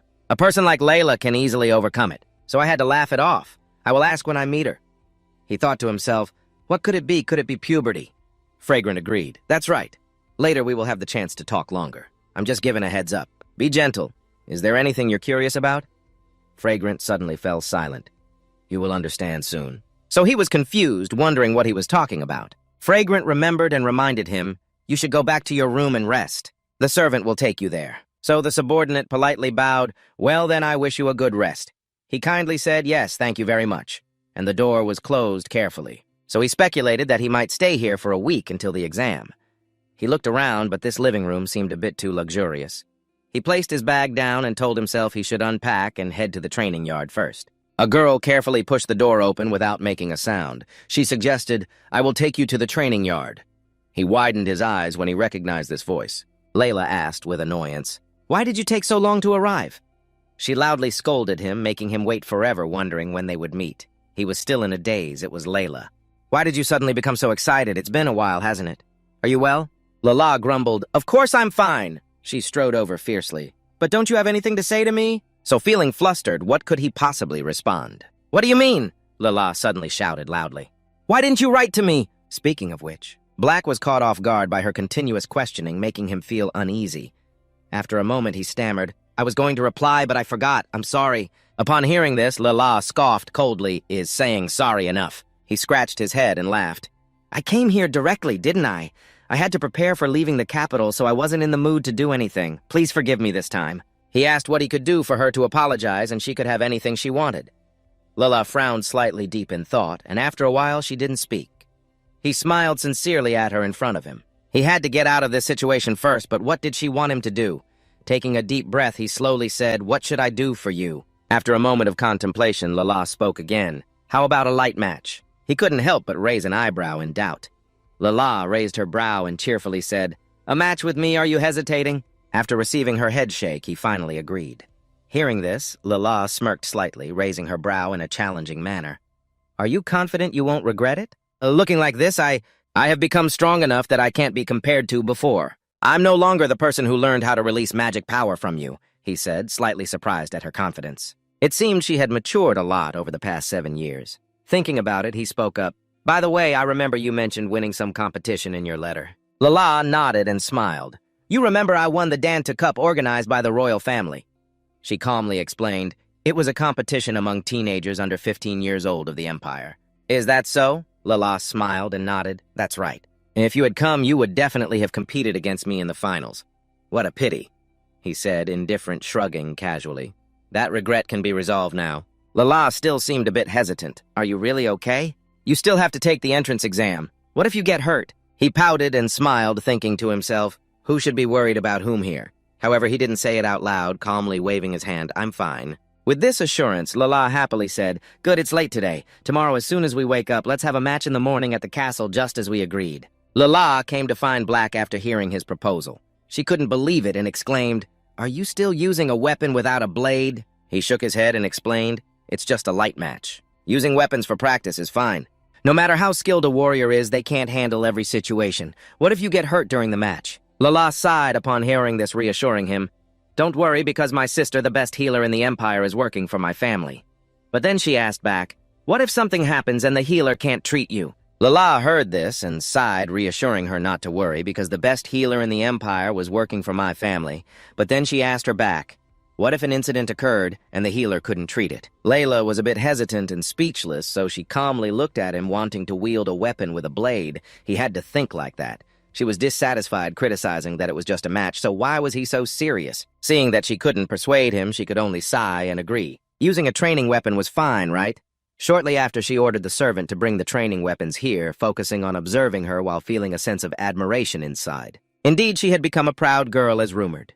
People even said she would soon catch up with the stronghold of her 2 brothers who were actively working as knights. Perhaps Duke Layla had given birth to the first female head of the family. It was indeed at that moment. The release of magical power had become a great motivation for her, and at the same time, Layla was also remembering the years before the day she was able to help her.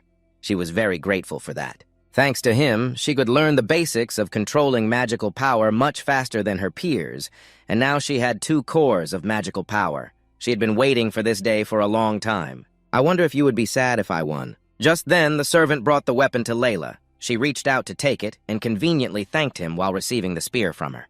He was curious and spun it around a few times. After that, he nodded in satisfaction. Since it was a training weapon, it was quite light.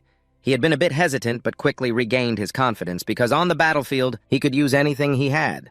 What was there to be afraid of? Immediately, his steps became more steady. The arrogance of a general who had fought on the battlefield for many years returned.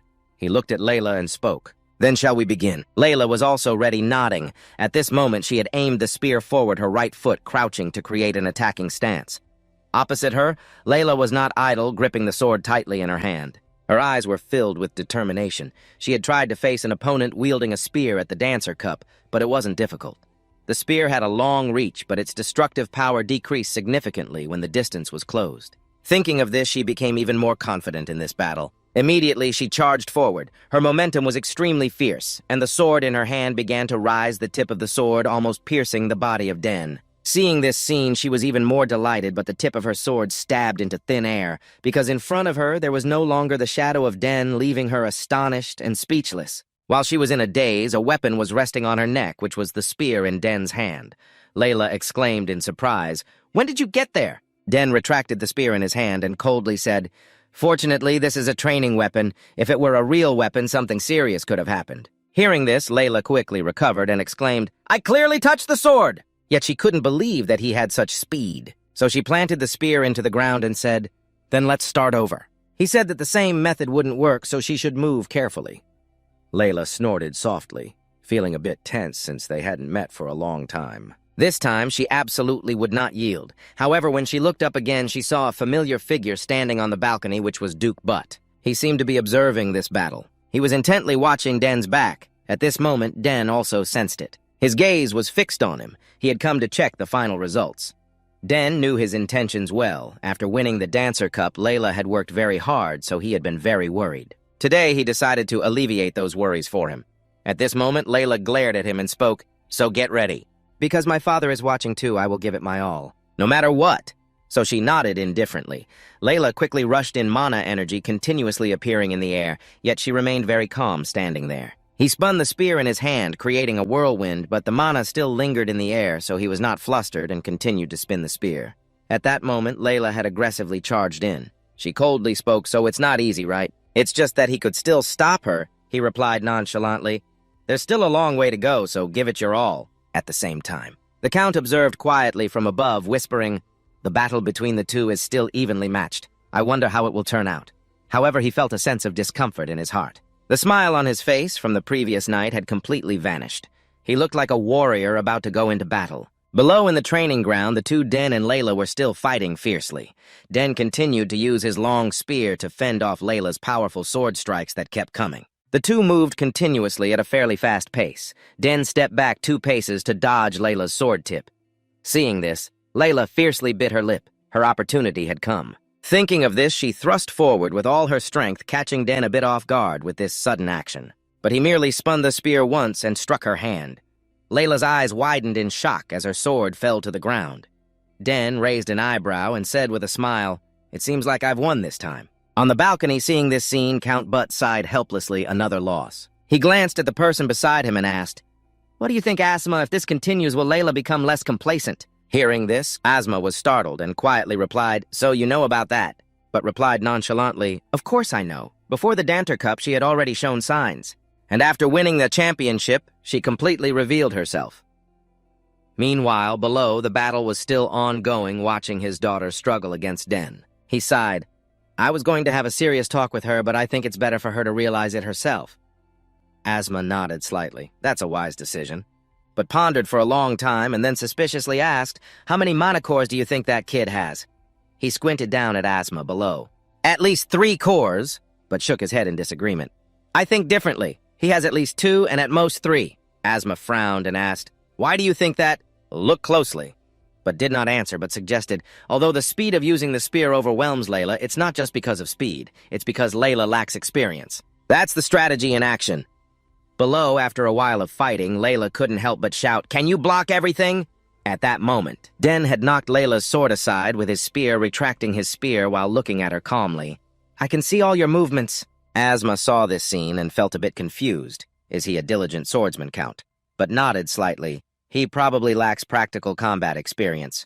"I can't believe it." Speaking of this, he squinted down below, feeling a bit conflicted. The time when Layla matured the most was after the southern inspection 7 years ago. It was right after meeting Den, and perhaps it would be the same this time. While he was thinking, Asma spoke again. "It's quite interesting. The young lady has defeated Dancer Cook, but she can't use all her strength. Clearly, Count Sograce has trained her very rigorously." "No, you don't understand," but shook his head. "Even if he is strict, he is not someone who will train in a harsh manner." Unlike Butt, and this doesn't require harsh training. Asma was slightly startled, confused.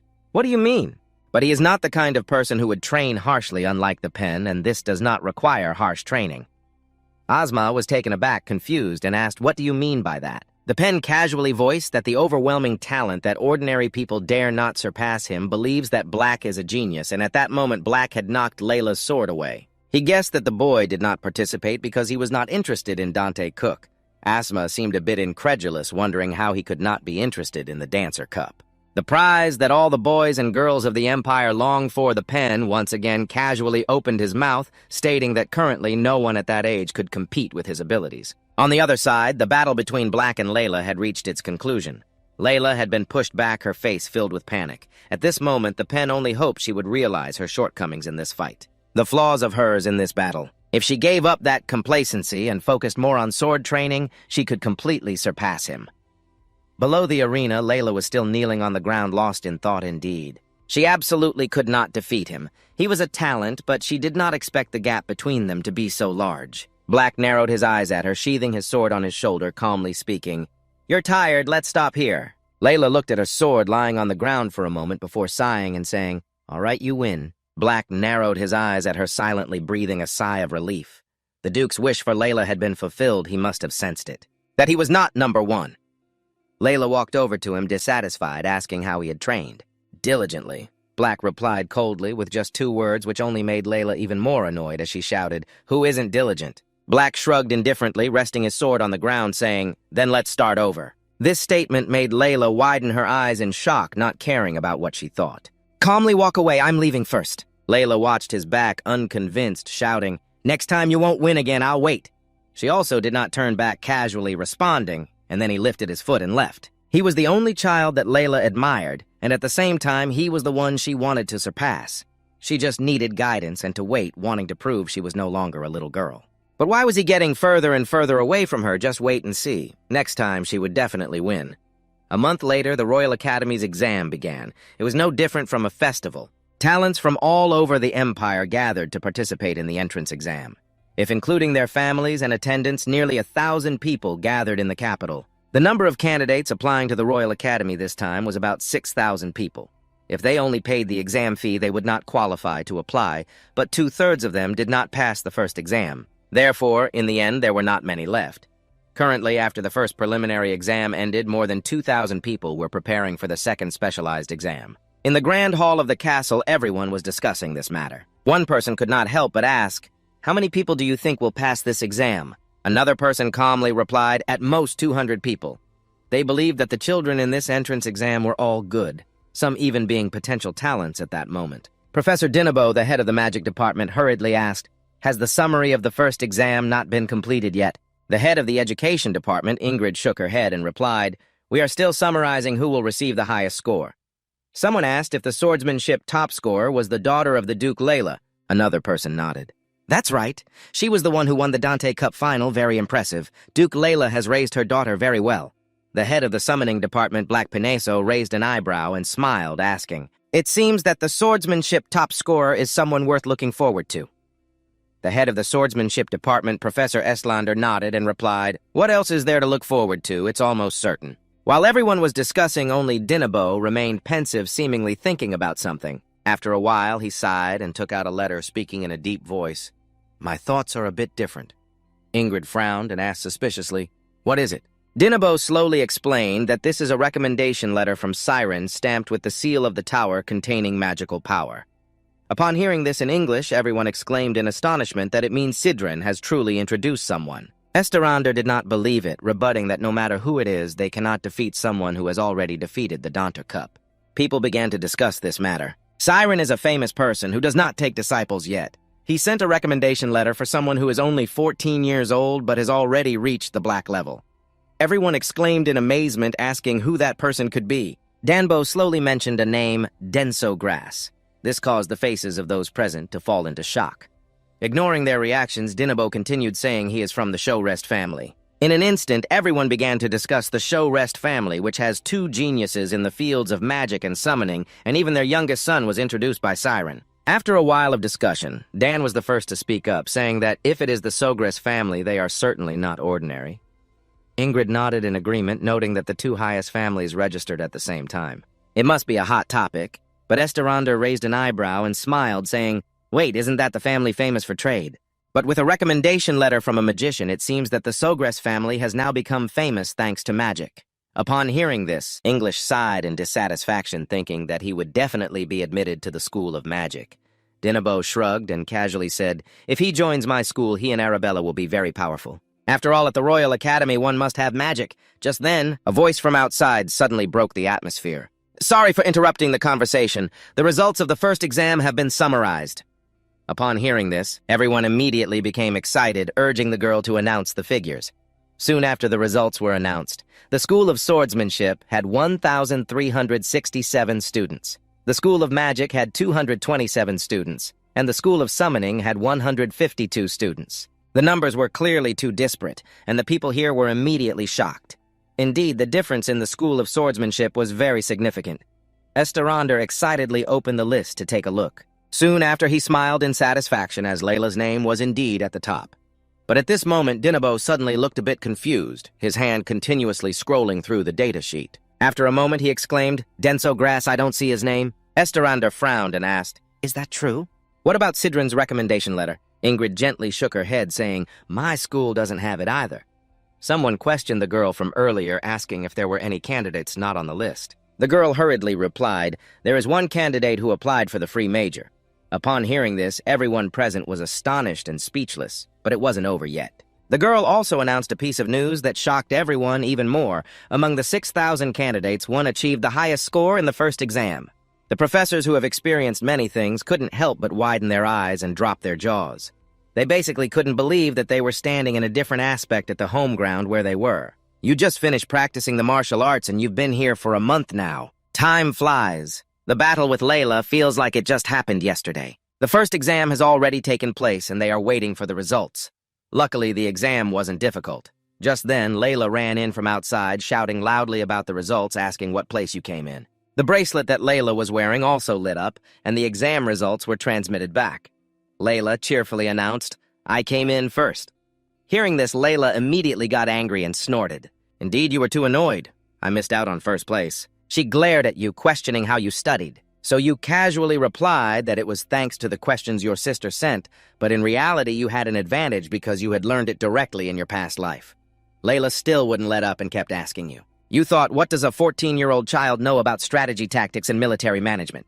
So you slowly said that you found that the easiest. Didn't you find it interesting? Layla couldn't believe what she just heard and exclaimed in astonishment, "Are you even a normal person?" Not only military studies, but also fine arts, music, and even the history of the Trinix Empire. "That's my major," you said with a smile, speaking nonchalantly. "In fact, there are many things you unconsciously acquired." While rolling around on the battlefield, Layla continued to ask, "But where did you take the second exam?" So you frowned and mumbled, "3 places in total, I think." Layla exclaimed in surprise, "But did you really apply for the liberal arts major?" She aggressively questioned, "Besides the magic and summoning departments, what else is there?" You chuckled softly, shaking your head, and replied, "I'll let you know gradually later," which made Layla furious. After a moment of contemplation, Layla irritably asked, "Why did you choose the liberal arts major?" "No matter how I think about it, I don't understand," you calmly replied. "Because I want all of Layla's expressions to be shocked by this. The acceptance rate is very low." You chuckled softly and confidently stated, "I heard that in the liberal arts major you can take any class you want until graduation without needing to choose a specific major, and you can also research alongside professors in the field." "Really?" Layla asked suspiciously. "So no one applies? Don't tell me you don't want to study together with me and are deliberately failing." You shook your head and replied, "No, I don't." She frowned and pressed, "So you really think you'll pass? Besides magic and summoning, what else do you know? Hurry up and tell me." Seeing her fierce demeanor, you were a bit at a loss for words. Should you reveal it or not? A few days later, in a room within a castle, a meeting was taking place with 3 professors discussing the liberal arts major and summoning exam. The magic teaching is so different from the core and magic circle that it's almost impossible to pass. Layla voiced her concerns. Initially, there were people who passed 2 liberal arts majors, but most did not. Even just one major is a challenge. Nebo nodded slightly. Either magic teaching or magic, applying for one would be better. Layla sighed helplessly. "The liberal arts major has been established for about 200 years, right?" Ingrid took a sip of tea, looking somewhat serious. "But hardly anyone passes. It wasn't as difficult at first," Dinabo said in a deep voice, "because it's not like it is now. Hundreds of years ago, the academy needed talent. That was the era of conquest. They had to recruit all talents. Anyone with talent would be nurtured. But now it's not like that anymore. Hundreds of years ago, the Academy needed talent during the conquest period, recruiting all talents. Anyone with skill would be nurtured, but now it is no longer like that. Therefore, the standards are becoming increasingly higher. The candidates will not apply for what they are best at, Ingrid questioned. So why let it exist in a department where no one applies and no one can pass? It is because of the symbolic nature, Dinabo replied nonchalantly, a symbol that only the most talented individuals of the Empire can pass. Hearing this, Den raised an eyebrow, indicating that it was also important. Even though it has now become a dying major, and only to maintain the name, Dinabo presented a stack of documents and slowly explained that in the past 100 years, only 2 people have passed this exam. One dropped out and the other was the previous emperor. Ingrid's expression immediately turned serious, meaning that if one is not a genius, they cannot pass. Den sighed. If he were the youngest son of the war hero Akonsoris, it would also be hard to say, as it is not an ordinary family, so she also hoped for Danbo to speak up. Who knows, he could be a cocky little boy, but based on our considerations, he might be allowed to enroll. Den frowned and began to speak, but as a professor, he could not be careless. Dinabo took a sip of tea, then sighed again. After a moment, he set the teacup down and spoke in a deep voice, wondering if that boy was confident enough to challenge the symbolic nature. The next day at the second competition, Den stood in front of the 3 professors and politely greeted them. I am Denso Grace, applying for the free major at the Royal Academy. Dinabo squinted at him and smiled, asking if he knew what applying for a free major meant. He nodded slightly and confidently replied, Of course. I understand that all 3 majors must meet the passing score. Ingrid quickly added, Your name is Den Wright. It's not too late now. Hearing this, he couldn't help but be surprised. What does this mean? English continued. I have great respect for Count So Grace because he is the best magic teacher in the Empire. She said she did not want to see his son being eliminated and returning, so at this moment he understood what they wanted. He calmly said, Thank you, Professor, for the compliment, but I came here with the intention to give it my all. The 3 professors immediately fell into deep thought. It was true that if he were a boy who easily gave up because of those words, he would not have applied. After a long pause, Dinabo finally spoke. Then there is no other way. There are 3 tests depending on the major for you to choose from. If you fail any of those tests, you will automatically be eliminated. I understand. So without hesitation, he nodded in response. Dinabo glanced at Den and suggested, Then let's start with the summoning department as decided earlier. After that, Den stepped outside. Preparing for the test, Den realized that this person was the professor of the summoning department. She was the Empire's highest-level summoner, having set a record for summoning level 2 or higher 3 times. After observing him for a long time, Den finally spoke. The testing method of the summoning department is the simplest. Just please me in any way related to summoning magic. Hearing this, Den smiled just as he had predicted. The free test based on personal preference had no standards or forms. After thinking, he then spoke up with a suggestion. If so, could the professor summon a familiar for me? Den exclaimed in surprise. A familiar? He calmly nodded, yes, any familiar will do. Not only was she shocked, but the 2 professors behind her were also no exception. English couldn't believe it and exclaimed, What the candidate is asking the professor to summon? Dinabo was left speechless in astonishment. What is this scheme? Since there had been no signs of anything, it was thought that he would only discuss theories. It seems he wanted to see a familiar. Den pondered for a long time, looking at him. Finally, she nodded and spoke. All right. Very bold, but very interesting. You really know how to appreciate what is not appreciated. She told him to open his eyes wide to see clearly. Den nodded slightly and then observed her actions. At that moment, a stream of blue light appeared around her, swirling around her palm and then spreading throughout her body as she seemed to be murmuring a chant. A moment later, her eyes suddenly shone brightly as she shouted loudly to answer the call.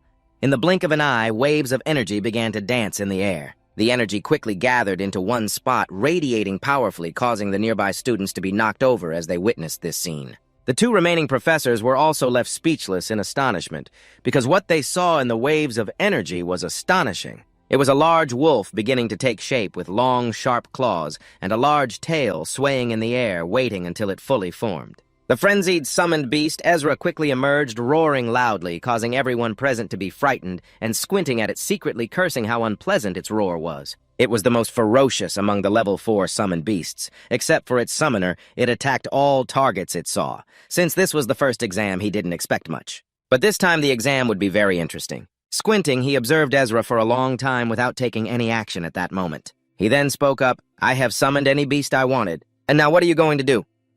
He didn't respond, just standing there extremely calm while the crowd outside continuously discussed the summoned beast. It was the most ferocious among level 4 beasts. Even many dual-level knights would find it hard to defeat it. Ingrid outside was also frightened, exclaiming what they were going to do. After a moment of contemplation, Den walked towards the summoned beast. Seeing this, he immediately exclaimed in shock, "What are you planning to do? Stop right there, don't provoke Ezra." Just as she hadn't finished speaking, Ezra roared and charged at Den, who remained very calm and asked, "As long as I prove it in any way right." Den furrowed his brow in confusion and spoke up, "Yes, but if proving it means throwing yourself into the fire pit—" Before she could finish, Den interrupted. "That won't happen. Everyone don't worry," he said.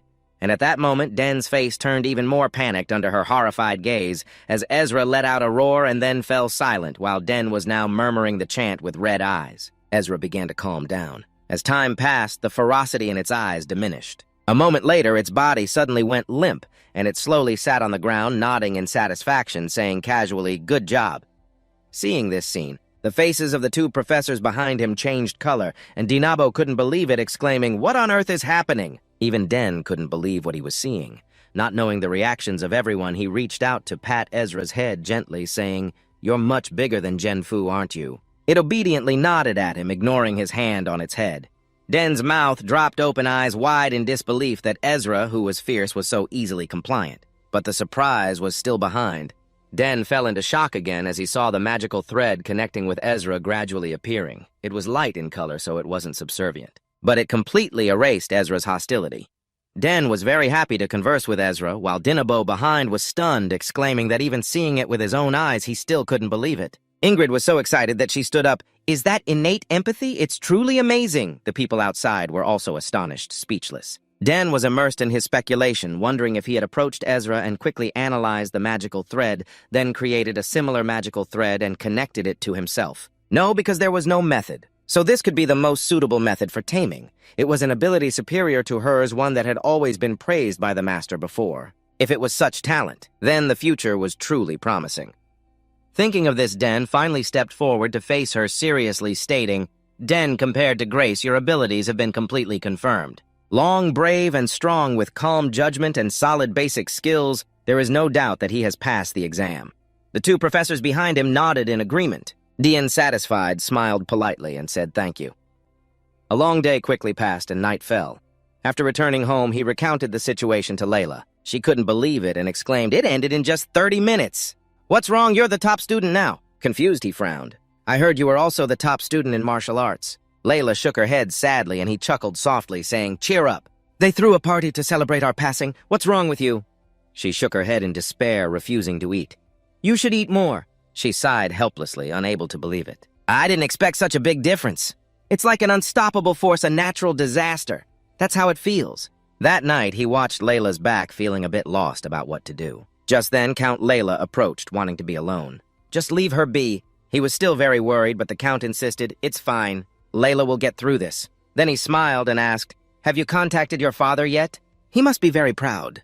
He nodded slightly and replied nonchalantly, "Yes, everyone is very happy." The Count added cheerfully, "If it's a liberal arts major, it's very deserving. Now that the exam is over, you should prepare for school." He nodded, slightly grateful to the Count for helping him through a great time. The Count declined and asked, "Have you thought about the item you want to commission for the forge?" He slowly replied, "I'm thinking about a sword, but I don't have any plans yet." The Count frowned upon hearing this and asked, "Why?" He slowly answered, "My body is still growing. I don't know what kind of sword to make. I'll think about it a bit more, since this is a good opportunity." The Count thought for a moment and nodded. "That's right, there's no rush." Just then a subordinate came in to report, "Your Grace, you should go see the Duchess." The Count glanced at the person and replied casually, "I know, I'll go ahead." With that, he turned and left. He watched the Count's back and couldn't help but sigh. The Duchess's condition seemed to be ongoing. He had heard Layla talk about it. Her symptoms neither worsened nor improved. It's been like this for several years. It's truly unfortunate for someone who has never seen a family member suffer from illness. That's the feeling, so it's hard to understand. He was contemplating whether to go comfort Layla. 2 days later, at the Royal Academy's castle, many people had gathered there. You are wondering whether to go comfort Layla. 2 days later, at the Royal Academy's castle, many people have gathered in this place. They came here to attend a party, and a dignified voice rang out, "It's a pleasure to meet you new students of the Royal Academy. I am Ajwan Home, the principal of the Academy." This year, I see the new students who have overcome fierce competition and stand here. He believes that the future of the Empire is very bright. All are talented individuals of the Empire, but especially among this year's new students. There are many outstanding talents, including students who have passed into the liberal arts program, of which only 2 have succeeded in the past 100 years.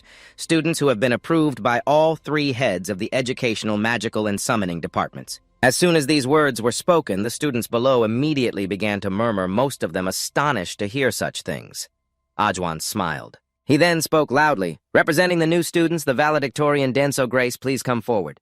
From the crowd of students, he raised his head and stepped forward. Upon seeing him, people below immediately began to whisper. However, he remained calm and walked up while those standing above began to praise him, but walked over to Aaron and said, "You raised him very well." Aaron shyly scratched his head, feeling that he was nothing compared to his brother. However, upon hearing this, but immediately sighed. Raising 2 sons is of no benefit. My sister's enrollment ceremony and I haven't seen either of their faces.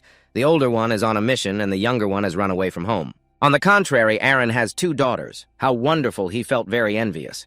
Aaron humbly smiled and said, "Don't you have Lala as well?" In an instant, Butt's expression changed because at that moment, Lala, standing in the crowd, clearly did not look happy. He just hoped that the lady would come, which would be great. At the same time, another person was discussing the summoning technique of the Dark Knight and suspiciously asked Claire, who had been close to summoning beasts since childhood, "Is that true?" Claire nodded in response. "Yes, Professor," she replied, nodding. "Indeed, that is an innate ability since birth." However, in her heart, she felt that the Dark was a monster. This unimpressive little boy can do much more than other summoners. At this moment, K.E. hesitated to ask the professor if with the Dark's innate ability he could summon beasts from beyond the horizon. Beyond the horizon is another world with summoning beasts that lost connection over 100 years ago. After thinking for a long time, the Dark finally spoke. "Let's see. The summoning beasts there will choose the magician. That could be possible." Everyone kept discussing the Dark below while Principal Juan approached Den and spoke. "You are Denso Grace as rumored." He handed him a piece of paper. I smiled and said, "I hope your talent will shine at this academy." Den reached out to take it, nodding in response. "I will remember, Principal." The students in the courtyard were all witnesses to this scene. Their eyes filled with admiration. The nobles on the high platform also looked on. Next would be the part of the oath reading by the representative students, and at this moment they were very satisfied. Finally, he has entered the academy. It took quite a long time to get here, but he will not waste the new life he has been given. This gift, his eyes were more determined than ever. From now on, it was just the beginning. A moment later, in the main lecture hall of the academy, the introduction about the academy finally concluded. The academy staff told them to take a short break before moving on to the next part, so they should eat something and rest comfortably. Immediately after that, the students began to relax in place. The sounds of whispers continued to ring out. The main character was none other than the Dark. At the same time, Lala beside the Dark kept reminding him, "Listen, there will be many people targeting you in the future. If anyone offers something, you must think carefully. I heard that there are many strange people here not well educated at home." On this side, the other students were continuously noisy. Some were invited to join the main hall club, and in an instant it became very lively. Seeing this scene, Lala couldn't help but be stunned. The seniors were inviting students to join the club during the break, and she had heard from her older sister that there were many interesting clubs here which the seniors were also looking for. To invite them into their club, many gazes were directed toward Den, who couldn't help but exclaim, "What should we do? Everyone is targeting you." Upon saying this, she immediately grabbed Den's hand and ran away. While running, she spoke. "First, let's get out of here." Den suspiciously asked her, "Where are you going?" Just after a few steps, they were blocked by a few tall individuals. "Denso Grace, please join the Body Beauty Club. It's a place where you can cultivate and train a beautiful body." Before he could respond, another person rushed over. "Hey, rookie, have you seen the Exploration Research Club? What about our map? If you join now, it will be a new map." Another girl shouted, "Our astrology club gathers the best talents."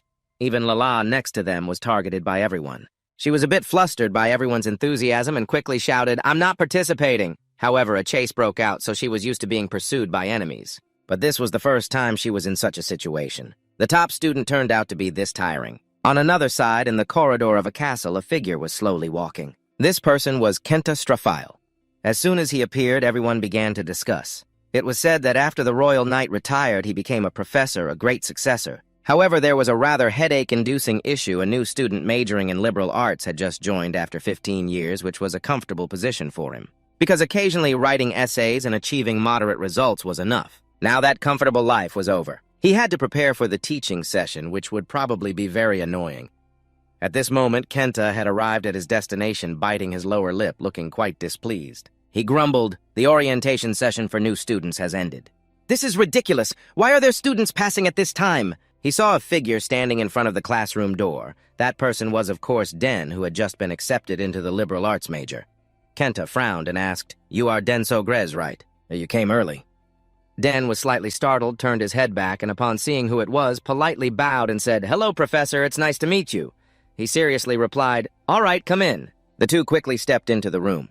Kenta frowned, observing Den sitting on the chair silently calculating. He had worked very hard to secure this position. He came here to rest, not to teach. If it were about maps, he was tired of having to guide those knights. Thinking of this, he looked up and asked, "Why do you want to apply for a liberal arts major?" Den calmly replied, "To do everything I want," Kenta suspiciously asked. "Don't you intend to switch to a special major?" Den casually replied, "Yes, I don't want to miss this opportunity." Hearing this, Kenta immediately felt uncomfortable. If it continued like this, he would have to guide him with no other choice. But he suddenly remembered that Den didn't take the swordsmanship exam. "So the reason you didn't take it is due to lack of confidence, right?" Thinking of this, he spoke again. "What do you know about swordsmanship? I don't mean to belittle you, but since you are studying liberal arts, I am your professor, so at least I should know what level your swordsmanship is at." That night, upon hearing this, he frowned, wondering why he suddenly asked about swordsmanship. It felt like he wasn't welcome. After thinking for a moment, he replied, "It's not that I'm not interested in swordsmanship." Kentis immediately became excited and jumped up. "Great, then I'll test you." Without any hesitation, he nodded, "Sure." He secretly felt pleased. You fell into the trap. He quickly suggested, "Then let's go to my training ground. I have the authority to evaluate students." As long as he could use the excuse of poor swordsmanship to make you leave, that would be enough. The two quickly arrived at the training ground. Kenta casually spoke, "There are many swords here, so just choose the one you want." Calmly nodding, he looked at the swords laid out there. He couldn't help but feel emotional. Why was the training ground in a place like this? Even though there were no specialized students, this seemed a bit serious. He sighed helplessly, wondering which one would be suitable. Soon after, he reached for a sword in the corner. Kentis frowned and asked, "Is that enough?" He nodded slightly and replied, "Yes, this one is enough." Kentis raised an eyebrow and said with a smile, "If you can strike me with that sword even just once, you will pass." He said it wouldn't be hard because he would only move within 2 steps. Hearing this, he nodded, "I understand." Kentis frowned, observing calmly. Accepting his condition, was it because he was confident enough? He really was confident enough to do that. At that moment, he immediately charged forward, his gaze extremely determined. The tip of his sword was almost touching Kentis's body, surprising him a bit. "Your speed is impressive. Is this why you can enter the specialized field?" But while he was thinking, the sword in his hand kept shifting. Kentis's face immediately became unpleasant. What was this? Finally, he raised his sword, took a step back, and then swung his hand to block the sword. At that moment, he sighed in relief. That was close. Using such an unusual sword technique. Could he be a fool who knows how to use a sword? On this side, he had also stepped back, resting his sword on the ground, raising an eyebrow to look at the person in front of him. His eyes scanned around, and the atmosphere began to change. Kentis's face was somewhat unpleasant. He looked like a swordsman on the battlefield, not the posture of someone from the nobility or a knight. While he was thinking, he charged forward again, each of his sword strikes dancing in the air. His attack speed was extremely fast, each step forcing Kentis into a defensive position. His face looked somewhat unpleasant, and his hands holding the sword began to tremble involuntarily, but he didn't give Kentis any time to breathe. He came with a momentum that tore through the wind. His agile speed and extremely skilled sword techniques made Kentis doubt himself. Was he really a level 6 and had to focus this much? Was he really fighting against a 14-year-old child? At this point, he didn't even need to give any leeway. Kentis had to keep moving to block the strikes. At this moment, he had stepped back, but Kentis's face wasn't looking good either. This scene looked familiar. Years ago, when he was still a knight leading his troops to battle, he had seen a valiant warrior. However, that person had no medals or any banners representing knights. Watching that person fight, he was astonished, wide-eyed. Who was that person? Returning to reality, each sword of the two had come towards each other, but it had touched Kentis's body. Seeing this scene, Kentis couldn't help but be startled. Why was he thinking about something else? But no matter what, he had won. He smirked and said, "Professor, I think I've met the requirements." Gritting his teeth, Kentis felt somewhat unwilling. The grip on his sword was so tight that he trembled.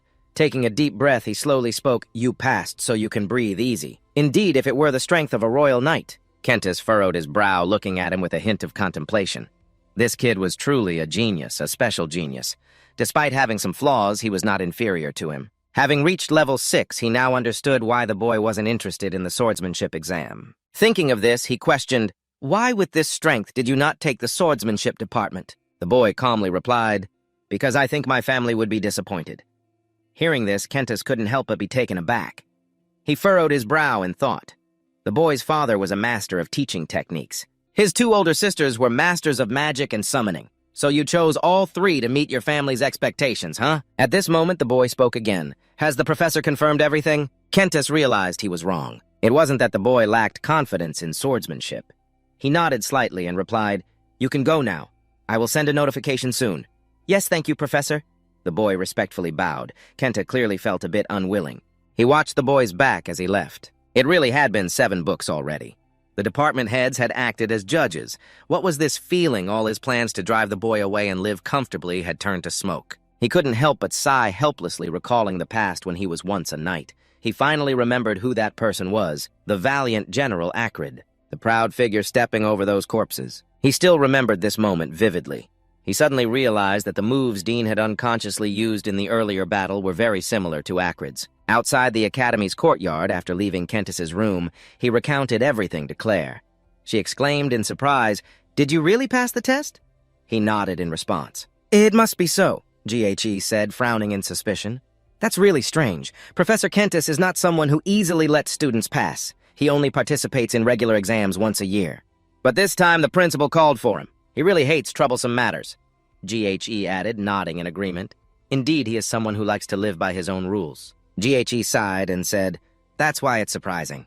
Thankfully, nothing happened." All night, he focused on her smile, feeling a surge of emotion. She didn't praise him. Indeed, it's your night. He only felt at ease when he knew he was safe. That was one of the reasons he liked his second sister. Just then, Arabella ran over from a distance, wondering where he was. "Are you with Claire?" She smiled happily. "Little brother, you passed the test, right?" The student saw the 3 sisters chatting happily and began to whisper. After a while, someone approached and introduced himself. "I am Max House. I am in charge of all the dormitory affairs. The dormitory is divided into 3 areas based on entrance scores, with the highest level area called Dantec 1. He also informed him. "Since you are the top student in the liberal arts major, you will stay in this area. The dining hall, training ground, library all meet the standards. Moreover, there are also restrooms and magic projection rooms. Additionally, there are secret facilities." Hearing this, Dean couldn't help but frown.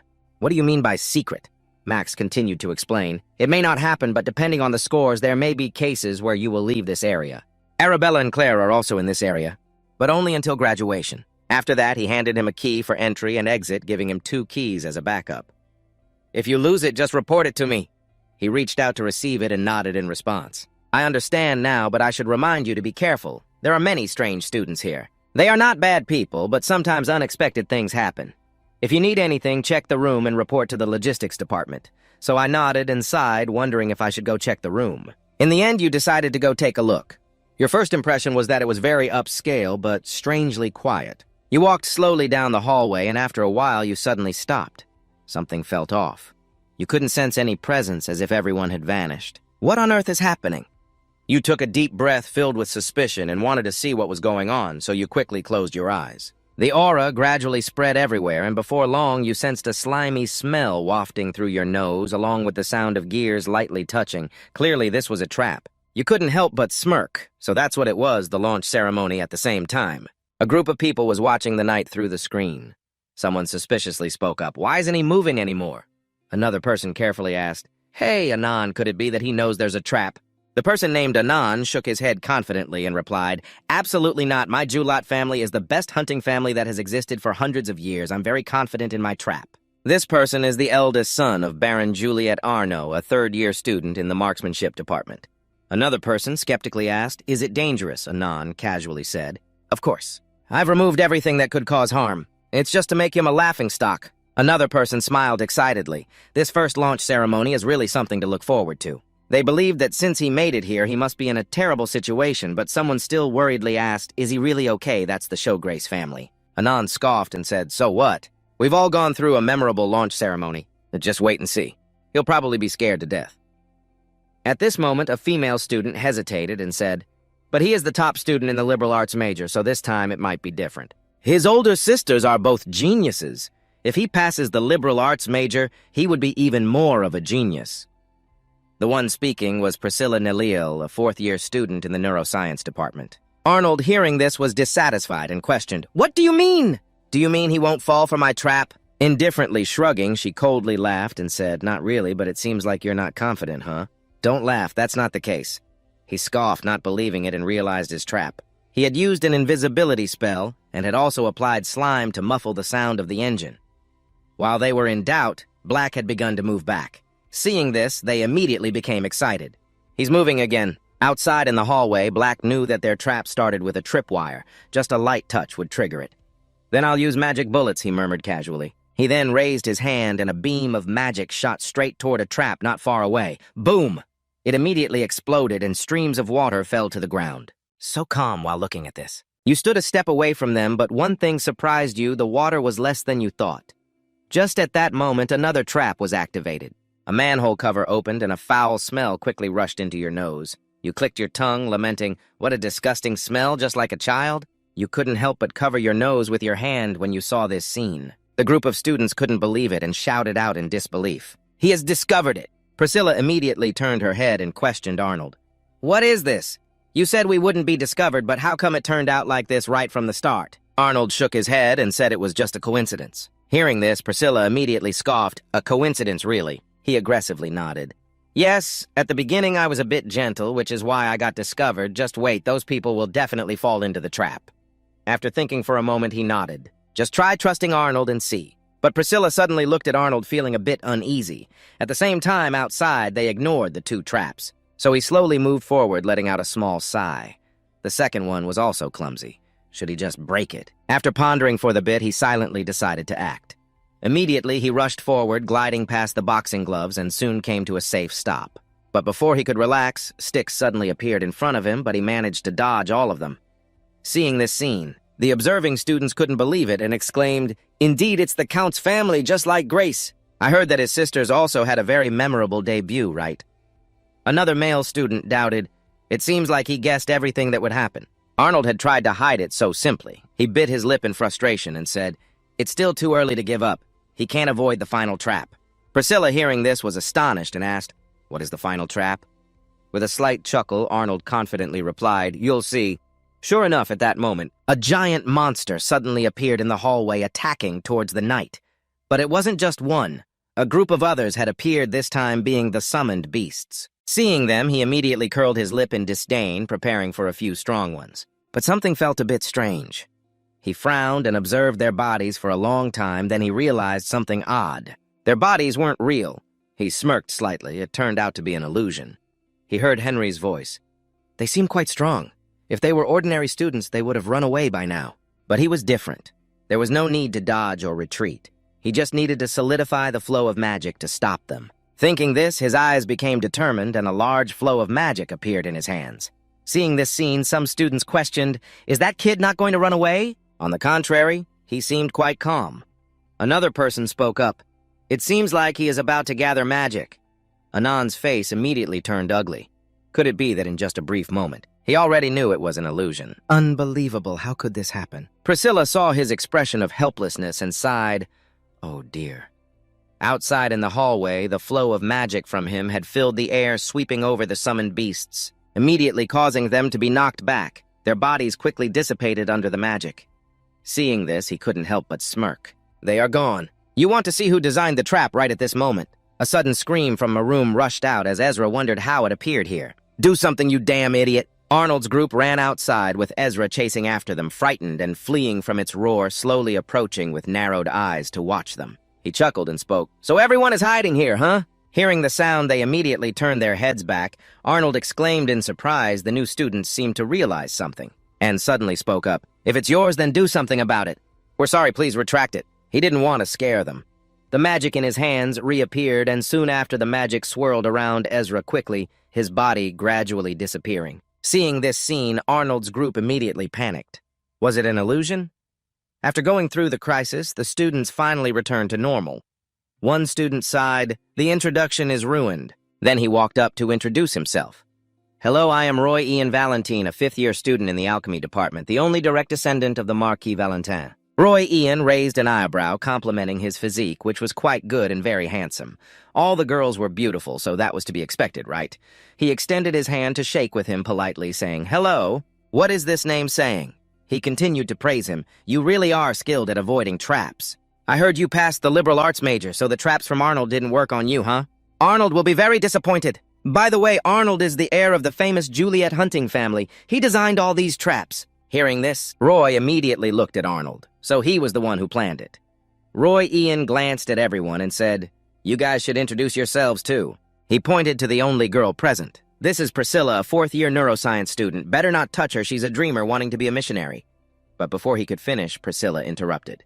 "Kind and beautiful, I am Priscilla Nalil, the abandoned child of the family. If you're in neuroscience, you can't dream of marriage." She nodded and smiled. "Yes, please help me more." The moment she shook hands with him, Priscilla was shocked, her eyes wide. She couldn't believe it, exclaiming, "Wow, such strong magic." "This isn't magic that someone our age can possess. It's unbelievable." Hearing this, Roy Ian skeptically asked, "Is it really that amazing?"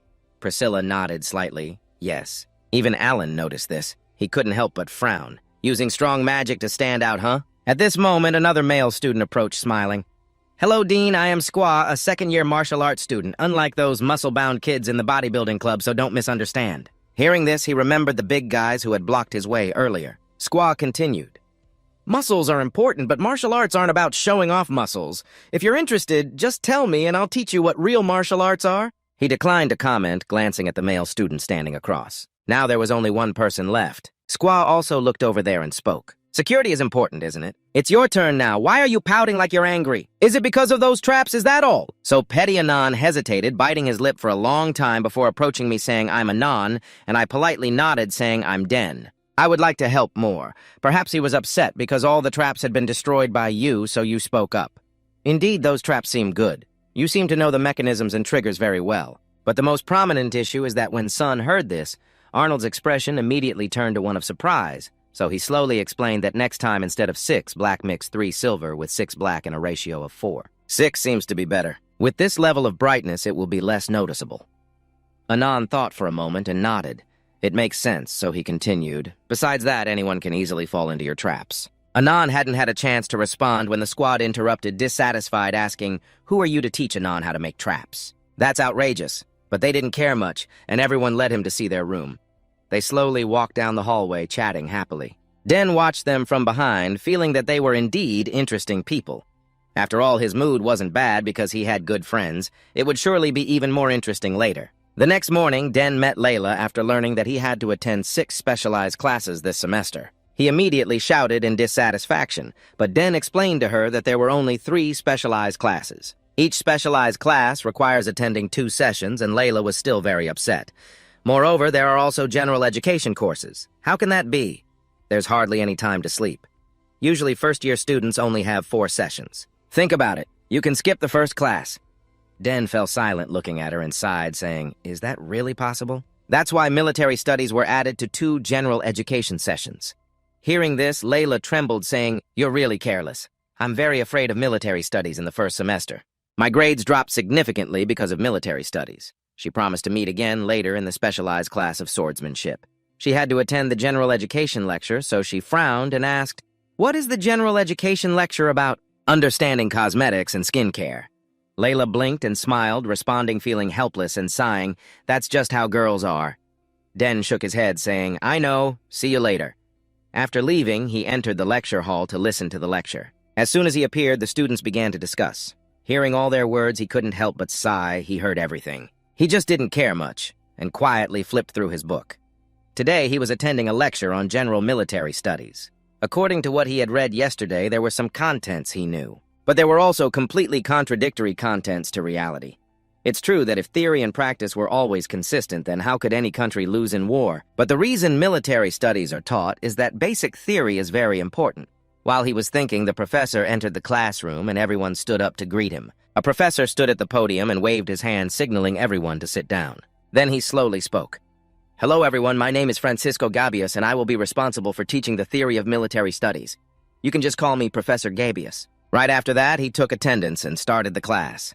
Den squinted at him for a long time, falling into deep thought, noticing that he seemed to be an experienced person on the battlefield. Den smiled slightly. He was really looking forward to it. At this moment, Professor Gabius began to teach, stating that one must delve deeply into military theory to be effective on the battlefield.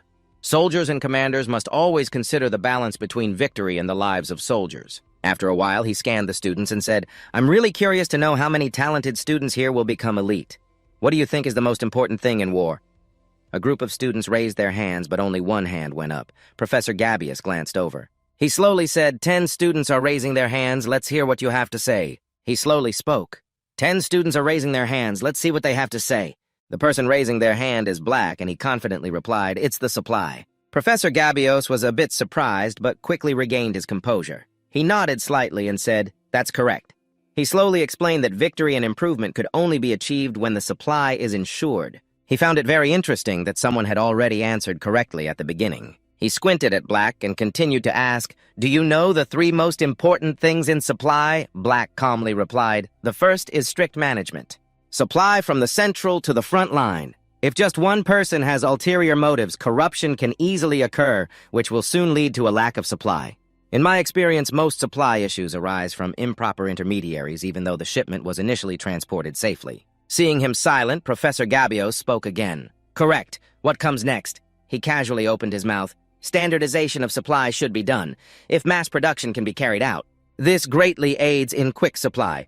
The frontline units will maintain their strategy without being disrupted." His words put the students here into a state of chaos, because what he said was not in the books. Even Professor Gabios was a bit startled. "What is this?" After hesitating for a long time, he finally spoke again. "This time it is also the correct answer. What is the last one?" So he casually replied, "That is local production. If the war drags on, the first 2 will be even less adhered to, and the quality of the supply will decrease. This requires soldiers on the battlefield to think of ways to be self-sufficient at least, even though the material quantity is quite low. But still enough food reserves in emergencies.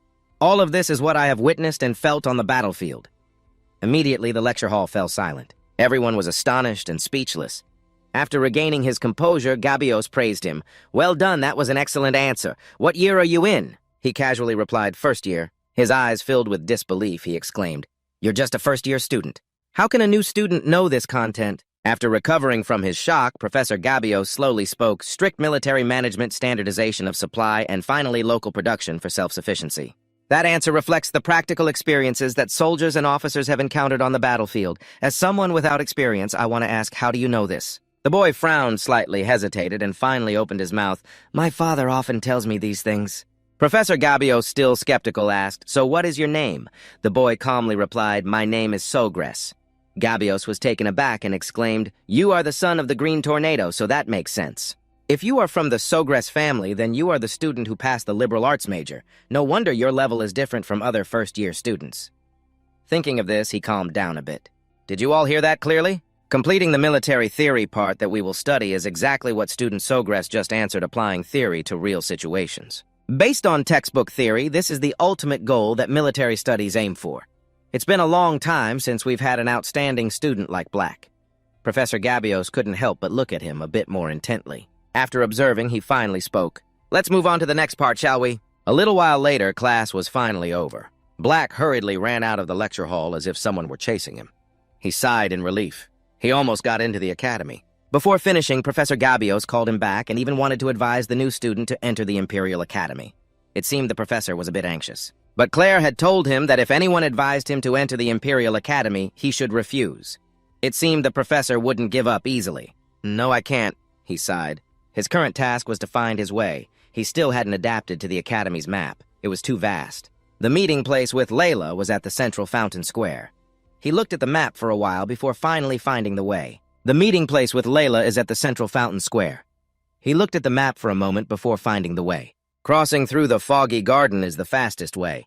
The foggy garden is a place where even when the sky is cloudy, visibility remains limited, just like in fog, making it very easy to get lost and wander around. And this is also a vast garden shrouded in fog, so everyone tends to avoid it.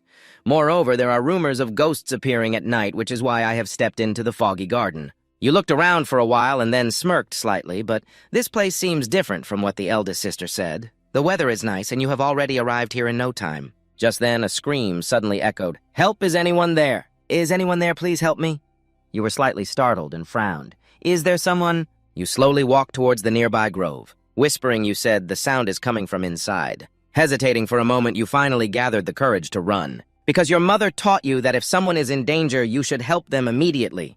There is still enough time before the next class so you can rescue them. With an excited mindset, you ran into the grove, and after a while, you rescued a male student who was sitting on the ground, panting, and gratefully said, "Thank you. I thought I would be trapped in there forever." You nodded slightly.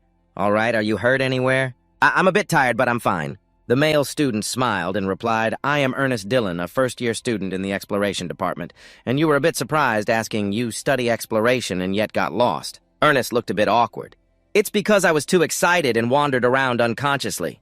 Hearing this explanation left you somewhat speechless, and you suddenly remembered something. You suspiciously asked, "If you are Baron Dillon, then you are from the Western family, right?" "The emblem is probably a ship and sailors," Ernest happily replied. "You know about it. My family has explored the seas and distant lands." From generation to generation, you smiled quietly at this feeling a bit emotional, but it seemed a bit difficult for you. Ernest then suspiciously asked, "What is your name?" "Surprisingly, you know my family." You honestly stated your name, and Ernest was astonished. "You are the freshman who passed the liberal arts major after 55, right?" You nodded slightly. "That's me." And immediately he excitedly exclaimed, "I've really wanted to meet you even just once." You refused giving him a look, and he said, "There's no injury on you." "But what about that bruise? And there's a scar, too. It's very different from the scars from exploration." The more you thought about it, the more confused you became, and you frowned in contemplation. After a moment, you suspiciously asked, "Are you exploring this garden?" Ernest nodded slightly. "Exploration excites me. In fact, for me, not just the garden, but everything new I encounter is an exploration."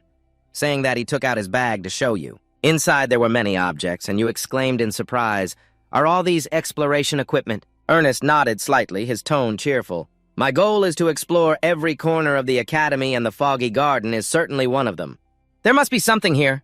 With the cloudy sky and thick fog, isn't that unreasonable?" You widened your eyes in surprise at him. "That's right." "So have you found out anything yet?" "Not yet." Ernest shook his head.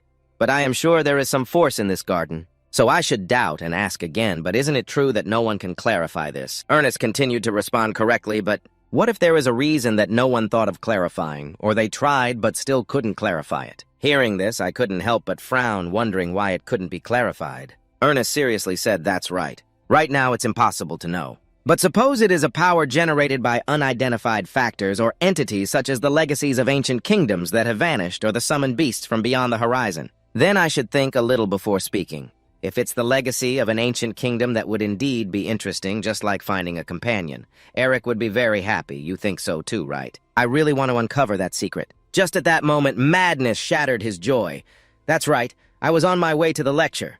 Ernest immediately jolted quickly, packing his things to prepare to leave. Unfortunately, before he could leave, the sky suddenly poured rain. Before long, the rain fell heavier and heavier, and Ernest panicked, shouting, "This is bad! I heard that if it rains here, the fog gets thicker, so I frowned and asked, 'If so, it would be hard to go outside, right?'" Ernest nodded slightly. "That's right. We will lose our way." Saying that, he took out a compass to see, but the compass kept spinning in circles, not indicating any direction at all. His face grew even more panicked. He fearfully shouted, "Indeed, the compass isn't working! If this continues, we can't move!" I looked at him and asked, "Can't this be resolved with exploration abilities?" Ernest shook his head slightly. "The unknown force has trapped us, and my body feels heavier. What should we do?" My expression quickly changed. Ernest was worried. "This is bad." I ignored him and glanced at the fog around, somewhat surprised. I felt strangely empowered. Ernest, unaware of my thoughts, was still very panicked, sitting on the ground. "This is bad. If it continues like this, you will be in danger." But at that moment, a surge of magical power suddenly swept in, causing Ernest's eyes to widen in horror. At this moment, an extremely large flow of magical power was radiating around. Even the fog began to dissipate. Ernest raised his hand to shield himself from the incoming magical power, trembling and biting his lip. The magical power was truly terrifying. At this moment, the fog was dissipating from around me. I panicked and shouted, "What is happening?" I didn't answer and calmly replied, "Let's go, I think I know the way out." Ernest exclaimed in surprise, "Really? How do you know?" The two of us looked at each other, but our expressions were completely opposite. Facing Ernest's panic, I smirked, knowing that perhaps I could truly clarify the mystery of this place. Although the rain was still falling, it was no longer an obstacle of the night. Wherever I stepped, the fog gradually dissipated. Anistia behind us was somewhat speechless. This was the mysterious fog that many wizards had yet to explore. But I could pass through it as if nothing had happened. Moreover, the fog cleared in the places I walked through, and visibility became clear. I truly was a remarkable guy. While I was thinking, I spoke up. "We're almost there." Eric was slightly startled and asked doubtfully, "Really? Did you find the way?" Not long after they stopped, but Eric's expression was somewhat astonished, because where they stopped was the center of the fog garden.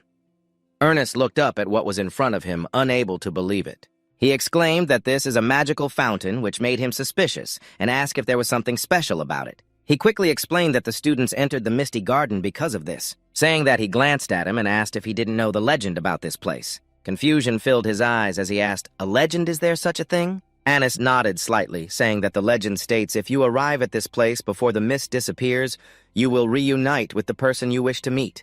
It's just a typical romantic tale. Hearing this, Den continued to ask how the magic of the fountain still worked. It was already difficult to get here. How does it work? His words left Ernest stunned. He was right.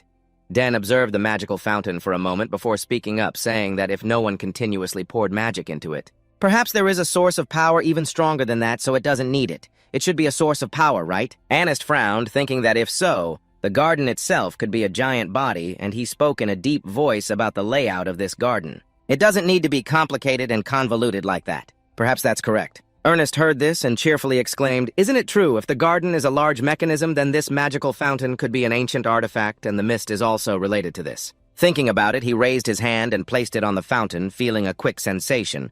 This feeling must be right. There was something inside him reacting, as if meeting an old friend. After a moment, he immediately opened his eyes, clarity shining in them.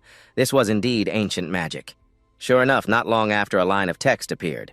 Ernest, seeing this beside him, exclaimed in astonishment, "Wait, this is ancient secret language." He frowned and looked at him, asking, "Secret language?" Ernest slowly explained that he wasn't sure because he couldn't see clearly, but now that he touched it, he was certain. It was the language used in the ancient nation that has vanished, and Secret exclaimed in surprise, "You know this too?" Ernest confidently replied, "Of course I'm a Dylan. Studying ancient languages is very important for explorers. It would be frustrating to reach ruins and not be able to read what is written there." Of course, he wasn't fluent in all languages, but he had been taught this language by his father since he was little.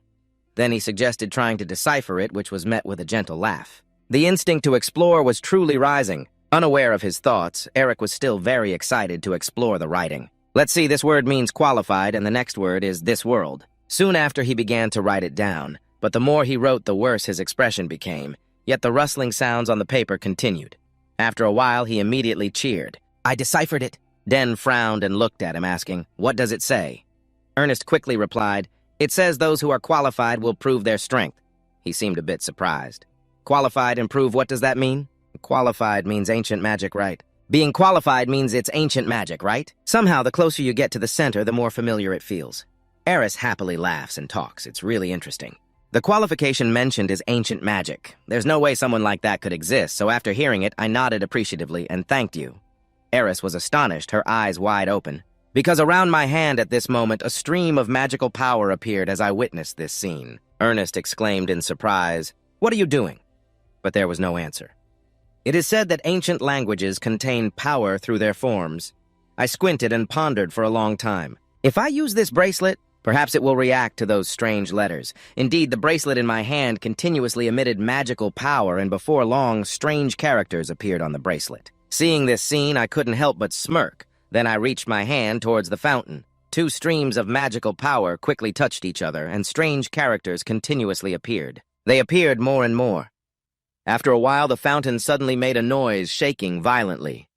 Ernest exclaimed in surprise, "What is happening?" Under the astonished gaze of the two, an object slowly emerged. It looked like a large gemstone. Ernest suspiciously asked, "What exactly did you do?" The fountain sank into the ground. At this moment, Black was also very happy. Your answer was correct. Immediately after I continued to pour magical power into it, Eric was startled to discover that the mist had also disappeared. Is it really that easy to activate ancient relics? The bracelet of Black continuously emitted magical power. The qualification turned out to be Black. Before long, a light suddenly shone, so I hurriedly spoke up. "Look, something is glowing at the center." The light slowly appeared, and the two of us stared at it. After a while, that thing became clearer. Anise exclaimed in surprise, "It's so beautiful, just like a gem." It must be the source of power that operates this fountain. I nodded slightly and replied, perhaps it is the reason behind all the strange phenomena in this garden. Saying that, I glanced towards the central fountain. Now I would check the ancient magic. Thinking about it, I stepped into the central area and placed my hand on the thing lying there. The moment I touched it, I was startled. This power is ancient magical power indeed similar to my own, but at this moment I realized something was appearing. There were some strange characters on it. Akana had existed and perished. This is a legacy. This is amazing. I can understand the ancient language that I once couldn't read. This is truly the legacy of the Akana magical kingdom, so now I have absorbed this power. However, the more I absorbed, the more I felt a sharp pain in my heart. I bit my upper lip fiercely, and my forehead was covered in cold sweat. Something was flowing into my heart, a large stream of magical power along with something strange pushing inside. It made my heart feel like it wanted to leap out, and then a strange circle appeared. The core and the circle have opposing roles, making it very difficult to have both due to the poor effect and also harmful to the body, so magic swordsmen often have to live with heart conditions. Therefore, I didn't want to create a circle. I could only use magic. But must I really do that? While I was thinking, Eric suddenly spoke up. Are you okay? My complexion had not been good all this time, so I was startled out of my thoughts and smiled slightly, replying, don't worry, I just have something to think about. Eunice, hearing that, didn't know what to say and had to change the subject. You have no idea how surprised I was, but the power you absorbed earlier. The fog of words is the same. It seems there's something related to you hearing this phrase, but I don't know how to respond. Eric must be very curious since he witnessed everything firsthand, but it would be better for both of us if we didn't know each other. I thought then you chuckled softly and said, I'm just responding the way my sister taught me. I also don't know the details. Eric had no doubts and nodded in agreement. If you find out later, you must tell me. Today he is really excited. He keeps talking to Den about this. But Den hasn't answered any questions. After a while, Ernest glanced at Den and asked, aren't you supposed to have a class? Den suddenly remembered that's right, he has an appointment with Layla. Immediately, he patted Ernest on the shoulder and said, sorry, I have to go now. See you later. Then he quickly took off. Ernest couldn't help but smile as he watched Den's back disappear. He really is an interesting friend. If I could explore with him, I would discover great things. It's so exciting on this side, so I used my magic and ran off. It just felt a bit strange. You feel more comfortable moving. You furrowed your brows, falling into contemplation. The circle and the core coexist, but there is no feeling of being separated. The magical power of the core would be interfered with by the circle. So the effect would be extremely low, but now, no matter how much magic power I generate, it feels nothing unusual. My magic power hasn't decreased? I smiled faintly. No, on the contrary, it feels like the magic power is circulating through the circle and gathering into the core. Moreover, the magic power concentrated in the core is even purer than before. You ran off with a joyful heart. This is so miraculous, you whispered. I must contact my sister. A little while later, in Hangston District, Den and Layla were strolling around. Layla happily chatted continuously. It turns out this is the Hangston District that everyone talks about. Den looked over there, the entrance is right there. He was slightly startled following the direction of her hand. Layla slowly explained about the famous magic curtain over there. Furrowing his brows, he asked back, the magic curtain. Layla nodded slightly. It was created by Henston, a legendary wizard from the academy. This curtain is open once a year for new students with magical talent. If you pass through here, different colors will appear depending on the quality and level of magic power. Originally, it is a device to detect dark wizards secretly infiltrating the academy. It seems that after the dark wizards were exterminated, it changed for this purpose. At this moment, Den suspiciously asked what colors correspond to each level. Layla slowly replied, if there's no talent, it won't change. If at a stable level, it will be yellow. If relatively talented, it's blue. If overwhelming, it's red.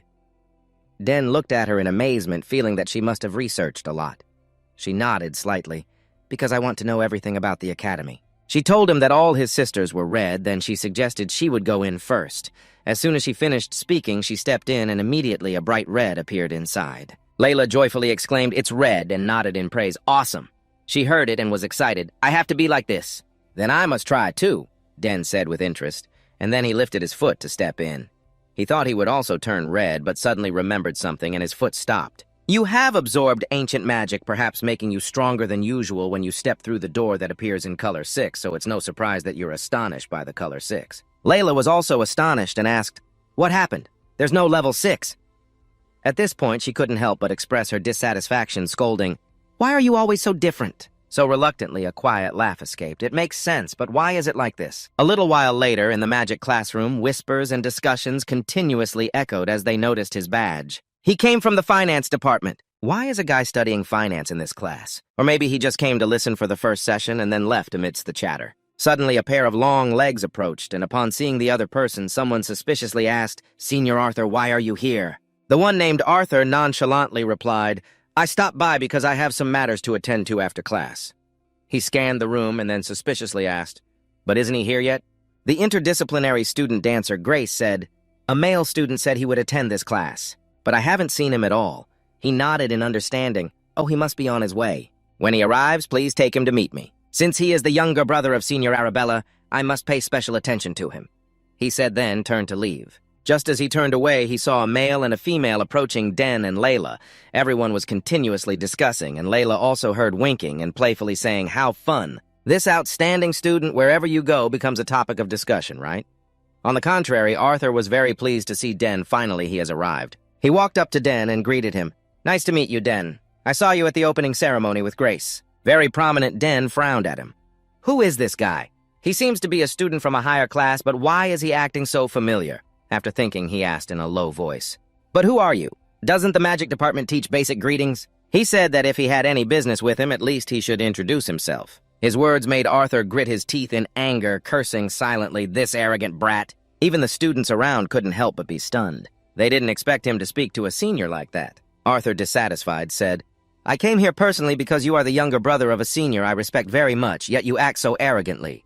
Have you ever thought that your attitude could affect your family's reputation?" So calmly responding, he said, "I never thought about it, really. From my perspective, aren't you the one who is losing face?" Arthur bit his lip in anger and said, "You don't know who you are standing in front of." After saying this, he fell into deep thought. If he overlooked this, it would harm his reputation. He believed Arabella would understand. Thinking of this, he snorted coldly, "You seem to need some lessons." Den narrowed his eyes at the stream of magic in his hand, frowning. On the contrary, he was extremely confident that he would defeat Den, but at that moment a low voice rang out. "What's happening? Is there a problem?" Arthur immediately turned around and explained, "I just stopped by to greet the first-year juniors." The person who arrived was the head of the magic department, Dinabo, who coldly asked, "Is that so? If you like socializing, do it after class." His words shattered the atmosphere. Arthur looked at him with annoyance and muttered, "This time I'll let it slide." After saying that, he turned and left. Layla watched his back and quietly reminded Dinabo, "Be careful." "That guy looks unpleasant," he said before leaving. Arthur leaned close to the person next to him and reminded, "Take him to that place." But the other person hesitated and said, "He's the younger brother of Senior Arabella. Is that okay?" He didn't care and coldly replied, "I'll explain to the senior, just take him there." At that moment, Professor Dinabo had already stood at the podium and started his lesson. "Since today is just an introduction to the subject, I'll keep it simple. After class, since this is a practical combat course, we also need to measure mana." As he spoke, he placed his hand on the device in front of him and slowly explained, "If you place your hand on the device and channel your mana into it," immediately a stream of magical energy appeared surrounding the device. He glanced at everyone and asked, "You will know how many magic circles you have." Seeing the magic circles appear behind him, the students were immediately astonished, gasping, "6 magic circles as expected of the professor." Regardless of the students' reactions, Dinabo continued, "Of course, the number of magic circles is the same. But the higher the level, the darker the color. Sometimes the magic circles may not even appear, but not having magic circles doesn't mean you lack talent, so don't worry."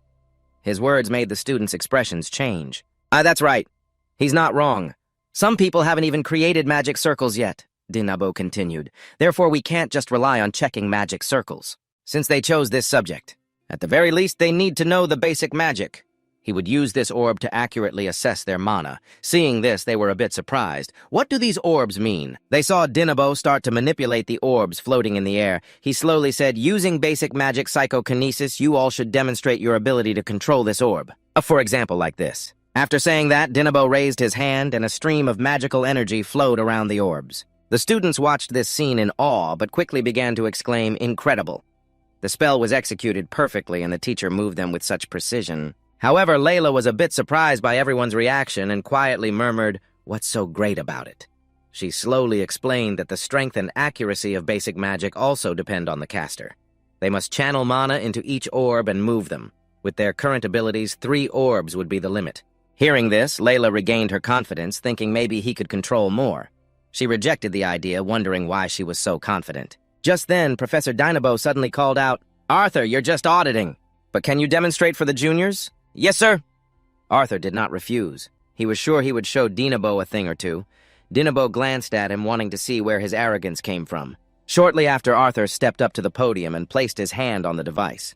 4 magic circles immediately appeared, and the students below gasped, as expected of Senior Arthur. Immediately, Arthur walked up to the podium, placed his hand on the device, and 4 magical circles instantly appeared. The students below immediately exclaimed, "Indeed, it's Senior Arthur. He has already reached level 4, and the color of his magic circle is also very good."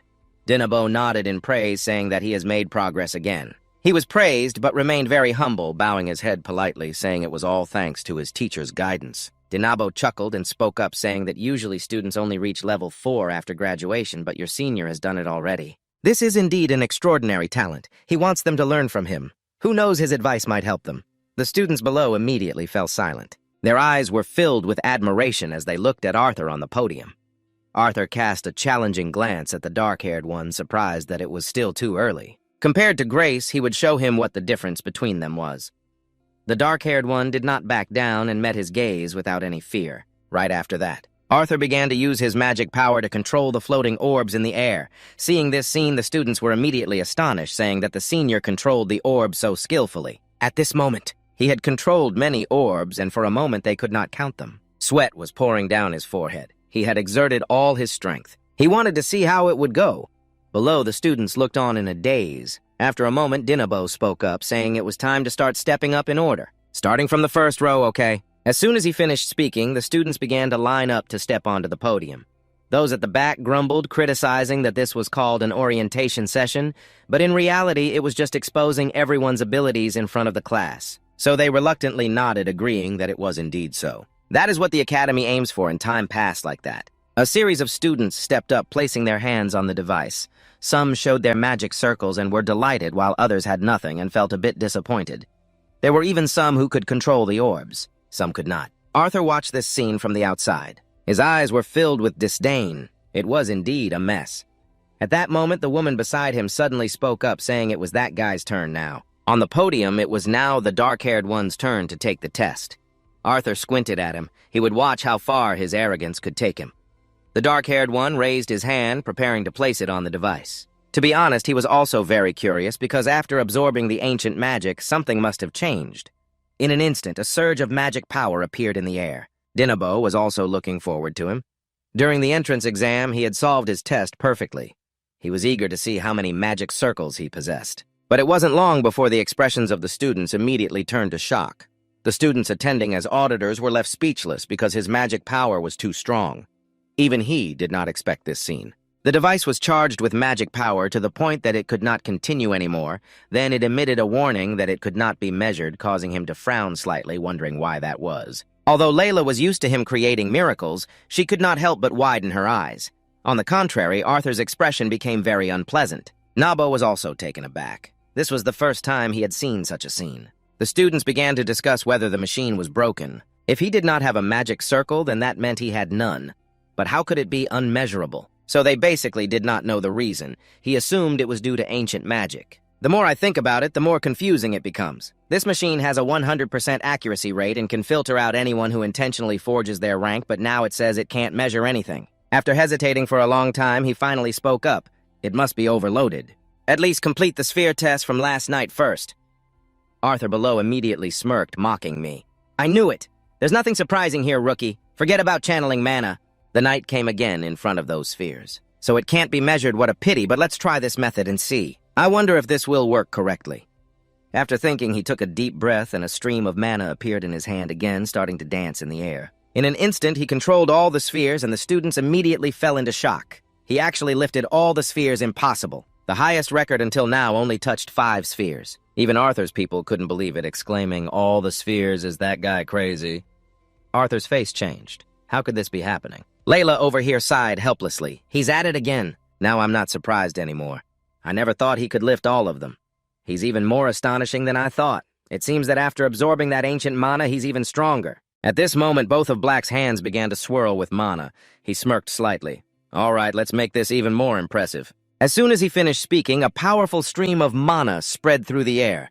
At that moment, Dinabo was drenched in cold sweat. What was he witnessing? Are you arranging the spheres accurately to create a picture you guessed right? I really want that. Not long after, they formed a shape. Seeing this scene, the students gasped. It was a lion and a snake, the family crest of the Soares clan. Dinabo found it increasingly hard to believe. Even Arabella couldn't do this. I'm very happy that you actually did it. Layla below was a bit dissatisfied, mumbling, "It's my turn now, calm down." After a moment, Dinabo regained his composure and praised, "Well done even compared to Grayson's siren. Someone who has never taken a disciple would be proud to call you their disciple." He slightly bowed his head politely, saying, "Thank you, Professor." Dinabo's words caused the crowd below to stir once more. "You are the disciple of the former Magic Tower Master. Now I understand why he entered the advanced magic transfer." Over here, the guy next to Arthur anxiously exclaimed, "What should we do now? That guy is not normal!" Arthur shouted angrily, "Shut up, I'm thinking!" He bit his lip aggressively, cursing silently. "Damn it, the Showgrace clan is too terrifying. Why are they all monsters? With that level, they need to change their plans." This frustrated him greatly, but if he caused trouble and was outmatched in ability, it would be embarrassing. If he couldn't defeat him with skills, he would have to subdue him in another way. After careful consideration, he slowly spoke. "We need to pull him into the student council, since he has one foot in that council. But controlling him will be easier if he is under my command." Hearing this, the person beside him immediately exclaimed in surprise, "But he's just a first-year student. Even we didn't think about participating in that," Arthur slowly explained. "This is unprecedented for a first-year student to enter the student council. But who cares? Rules are meant to be broken, right?" This statement left the two people beside him speechless in shock. He calmly smiled and said, "Trust me, thanks to him. Even we didn't think about participating in that anymore." A slow explanation followed. This is an unprecedented event where a first-year student gets to join the student council. But who cares? The law is made to be broken, right? This statement left the two people beside him in shock, unable to speak. He calmly smiled and said, "Trust me, thanks to him. The reputation of our magic department will be known to everyone, and naturally his reputation and career will rise as well." At this moment, Dinabo praised him, saying it was perfect. He laughed happily and said, "If I had known about this sooner, I would have questioned the other professors to ensure you would join the magic department," responding casually. "I will do my best even if I am in another department," he said upon hearing this. He then glanced down at the students below, reminding them, "Did you hear that? The students in the magic department should be more vigilant." After that, he placed a hand on his shoulder and sincerely advised, "If you have free time, come meet me, okay?" "Yes, Professor." He nodded without hesitation, and the class ended. Layla went outside, continuously questioning him, "How can you do that? How can you keep doing such unbelievable things?" He gently shook his head and smiled, saying, "Honestly, I don't know either." Seeing his attitude, Layla became dissatisfied and huffed, "Do you think you're so special or something?" refusing to give her opinion. "But you did manage to make 5 floating orbs," he said casually. Layla pouted and said, "Hearing that compliment from you doesn't make me happy at all," feeling a bit helpless and sighing. "Why does it sound like you're sulking?" Just then, Arthur came over with someone. "I've admired your skills," he said, "and last time we met he behaved a bit inappropriately," he said. "Can the two of you talk privately for a moment?" He narrowed his eyes at him, thinking, "This guy completely changed his attitude after seeing your skills." Shortly after Arthur expressed his intentions to him, and upon hearing it, he exclaimed in shock, "The Student Council!" He nodded slightly and replied, "The Student Council of the Royal Academy manages the Academy's treasury, and the students are quite renowned, including some special privileges. For example, the Student Council can impose disciplinary punishments on students or approve events for the departments." He furrowed his brow in contemplation. He had already heard about this from his sister. "It's a very powerful council, and only a few students get the opportunity to participate." Seeing that he didn't respond, Arthur spoke again. "What do you think? I'm considering nominating you for that council. You've already exceeded the entry requirements. No need for further testing. If you become a member of the student council, you'll automatically be part of the council." He looked at him casually. "I was already in there." Arthur pouted and clicked his tongue, replying, "Well, that's true. But who knows? Can you stay in there forever?" "Not only that, but there are also privileges to be exempt from many things." Hearing this, he felt a bit helpless. "How powerful are they really? Do they really have that much authority?" Seeing him hesitate, Arthur continued to ask, "So are you interested in joining the council?" However, he shook his head and replied, "I don't want to."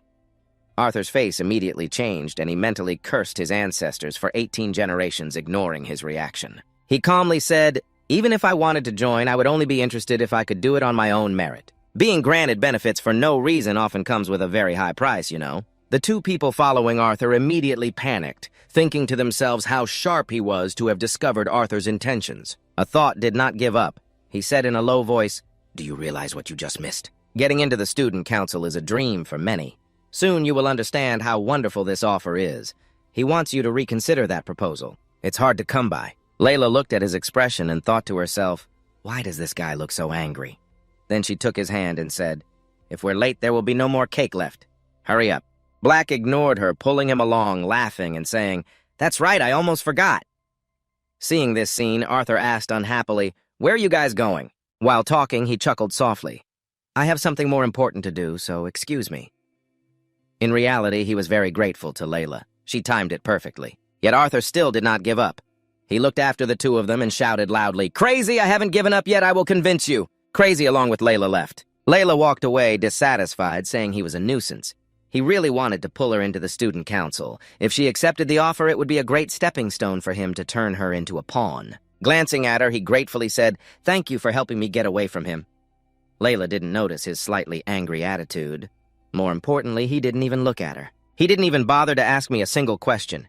Hearing this, she couldn't help but be stunned, helplessly laughing and saying, is that why you're angry? That's what made you angry. Layla snorted coldly. It must be because of your talent. It's all just silly jokes. Today's test proved it all. The two walked and chatted happily. Layla was really looking forward to going to the Tat Bakery and the Royal Academy. Meanwhile, in another room in the academy, a conversation was taking place. Dinabo sat across from Arthur and cheerfully asked, have you seen Night yet? Compared to Arabella, she might be at a higher level, Dinabo said. Arthur frowned slightly and asked, is she really at that level? He nodded and replied, magic is an ambiguous field that's hard to define, but when it comes to innate magical talent, it's not impossible. Hearing this, Arthur furrowed his brow fiercely. Does that mean her talent surpasses even the senior he admires? At this moment, Dinabo continued, Arthur, just keep half an eye on her. Take good care of her so she can get into the magic class. Arthur secretly clicked his tongue, feeling emotional. Everyone was like that. They were all overwhelmed by Black's talent. His performance that day was truly amazing. After thinking for a long time, Arthur finally spoke. Actually, I met her privately after class and suggested she join the student council, but she refused. Dinabo was stunned upon hearing this. He suspiciously asked if she had heard something from Arabella. Her talent is too amazing. We can't miss out on her. Arthur could only helplessly sigh upon hearing this. He suddenly asked the professor about the recommendation letter from earlier. Dinabo knew what he was asking about and quickly interrupted, that? It seems that everything is not going smoothly. He advised him not to rush. He still had 2 years left. Someone like him will be fine. The magic recommendation will come to him before graduation. Hearing these words, Arthur felt a bit angry. He also said the same thing last year. If he were to take away a spot in the magic tower now, it would mean losing a student. It can be a joke around, can it? He heard that he was the one who had cut down 2 magic towers that he liked. Now Arthur suggested that he would convince Cho Dam Mac himself, and he nodded. Dinabo casually said, all right, everything depends on you. Arthur felt a bit dissatisfied. His future was already in his hands. Whether he liked it or not, he had no other choice but to obey. He glared at him, unable to hold back his silent curse. Meanwhile, Lala came over looking very cheerful. Lala was talking while walking, saying that if a club has too few members or cannot prove its activities, it will be disbanded. Dam frowned and said seriously, this is the first time I have participated in so many events like this. Lala replied nonchalantly, anyway, we have won a lot of awards. 20 mana stones, 15 lunch discount vouchers, 5 meal vouchers, 8 convenience store discount vouchers, and even a treasure map. Dam took out a piece of cloth from his rewards. Lila suspiciously asked, what is this? You slowly explained that the senior host said it was bought from an auction at Arcana. Hearing this, Lila's eyes immediately lit up. So this must be very valuable, right? Dam nodded slightly. Your father has said so before. The Arsender auction house collects rare and beautiful items from across the empire, and the most skilled appraisers in the country will evaluate everything and ensure that only the finest items are sold. Dam pointed to the seal and said, look at this. Still intact. It might be a treasure map. Lala thought for a moment before speaking. I heard that this academy has many secret and mysterious places. Dam suddenly remembered Ernest. He would be very happy to see it. Let's show it to him tomorrow in the lecture hall.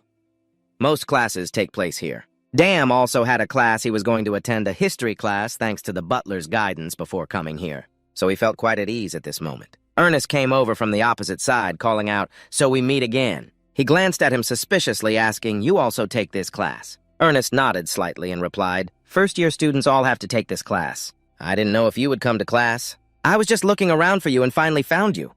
How have you been? Unconsciously smiling, he cheerfully replied, not much has changed. It's quite a long story. I'll tell you later.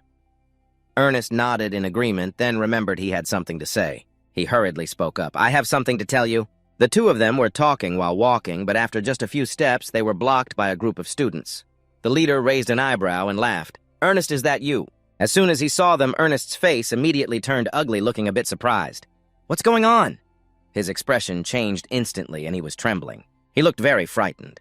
The leader raised an eyebrow at Ernest, his tone clearly full of malice. I'm glad to see you here. It's been a while, hasn't it? Ernest's body was shaking badly at that moment. Clearly, he was very scared. Dam took everything in, and his brows furrowed tightly. He looked like a soldier suffering from psychological trauma. After a moment, Ernest finally spoke, trembling Bron. Hello, Bron. If you want to enroll in the academy, you should have informed me. I enrolled first. He walked over, ruffled Ernest's hair, and said with a smirk, How did you manage to get in, little mouse? I thought you had failed. You were so timid back then, right? So I was watching from behind, and a hint of doubt appeared on Ron's face as he didn't notice you. He continued to squeeze Eric's head and laughed. Just when I was feeling lazy to go to the cafeteria, it coincidentally happened that you were running to buy me a sandwich. Eric flinched slightly. Now really? Ron coldly asked, Don't you wanna? Eric trembled and replied, I'm with a friend, so it's a bit awkward. Hearing this, he finally noticed the guy behind him and suspiciously asked, You have a friend too, you look tough. He raised an eyebrow at you, his tone dripping with mockery. What major are you studying? Associating with someone like Anna's probably isn't worth much. He squinted at the guy, wondering which family he belonged to. But the way he was acting reminded you of the little mice on the battlefield. Seeing you not respond, Brown looked down on this useless guy even more. Did the cat eat your tongue? Just then, someone from the academy looked over at them and shouted, What are you guys doing? A class is about to start, hurry up. Upon hearing this, Brown immediately changed his attitude. We're leaving now. Then he glanced at the two people beside him and said softly, See you after class. I have a lot more to say. Eric instantly felt scared, his body involuntarily trembling, and shortly after Brown took his people and left. His tone was filled with triumph as he laughed. This school life just got more interesting. Deanne watched them leave without saying a word. On the contrary, Ernest was trembling badly. He hurried over to support him worriedly, asking, Are you okay? He apologetically said, I'm sorry, it's my fault. You shouldn't think that way. You suspiciously asked, Who are those guys? You seem to know them. Annis June explained, They belong to a noble lineage from my hometown. They bullied me all the time back then. I know they study here too, but this academy is so vast with so many majors. I thought you wouldn't run into them, yet you got dragged into this. Feeling a bit helpless, you patted Anna's shoulder to comfort him. I'm fine, let's head to class first. His face was pale at this moment. They must have tormented him terribly. Thinking about it, you spoke up to reassure him. Don't worry, I'll go with you. Annis flinched and quickly shook his head. No need, I can go by myself. Deanne frowned and looked at him, asking, You want to endure their insults alone? If you keep doing that, they'll bully you even more. This statement surprised Ernest, and he widened his eyes. He hesitated, wanting to say something. But you coldly interrupted. You witnessed my strength before, right? There's nothing to worry about. Ernest recalled the previous situation. Indeed, you were very strong. But I still don't want to drag you into this. No matter what. Black remained very determined and spoke up. That's settled then. Let's go together. So after class, Black went with Ernest Brown, who coldly spoke up. Isn't it peaceful here? Does it hold any memories, Ernest? Black narrowed his eyes. Are you really his friend? Oh, why did you drag him out here just to cause trouble? Braun coldly said, Who the hell are you? Aren't you annoyed trailing behind? I wanted to ask you the same thing. You weren't backing down either, speaking coldly, which made Braun furious. He gritted his teeth and cursed, This brat thinks he's so impressive just because he got into the academy. He asked if you had ever heard of the House of Sahu. He's the heir of this most powerful family in the Western Empire. Hearing this, Black immediately rolled his eyes in disdain. Never heard of it. Ernest looked at you in shock, a bit flustered. Even Brown's group looked somewhat fearful. Brown started cursing his face, looking very bad at that moment, and coldly ordered, You guys take him down. His subordinates immediately became excited and smiled, then they moved forward, mocking Ernest. When choosing friends, pick someone who can help you. You must be ready to fight double. Ernest saw this and trembled in fear. Stop while we still can, let's run. No matter how strong you are, they're too dangerous, especially Braun. He's been called a swordsmanship genius since childhood. Black casually said, A swordsmanship genius sounds interesting. You glanced at Ernest and smiled. I'll leave one for you to take down. Ernest exclaimed in surprise. Me? You calmly nodded. Trust me. Are you really going to let them bully you forever? Ernest stared at you. Your actions are unpredictable. Just as he was about to think it through, his expression changed because at that moment, one guy rushed towards Black disdainfully saying, Look at you so confident. You're dead for sure. After saying this, the guy's eyes were filled with malice as he threw a punch at you, but you didn't dodge letting him hit you. Eris gasped in shock. Are you crazy? The guy raised an eyebrow provocatively, asking, How's that you awake now? Seeing this, Brown smirked with satisfaction. You're not done with me yet. The guy coldly snorted and then threw another punch, but this time it was blocked by Black. You narrowed your eyes at him. No one bathes in the same river twice. You spoke in a deep voice which was hard to understand. You hit me first. The guy hadn't even realized what was happening. You continued, That means everything that happens next will be self-defense. Hearing this, the boy immediately got angry and shouted, What did you say, you bastard? Right after that, he swung his fist again, but unfortunately he bent down to dodge, and you took the opportunity to punch him in the waist, causing him to groan softly in pain. But it wasn't over. You stepped back without saying a word and swept your leg across him. He didn't have time to react and got hit by your move. He immediately fell to the ground, and you looked at him with no sympathy in your eyes. Seeing his companion fall, the remaining guy rushed in. But before he could do anything, you punched him hard in the jaw, making him stumble back a few steps. At that moment, a powerful stream of magic appeared in Black's hand. Without saying a word, he struck towards the group of boys. The stream of magic quickly surged towards them. They couldn't resist at all, their bodies uncontrollably retreating before crashing hard onto the ground, pain quickly overwhelming them. Causing them to be unable to move, they stood there watching him. His expression was somewhat speechless as he whispered, Damn, that attack is stronger than I thought. Is it due to ancient magic? At the same time, Eric was also astonished and speechless, while Brown's face looked like he had eaten something foul. He couldn't believe it and mumbled, What is happening? He never imagined that he could easily take down his subordinates at night. He angrily cursed, You fools! The boys lying on the ground heard this. They quickly spoke up. Ron, this guy is not ordinary. However, he didn't want to listen. He coldly huffed, Shut up, fighting with a first year is just too pathetic. You guys are that easy to take down. He glanced at the guy and asked, So do you still want to continue? You talk a lot, but say nothing. What did you just say? Ron gritted his teeth, wanting to charge out, but the person beside him spoke up to stop him. Stop it! That guy is strong. Look at how he casts magic bullets. Unfortunately, he didn't listen at all. He pushed the boy aside, coldly sneering at the coward in front of the kids. Get out of my way, I'm going to make my move. As soon as he finished speaking, a large amount of magical power appeared in his hand. Before long, a spatial rift appeared in front of him. Seeing this scene, some were a bit astonished. But Ernest was startled, frowning and mumbling, Don't tell me something is coming out of that spatial rift. He drew out a sword at that moment. Magical power danced around the sword. Bronze smirked with satisfaction. No one is around in this remote place, so it will be fine. You made a mistake. You forced me to draw my sword, he said calmly while looking at the sword in his hand. That sword looks interesting. In contrast, Eric beside him was extremely frightened, trembling and saying, This is not good. Braun has drawn his sword. This is really not good. In his heart at this moment, he looked down on him, just a hasty fool who didn't care about the Academy's rules. Brown basically didn't care. He coldly spoke, Do you know that when the sky is cloudy, thick fog will come and no one can find the missing person? The boy beside him hesitated and asked, What if we get chased away? Hearing this, Brown glared at him, telling him to shut up and go beat up that idiot over there and bring him here. All right. After a moment of hesitation, the boy agreed to run forward with Brown, while Annis felt even more scared. What should I do if you fight Brown? He hadn't finished speaking when he reassured, Don't worry, those guys are nothing. You can win. Ernest, not believing it, asked back, Really? Dee nodded without hesitation. That's right. You've explored a lot, so your lower body will be very good, so just try hard and land a solid hit. Hearing this, Eric instinctively frowned, unable to believe this was the first time someone had assessed him like that. Meanwhile, over here, Hey Brown and his gang approached the boy who pursed his lips and scoffed, You guys are dead for sure. As soon as he finished speaking, he acted, but the boy circled in another direction. Seeing this, Brown was a bit surprised and shouted, You won't let me approach? Turns out you have some combat experience, huh? That night, he lifted his lips in a subtle smile, his tone full of provocation, while Eric was still struggling with himself. Yes, Eric was right. He couldn't continue living like this forever. In the meantime, Brown's underling slowly stepped in front of Eric, scoffing coldly. Why are you clenching your fists? Your eyes look fierce, too. Friends are really important, huh? He twisted his own fingers, smirking. Looks like you're feeling confident because you're standing next to him. Just take a few hits and then leave, right? I'll hit you lightly. Ernest narrowed his eyes at him, trying to force himself to stay calm and not panic. Think carefully. In a situation like this, what would a madman do? He recalled the previous encounter, when the madman fought that student. While he was deep in thought, the guy sneered coldly, First take a few hits. Immediately after, he swung his fist to attack.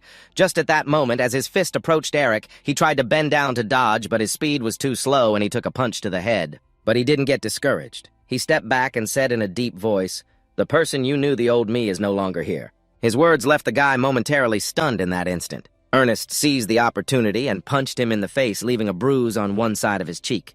This punch served as a psychological release for Ernest, and he was quite satisfied with his action. At this moment, Ernest withdrew his hand, panting. The opponent's face was swollen, looking no different from a pig's head lying on the ground. Ernest's legs were still trembling. His whole body was shaking, not out of fear, but excitement. He joyfully shouted, "I really did it!" at the same time. Over here, the match between Dean and Braun was still ongoing. Dean raised an eyebrow and smiled.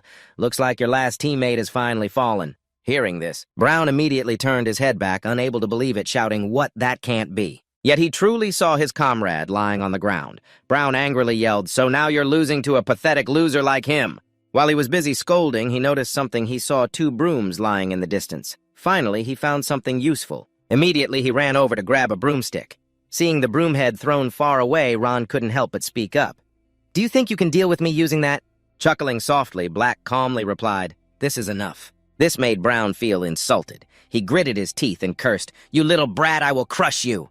As soon as he finished speaking, he lifted his foot and charged forward, muttering under his breath. "I won't kill you, so don't worry too much," Braun said. "I'll just leave a small scar on your face, so every time you see it, you'll have to be scared of me." Saying that, Braun suddenly crouched down and the sword in his hand began to swing. Unfortunately, at this speed, Brown looked like a turtle crawling. He could easily dodge it, which made Brown furious. He pressed his lips together and said, "This brat is stronger than I thought." Chuckling softly, Black casually replied, "Your swordplay is too predictable." This provoked Brown's rage, and he screamed, "What did you say about my swordsmanship? Do you think you're the son of a duke? Termian or something?" Immediately, he quickened the pace of his sword strikes. Unfortunately, they were all blocked by Black's staff. Brown frowned, deep in thought. Black was channeling magical power into his staff. "But you won't hold out much longer," he thought, then shouted, "You're just a little mouse caught in a trap. What can you do with that stupid stick?" Den was extremely confident with the sword in his hand, but on the contrary, Braun showed no signs of fear at all. At this moment, he began to strike back the stick in his hand, enveloped by a powerful energy. As he continuously swung it towards Braun, his speed was too fast. He basically couldn't dodge in time and ended up getting hit. Ron couldn't believe his eyes. Just a wooden stick could have such power. But what if he didn't believe it? He had already fallen, and from a distance, Eric had just witnessed this scene. He was astonished, mouth agape, incredible. He took down Braun with just one blow.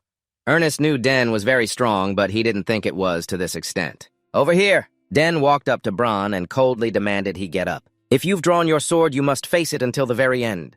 Father Den once said that if you've drawn your sword for a duel, it means you're ready." Witnessing everything come to an end, Braun, in pain, curled up on the ground, biting his lip, asked, "Who are you?" Den calmly replied, "Den Sogres, the eldest son of the Sogres Count family and a first-year student of the self-study department." As soon as these words came out, Braun was shocked and exclaimed, "The Sogres Count family." He remembered that on the first day of school, a student had been recognized as the one who entered the self-study department among 55 students, the youngest genius of the Sogres Count, and it was the person standing in front of him now. Den narrowed his eyes at Braun and said in a deep voice, "It seems I introduced myself a bit late." Braun did not respond. He was still trembling on the ground. Now he understood why Den was so confident. Just why would someone like you hang out with an idiot like Eric? At this moment, Den spoke in a deep voice, "So, what should I do now? You've drawn your sword and lost. Should I take your life right away?" As soon as these words were spoken, Ron panicked and shouted, "What are you talking about?" Den replied, "Well, according to my intuition, this isn't really a fair duel, but since you drew your sword." The more Den spoke, the more it frightened Braun. He felt like Den was really about to kill him. Thinking of this, Braun immediately fell into a submissive state, teleporting to kneel before Den and begged, I'm really sorry. I never thought you would be a Sogres. I will never do something stupid like this again." Hearing this, Den immediately snorted coldly. "You really don't understand, do you?" Braun looked up in confusion at Den, who pointed his hand into the distance and said, "You're apologizing to the wrong person." Braun looked in the direction Den was pointing, and the person Den indicated was Ernest, who was standing nearby. Braun then understood and crawled to Ernest's feet, begging, "I'm sorry, Ernest. I'm really sorry. I'm sincerely sorry for everything I've done to you. Please forgive me." Ernest stood still, listening to him ramble. A look of confusion appeared in his eyes, not knowing what to do, but this only made Braun more frightened. Bron then understood, kneeling at Ernest's feet, begging, "I'm sorry, Ernest. I truly apologize. I'm sincerely sorry for everything I've done to you. Please forgive me." Ernest stood still, listening to him ramble, a look of confusion appearing in his eyes, not knowing what to do, but this only made Bron more terrified. Tears and snot streamed down his face. Before this, he had always beaten Ernest, who in his eyes was like a dog. But at this moment, Bron was kneeling at Ernest's feet, trembling like a pathetic wretch. Indeed, life can be a roller coaster, and no one expected that. While Ernest didn't know what to do, he spoke up. "Ernest, you handle it yourself, okay? You can hit him until you're satisfied or accept his apology and just keep living. That depends on you." Ernest, upon hearing this, bit his lip and hesitated, standing there. Brown, like a drowning man clutching a straw, tightly grasped Ernest's arm, trembling and mumbling, "That's right, you can hit me as much as you want. I deserve this." Ernest bit his lip. Honestly, he wanted to punch him to feel relieved, but he didn't do that. Instead, he narrowed his eyes and seriously spoke up. "Brown, next time fight me fairly and I will forgive you afterward." This statement left Brown a bit confused. He didn't understand. Eric didn't explain and turned to leave. "Then I will let this go." So standing beside him, satisfied, nodded, "You did well." Eric chuckled softly, and Ernest gratefully said, "Thank you." Just then, a female student approached from a distance and spoke up. "I've been waiting for you for so long, but I didn't see you, so I came to find you." He looked up at the person and smiled softly, saying, "Layla." Layla looked at his face, puzzled, and asked, "What? Did you get into a fight?" He casually replied, "Someone wanted to challenge me." Layla frowned and asked, "Who?" He glanced back, and Layla followed his gaze. She immediately saw Brown behind them, smiling and saying, "Why did everyone choose him?" At the same time, Brown also noticed her, and surprise appeared in his eyes. "The daughter of Duke Termion is approaching." The group over here didn't pay attention to him and quietly asked Layla, "They say he's in the martial arts department with you. Do you know him?" Layla shook her head slightly and replied, "No, I don't really care." At this moment, she realized there were others here and curiously asked, "But who is this?" So she wrapped her arm around Ernest's shoulder, introducing, "This is Ernest Delian, a first-year student in the exploration department." Ernest also happily greeted, "Nice to meet you, Miss Termion." Hearing this, Layla was a bit dissatisfied and said, "Oh, don't add miss to it, just treat it like we're friends." The three of them continued walking and chatting. Layla glanced at Eric and asked, "So what are you studying in the exploration department?" Eric hesitated and replied, "Things like ruins, secret locations, and exploration." Upon hearing this, Layla couldn't help but excitedly exclaim, "Then shouldn't we show him the map? Did we find it? I'm sure he knows something about it." Ernest looked at her in confusion and asked, "What map?" Layla slowly began to explain, "We participated in the club event and received a treasure map." Upon hearing this, Ernest exclaimed in astonishment, "I've heard rumors that someone received a treasure map. Was that you?" Layla, confused, whispered, "He seems to have turned into a different person." So it was awkward to say, "It must be some kind of obsession with artifacts." Ernest, on the other hand, remained excited. He hurriedly suggested, "All right." They passed through the quiet place first, and the three of them soon found a spot to talk. Ernest took the map from the knight and examined it for a long time before speaking up.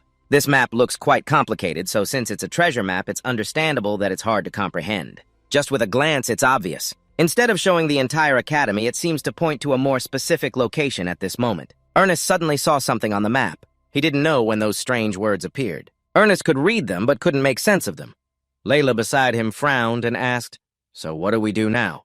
Eric thought for a moment before speaking.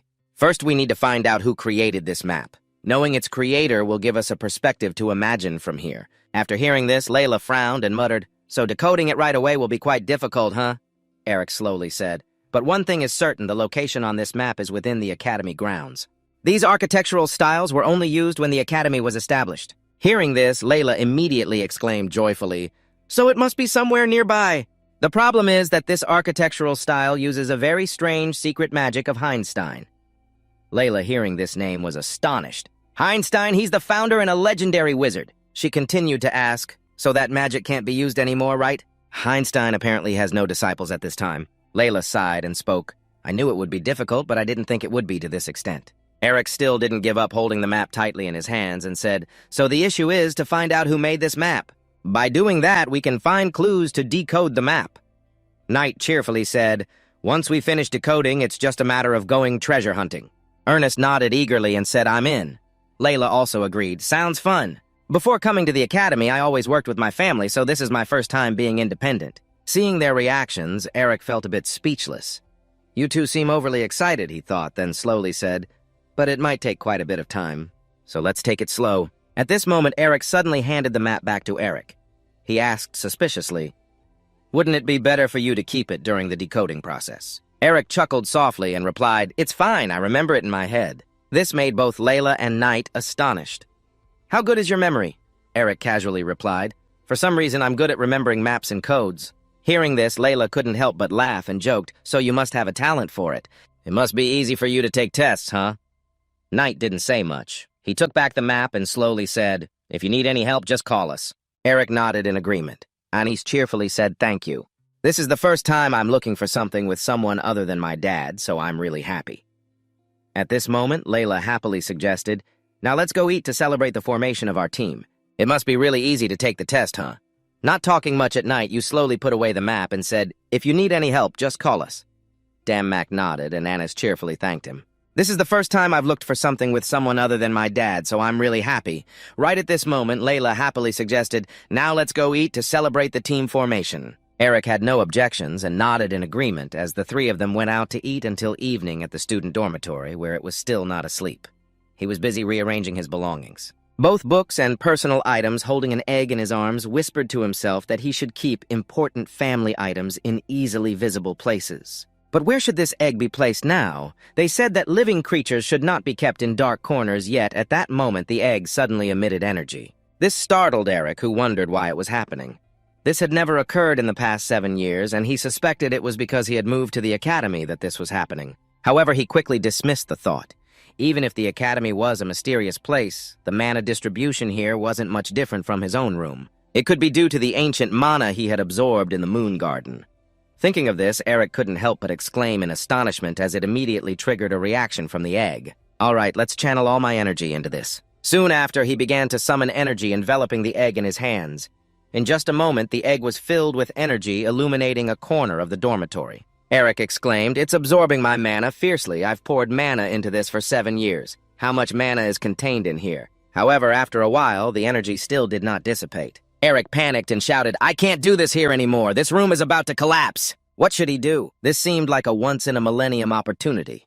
In Eric's eyes, a glimmer of inspiration sparked. Perhaps he had thought of a way. A moment later in Claire's laboratory, Eric brought the egg to show her the energy it was emitting. Claire exclaimed in astonishment, "It's reacting extremely intensely."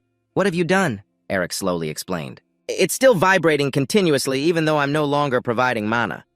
This statement surprised Claire even more. She looked at him in disbelief, but as if remembering something, she hurriedly said, "It seems like it's time for the dormitory roll call, right? If we miss it, it'll be a hassle." "I've got that covered," he replied nonchalantly while smiling. At that moment, outside the dormitory, the sound of footsteps suddenly echoed. A bespectacled male student, accompanied by another male and a female, approached. He boisterously announced, "I am Bach, the president of the dormitory. Now I will proceed with the roll call." Immediately after, everyone gathered outside the dormitory waiting for the inspection. All dormitories in the Royal Academy strictly adhered to the roll call protocol. Therefore, everyone was worried because Priscilla and Dean had yet to appear. If they were late for the monthly roll call, they would lose disciplinary points. If absent, they would lose 2 points. Being late 3 times in a semester would result in immediate disciplinary action and labor punishment, while being absent more than twice would lead to demotion from the dormitory. At this moment, Albert shouted loudly for everyone to stand still. "No talking. The 9th floor of the Dante Hall today, you should not expect to be at ease." This statement startled Arnold. He didn't understand why today was so serious. Confused, he asked, "What do you mean?" At that moment, someone spoke up. "In the newly installed mana surveillance footage, there's a clip showing Priscilla sneaking away. After monitoring, we confirmed that she completely left the dormitory premises just 5 minutes ago. But now it was showing Priscilla currently in Albert's room." Not caring what the students outside thought, he quickly stepped inside, pushed open a door, and looked around. Albert spoke again. "Normally, we wouldn't even check if they were in their rooms. But from now on, the rules will have to change." As soon as these words were spoken, the students of Dante Hall felt doomed. A storm of penalties was about to hit, and so it was. They watched Unbach go around, checking nervously, moving from one room to another. After a while, Unbeck finally spoke up, and the others looked at Chung. All was well. "Priscilla will be deducted 2 disciplinary points for being absent without reason. Remember to inform everyone." The students nodded in response. "Yes, ma'am." It seemed that Albert had let him go, but he pushed his glasses up seriously and finally spoke. "Denzel Grace, the new student. Why is he absent? Don't tell me he missed the first roll call." As soon as this was said, Roy Ian hurriedly explained, "No way. He must still be inside. It seems he is busy organizing his things." Ambek heard this and snorted coldly, then went to Den's room, pushed the door open, and indeed saw a figure still in the room. Ambek frowned and asked, "Denso Grace, are you in the room? Don't you know they are taking attendance?" Hearing the sound, he immediately turned around and awkwardly replied, "Sorry, I was too busy cleaning up and forgot." Albert looked a bit confused but quickly nodded. "That makes sense. Today is your first day, so this can happen. But actually, it's just an illusion. So right now, they are in Claire's laboratory, and most people would not recognize it. Your image is projected from the connection station to this generator." Claire frowned upon hearing this. "As you know, this thing is extremely difficult to use because it is controlled remotely and the connection can be unstable. Just a little interruption and it will be exposed. But I anticipated that, so I checked many times. As long as they don't get too close, it will be fine." Claire became even more confused after hearing this. She sighed and remarked, "You are really bold." Putting this aside, she looked at the egg and asked, "So how's the egg?" "It is definitely reacting to your mana. That means the chance of it hatching is very high, but there are also many cases like this. And it still doesn't hatch. Anyway, just having a reaction is already rare, so that counts as progress." She looked up at her, hesitating to ask, "So what do we do next? Should I keep transferring mana into it?" GHE thought for a long time before answering, "I don't think we should stop here. I feel this laboratory is the best place for it to hatch. Didn't you say that a mana barrier is always set up to keep it secret? So it makes sense." He nodded in agreement. "That's true. If we leave it alone, it might hatch at any moment. Anywhere." GHE fell silent, hesitating for a while before speaking. "All right, let's do it. Your mana is very pure, but I will still install a mana filter just in case." A moment later, Den began to transfer mana into the egg. The mana was absorbed more and more, causing him to panic. "Is it still hungry? It is absorbing a ton of mana. What on earth is in this egg?" At the same time, Claire was quietly observing outside. This is a spirit beast egg. If one has enough money, anyone can buy one, but hatching it is another matter. The conditions for hatching are still not clearly known. One thing is certain, the user's mana must match the mana frequency of the spirit beast in the egg, whatever it may be. So it really requires a huge amount of luck and the innate talent of the person. Just how terrifying is it? Claire knew he was formidable, but witnessing it firsthand left her truly speechless. While she was thinking, the shell of the egg began to crack, and she exclaimed in panic, "Sister, do you see this?" Kay jumped slightly and hurriedly replied, "It seems like it's about to hatch. Just a little bit more." Hearing this, throughout the night, mana was continuously channeled into the egg, causing the cracks on its shell to grow larger, and the knight was excitedly shouting, "It's ready! Let's see what kind of creature it is." Immediately after, he poured all his energy into the egg, and in an instant the room was filled with mana. The egg then completely cracked open with a loud bang. The mana in the room also exploded, causing them to be pushed back. She was no exception, affected by the large amount of mana waiting for it to dissipate. A strange object appeared where the egg had been placed. At that moment, the figure rushed over to Black, anxiously asking, "Are you okay?" Black shook his head slightly and replied, "I'm fine, just a little dizzy. More importantly, look over there saying this." He pointed behind them, and the figure glanced back to see a round-eyed spirit beast staring at the two of them with a pair of 4 wings and claws on its back. Although still quite small, after observing closely, Claire immediately exclaimed, "Wait, is that a wyvern?" At this moment, the wyvern joyfully breathed fire throughout the room, leaving the two of them stunned. Once they reacted, Claire immediately urged, "Don't just stand there. Quick, come closer to it." There have been cases where spirit beasts recognize the first person they saw as their master. That one is your spirit beast. So hurry up. Hearing this, Black was a bit flustered, then stepped forward towards the wyvern. After a while, he finally spoke, "Up close, you're quite cute." The wyvern looked at him in confusion, not understanding anything. Black smiled sincerely. "It's nice to meet you, I'm Black." And as he finished speaking, he reached out towards the wyvern.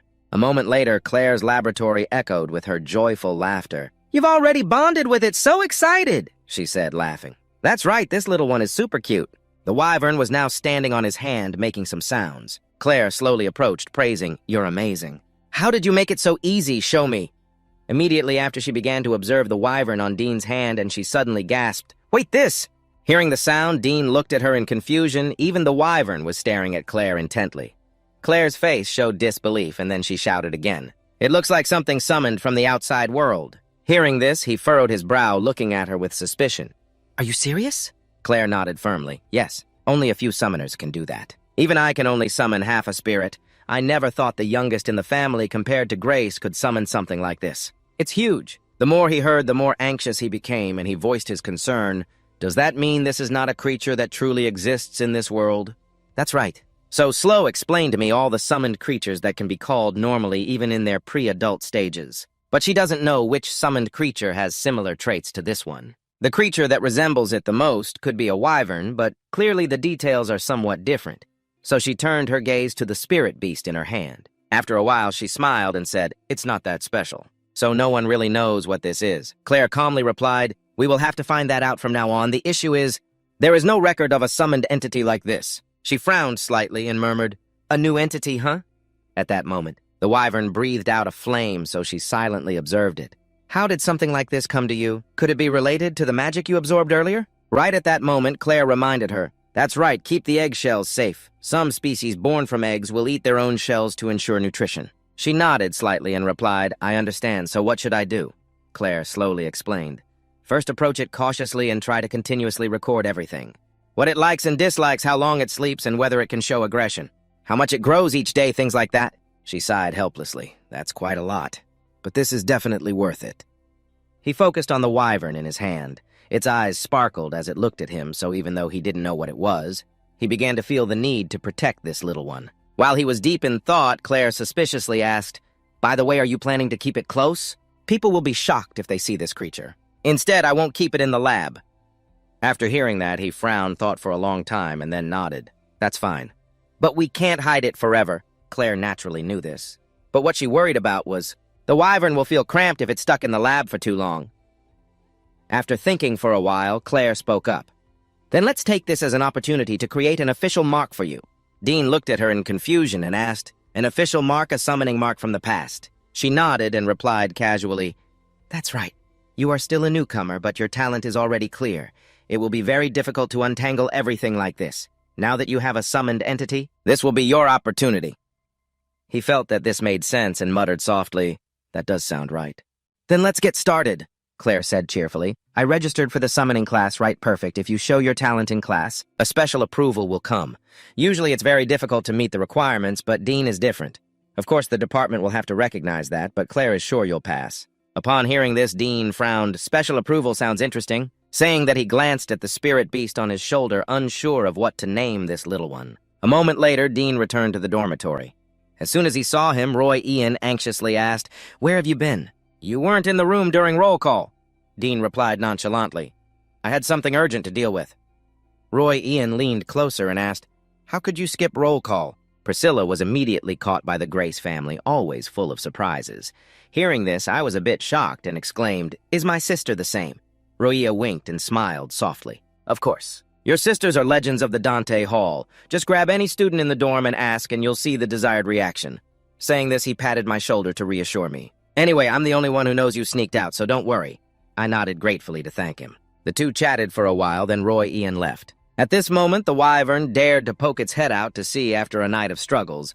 Finally, it returned to its soft mattress. It sighed in relief. "Thank goodness we are safe." What was Priscilla thinking just stepping out like that? Just then, I suddenly noticed something. And Ivan, upon entering the room, was jumping around excitedly, seemingly very thrilled, and even breathing fire all over the room, so I couldn't help but marvel at how special this creature was. Remembering what happened earlier, Black had gone to the secret gate that Claire mentioned, but the entrance was closed, so this was the only way out. Black checked a bit and soon discovered the problem. He whispered, "They've surrounded the dorm with defensive mana. How am I supposed to get past this?" After thinking for a long time, he decided to feel the flow of mana. There must be a weakness somewhere, saying that he placed his hand on the gate in front of him, but at that moment, the wyvern suddenly jumped out and breathed fire at the mana-covered gate, instantly dispersing it. The flames began to destroy the defensive layer. Seeing this scene, he was stunned for a long time before exclaiming in amazement, "How can you do that?" Returning to reality, Black looked up at the spirit beast flying above him and smiled. "Is that a temporary flame controlling the mana? This is truly an amazing summoned creature." The next day, Black went to class as usual. Anise also knew about his new pet. Just hearing its name made him stunned, happy seriously. Black nodded and casually replied, "I think it's quite friendly and easy to call." "Just think about it," Ernest said happily. He observed the wyvern for a moment and whispered, "Let's see. It's cute, but the name should carry a bit more weight." Ernest seriously pondered a good name for the wyvern. Seeing his expression, Black couldn't help but smile. "Do we really need to be that serious?" Just then, Ernest seemed to have thought of something. He hurriedly walked over and cheerfully exclaimed, "How about Canis?" Hearing this name, Black was pleased and said, "That sounds good. What does it mean?" Ernest calmly explained, "It's quite mysterious fitting, right?" Black looked down at the wyvern in his hands and said with a smile, "Perfect. From now on, your name is Canis." The spirit beast seemed very happy to have a new name, its eyes sparkling as it looked at him. A moment later, at the Bermudath Hall, named after the scholar Bermudath, the class on summoning magic was taking place and the students began to enter the lecture hall. At this moment, an old enemy of the night is also present, Degron Thuren, the eldest son of Count Mogath, and he recognizes that he should be here. "You took his summoning beast, and after the Mogat family lost face at the family banquet, they have completely collapsed in front of the public. The family can only try to maintain their noble status now. How come we meet here instead of in your capital? Should I come here to learn the summoning class?" Degron feels a bit regretful about why he has to study this subject now and not at another time. Thinking about this, he feels he should do his utmost to avoid being seen, so he should. Just then, a sound suddenly came from behind, startling him. Degron is learning again for the first time. Degron turned his head back, trembling, muttering, "Senior, that person is putting his arm around my shoulder and cheerfully speaking. Come on, what's the big deal? Who hasn't had a retake when sitting in their place?" A professor entered from outside. He stood at the podium and seriously announced, "This lesson will begin with the basic theories of summoning. This knowledge is extremely important. For those who have just stepped into the path of a summoner like you, this person is Professor Tamaris Piano."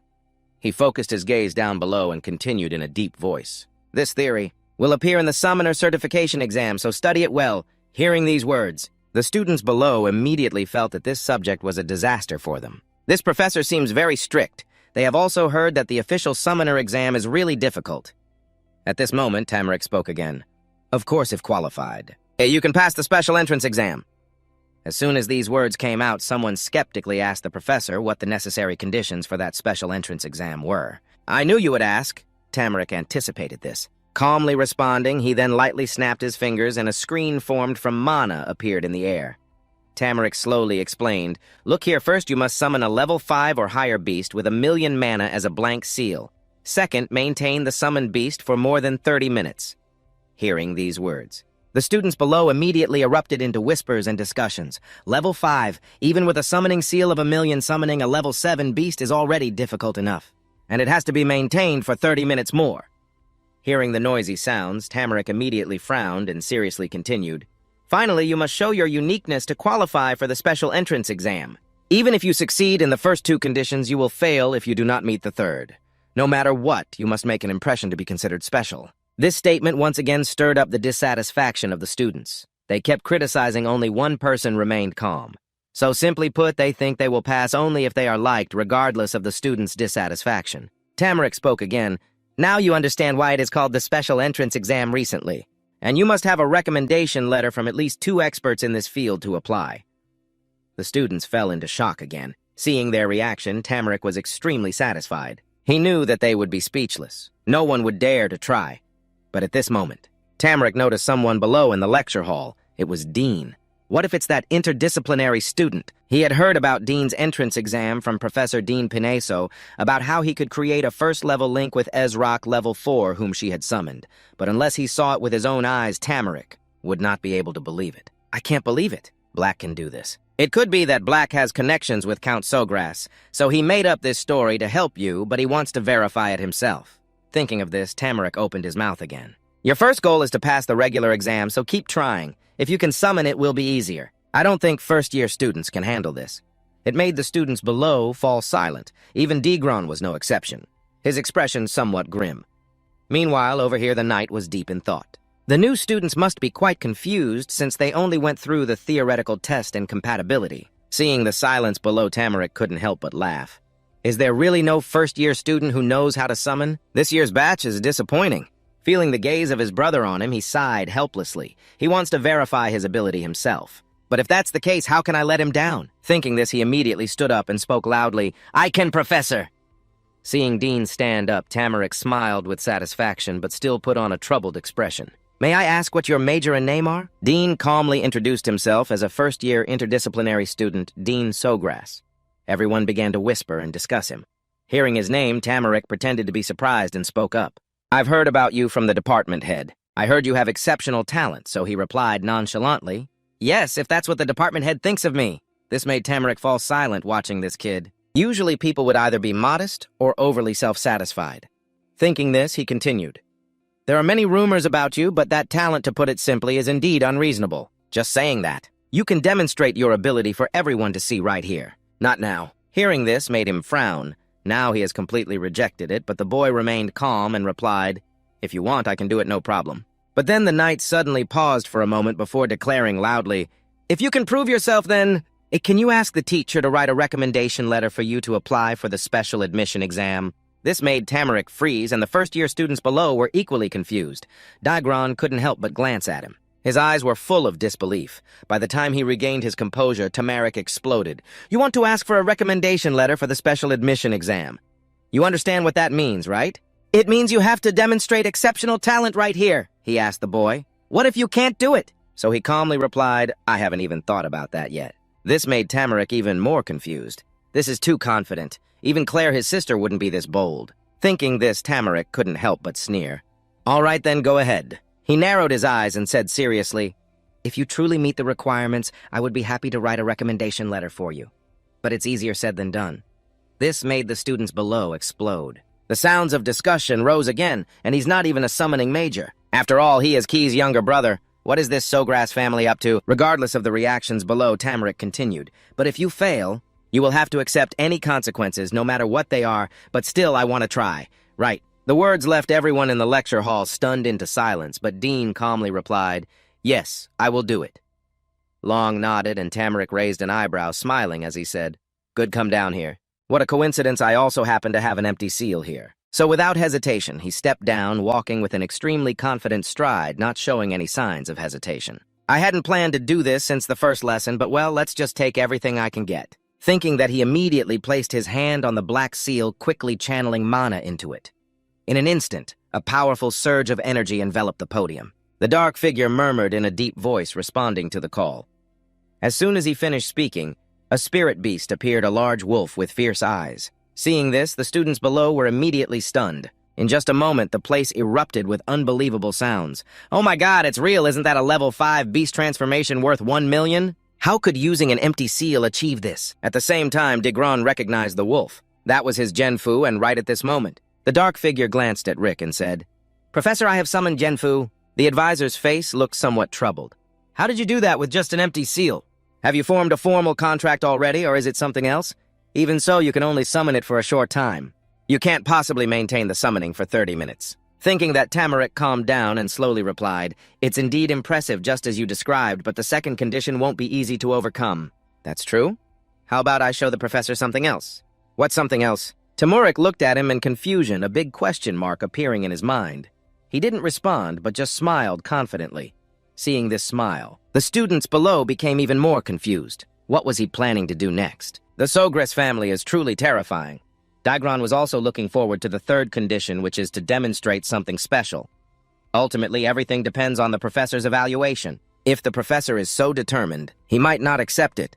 Could it be that the dark figure really intends to do that? At this moment, Tamarick spoke in a deep voice. All right, let's see what you have. The dark figure said nothing more. He approached Genfu, reaching out to pat its head. In just a moment, a surge of mana appeared again. Seeing this, Tamarick began to sweat profusely, but Dean didn't care. He gently closed his eyes and began to mumble the incantation. Immediately, Genfu focused its gaze on him. It was also surrounded by a powerful flow of mana. It slightly opened its mouth, revealing sharp teeth, but Genfu did nothing. Its body was lifted by Dean's mana. After a moment, he let it down to the ground, satisfied, smiling at it. This truly is the power of ancient magic. Right at this moment below, an uproar broke out. Whispers of astonishment echoed throughout the lecture hall. Enhancing the summoned beast, isn't that something only a level 5 can do? And he isn't even from the summoning department of the academy. Degron couldn't have anticipated this either. Is it true that Genfu has just been enhanced? But the truth proves that Genfu has indeed been crazily enhanced, raising his eyebrows and looking at Tamarick, saying, Is this enough to prove how special you are? At the same time, Genfu slowly walked towards Tamarick. He was truly speechless. Oh my god, he even managed to perform a linked enhancement. It turns out everything they said was true. You have an unbelievable talent. Tamarick really couldn't believe his eyes. He was currently seeing the expression of the crazy guy unable to smile. It seemed even the professor was shocked, which was understandable. You too. The lecture hall was now silent as a grave. After a while, Tamrick finally regained his composure and nodded like chopping wood, saying, this is truly special. We'll discuss the recommendation letter later, okay? Yes, I understand. There's no rush. Calmly nodding, the students below now had a different view of him. It was truly eye-opening, and even Digron felt the same. He saw that you had matured a lot compared to before. He felt you were indeed a scary kid. After a while of commotion, the class continued. Genfu could feel the professor's gaze focused on him, but he didn't bother to react while everyone was focused on listening to the lecture. Tamrick awkwardly said, "Wait, I think I already taught this part before, right?" Genfu couldn't help but smile. He sometimes had such a flustered expression. "I heard that teacher is very strict. He must be very interested to hear about this. This part is done. You were thinking about whether to ask the professor about the remaining part." The summoning class went on like that, and after a while, Tamrick finally spoke up. "That's it. Our class ends here today." Very quickly, the first-year students left the lecture hall, and naturally so did he. Just as he reached the campus, someone called him back. He turned around to observe the person who had just arrived, and after a while suspiciously spoke, "You are Digron Tyron, right? The former master of Genfu." Digron, hearing this, felt a bit awkward and mumbled, "You still remember," so he didn't react much. He calmly replied, "So you also study at this academy?" Digron chuckled softly and replied, "Yes, I have to retake classes after failing." Genfu silently observed him. Wasn't he here for revenge or something? Why is he speaking so gently? At this moment, Digron awkwardly said, "Actually, I saw you before, and I originally intended to ignore you for a long time," but he still thought that. Back then, he really did something wrong to Genfu, so he came to apologize.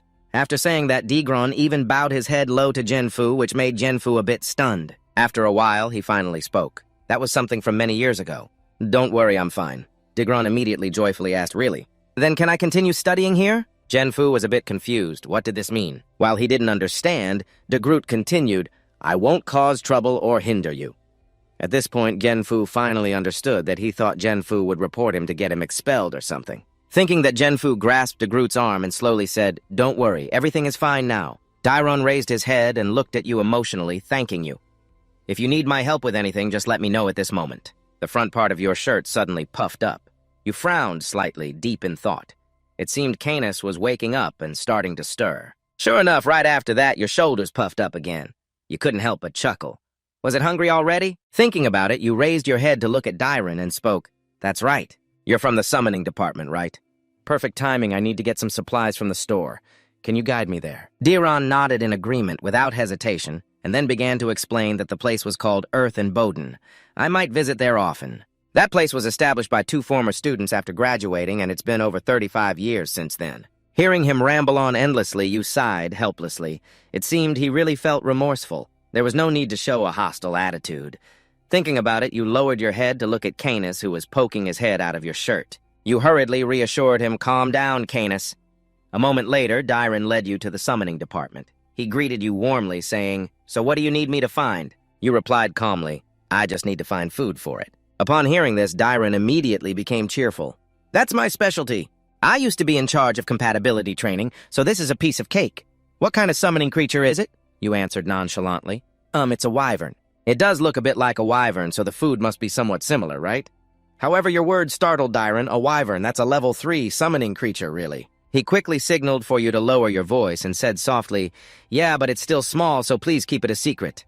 If this gets out, we know who the culprit is." Dairon nodded slightly and then began to think about food for the spirit beast, a young wyvern, huh? In that case, soft food would be best.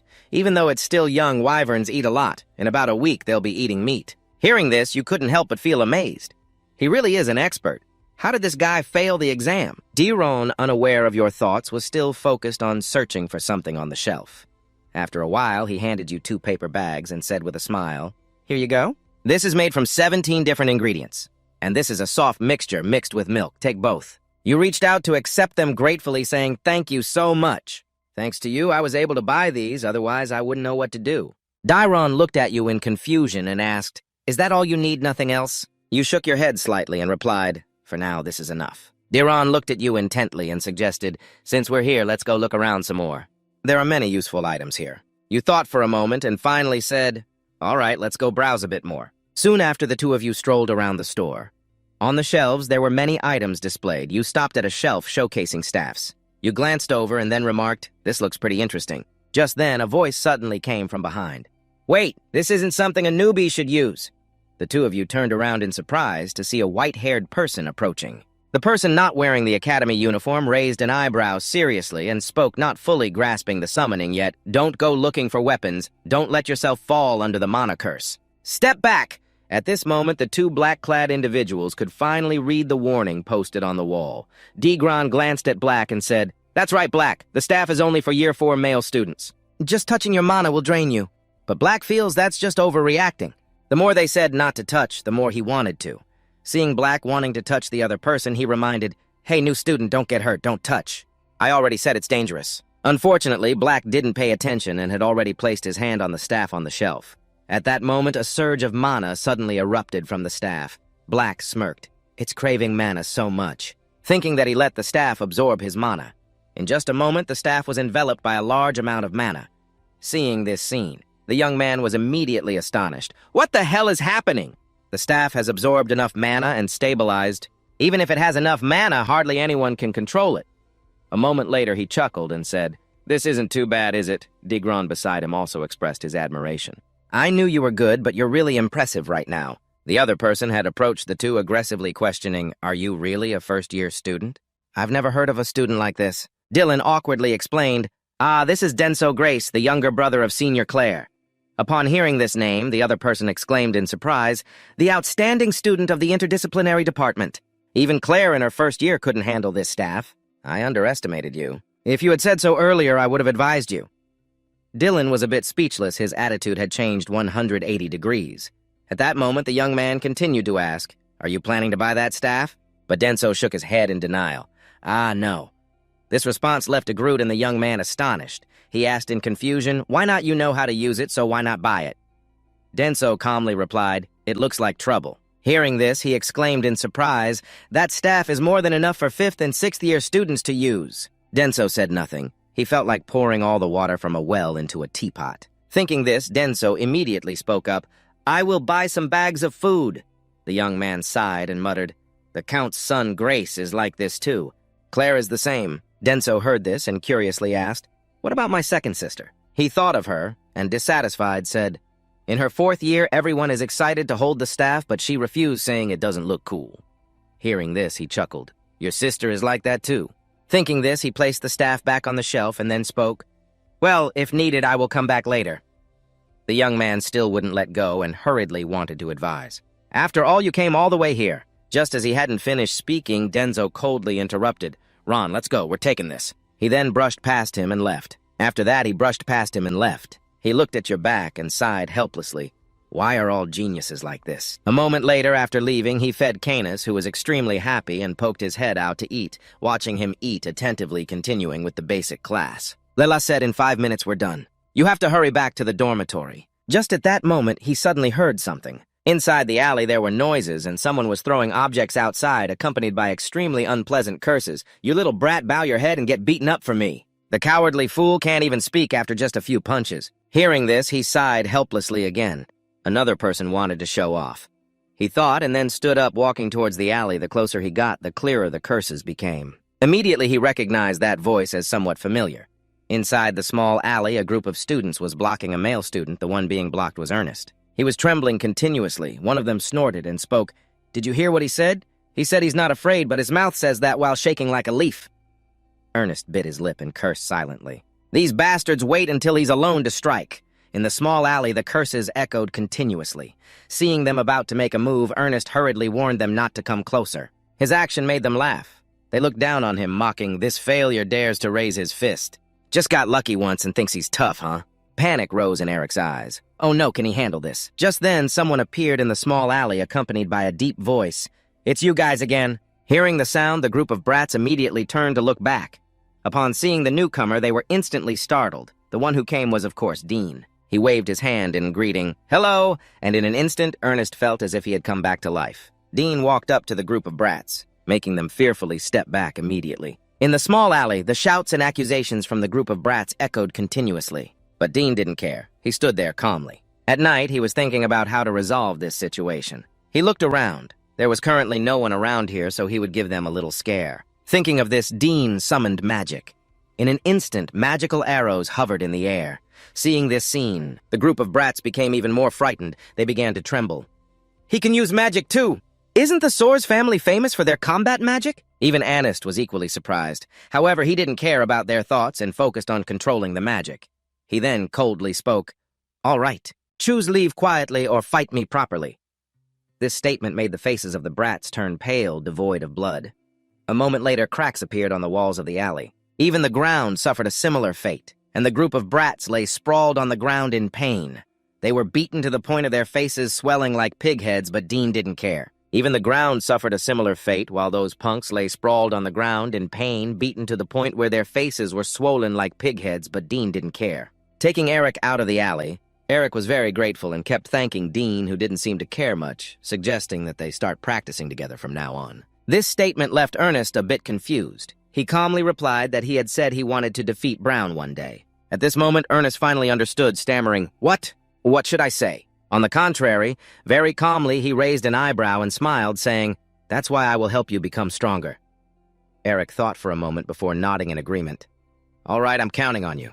The two continued walking and chatting, and Eric curiously asked, "Oh right, Eric, have you joined any clubs yet?" Eric shook his head slightly and replied, "Not yet, no exploration or expedition club at all."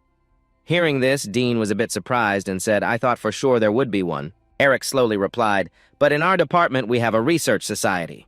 That's mandatory as part of the curriculum. It's different from a club. I've also looked into a map analysis club. They just use map analysis as an excuse to avoid work." "That's really disappointing," Dean said, frowning and mumbling. "It seems like most people just want to relax." Ernest nodded in agreement and then asked curiously, "But why are you asking about clubs all of a sudden? Are you interested?" So Dean casually replied, "Everyone is very enthusiastic about recruiting male students." Anna slowly spoke up. "They say you have to choose carefully. Once you join a club, you can't switch to another one for 2 years. Hearing this, Dean exclaimed, "No way, that's strict. I thought the rules were stricter than I imagined. Choosing wrong means wasting 2 years. As he said this, his steps suddenly halted. He glanced at Ernest and suggested, "Let's start our own club." "A club where we can do whatever we want?" Ernest asked, puzzled. Dean replied nonchalantly, "I mean like practicing and exploring ruins together. When we get bored, we can just hang out and eat whatever we want. What do you think, Eric?" Eric stared at him, seemingly processing what he just said, but quickly became excited and exclaimed, "I want to join. It would definitely be fun with you." "But would such a club get approved?" Let me think a bit before answering." "It will be fine. I'll take care of everything." He chuckled softly, and Eric happily said, "If you say so." "I really believe we can succeed, but why did you think of this?" "I just thought that the invitations to join clubs are really annoying. I have to decline every time, and it's exhausting because there are no clubs. I thought maybe we could start one ourselves." Ernest couldn't help but smile after hearing this. "If I join, can I learn martial arts or swordsmanship?" Dean closed his eyes and smiled, saying, "Of course. You might even discover some hidden talents." The more Ernest listened, the more excited he became. "Awesome. I bet we will learn a lot from each other. But I heard you need at least 3 people to start a club. Do we have Lilame?" "Right." Annis nodded and casually replied, "I'm pretty sure he will join." After hearing this, Ernest didn't know what to say, but was very determined. "You spoke up to suggest it since we were already talking about that. Let's go ask her right away." A little later in Layla's room, the two of them actually came to find her to tell her their plans. With their determined attitude, Layla immediately agreed to listen. "Simple, right? Let's fill it out quickly." Standing by after hearing it, she smiled. Indeed, she was very much like Layla. She even gave up joining the Dessert Exploration Club to be with them. She didn't hesitate at all. Cheerfully, she said that the club meets regularly to enjoy and critique sweet dishes, and if we want, we can do the same. And I also like it, so the two of them came without needing any persuasion at all. Layla directly agreed right away. No matter which club she joined, she would still get to eat. A little later, after finishing the application form, he hurriedly spoke up, "All right, the form is done. Let's go register." Immediately after, the 3 of them went to a professor's office. After seeing their application, the professor said that the rules had changed and many clubs were no longer active, and managing them had become difficult. She also mentioned that starting this year, the system had shifted from reporting to approval. This made the 3 of them freeze in shock, hesitating for a long time before asking, "If it's an approval system, what do we need to do?" The professor calmly replied, "You need a recommendation letter from an official professor. I'll give you a sample recommendation form." Hearing this, they felt a bit helpless and sighed. Everything was complicated from the start, but he still suggested, "Just give it to me first." Soon after, the 3 of them left the professor's office. Layla sighed and said, "Where would a first-year student find a recommendation letter?" Eric nodded in agreement. "Yeah, that's right. I haven't even met a professor yet." Layla looked worried and said, "We can't just ask some random professor to sign it?" However, he smiled and said, "Actually, I already have someone in mind." The two of them looked at him in surprise and asked, "Who we are, just first-year students." "They will definitely think poorly of us," he said confidently, raising an eyebrow and smiling. "Just trust me." Layla looked at his expression, unsure of what to say. A little later, they found the head of the liberal arts department, Professor Kentis. Kentis looked at the person in front of him, feeling angry and cursing silently. He said he would listen to them, but now what? "Isn't there any way to pass this to another department?" Taking a deep breath to suppress his anger, Kentis asked in a deep voice, "So what brings you here?" Slowly, he replied, "Dear Professor, actually, I am planning to establish a club." As soon as these words came out, Kentis was startled. He frowned and asked, "A club? That sounds interesting. What kind of club?" So he calmly replied, "A club to practice swordsmanship, exploring the academy, and exciting adventures, but it has switched to an approval system now. And now we need a recommendation letter from Professor Kentis," he added, noticing Kentis's increasing suspicion, so he slowly explained, "So I'm looking for a wonderful professor who can recommend us." However, the trembling hand betrayed him, and Kentis, angry, pursed his lips and said, "You came all the way here to find him. Where else can you find a better professor than him, kid?" After thinking, Kentis calmly smiled and said, "Isn't there a professor right here? Why look far away? I will recommend you." Hearing this, the student hesitated a bit and spoke up. "The professor is always very busy, so I'm afraid it will be a bother." Kentis shook his head and smiled, saying, "No matter how busy I am, at least I can do this. What do we need to do now?" "Really, then please look at him happily. Professor, please sign here." After that, he took out a recommendation letter, and Kentis, without hesitation, signed his name while continuously smiling and saying, "My only student wants to establish a club. Of course I must wholeheartedly support it." The student gratefully looked at him and said, "Thank you very much, Professor." Thus, he successfully obtained the professor's signature and left his office. He handed the recommendation letter to Layla, who looked at it in disbelief and exclaimed, "I can't believe we got the recommendation so quickly. Do you know the professor personally?" The student calmly smiled and said, "I pretended to ask about swordsmanship and luckily won his favor, but no matter what, we succeeded." Layla immediately spoke up. "So are we really going to establish a club now?" The student nodded and casually replied, "Now we just need to submit the application." Anise happily said, "I'm so excited, it will be so fun." Layla also nodded in agreement. "I thought this would be difficult, yet it turned out to be as easy as pie." The student then became serious and said, "We need a name to register. What should we call it?" This made Eric startled. He frowned and muttered, "The name represents our image. It's an important issue." Layla pouted and said, "I don't want a name that's too childish or meaningless."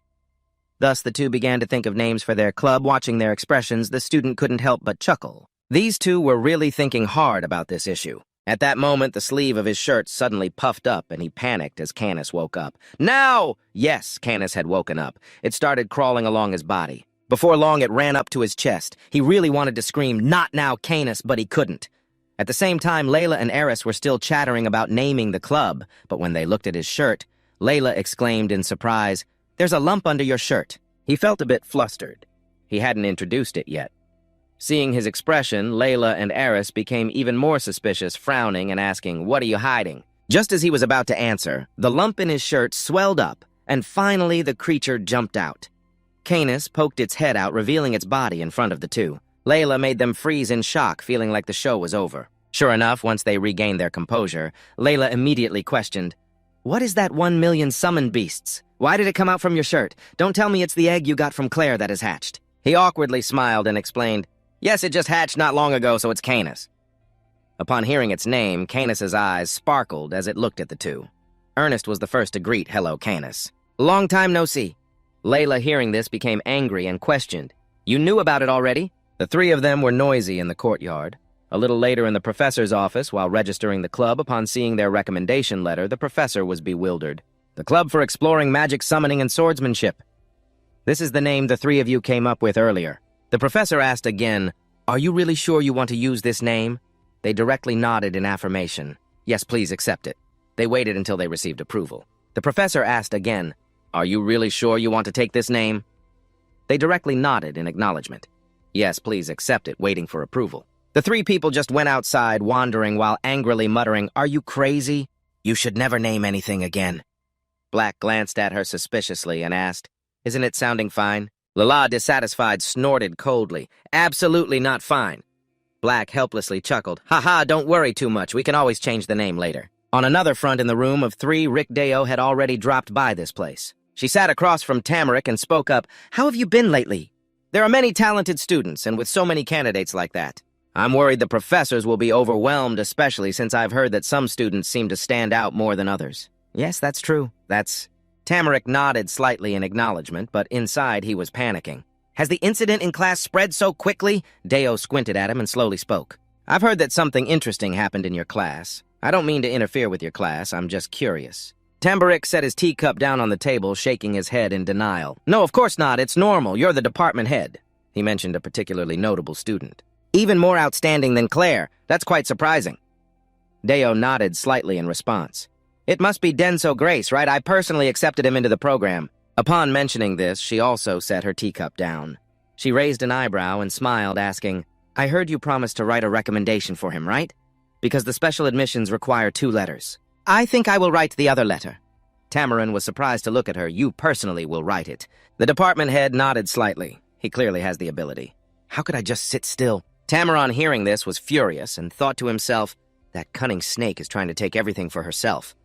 Thinking of this, both of his hands under the table clenched into fists. That's right, she's always like that. It was he who had let his guard down while Tamarick was thinking. Deo frowned and asked, Are you worried about something? This question startled him. When he reacted, he shook his head in denial. Not at all.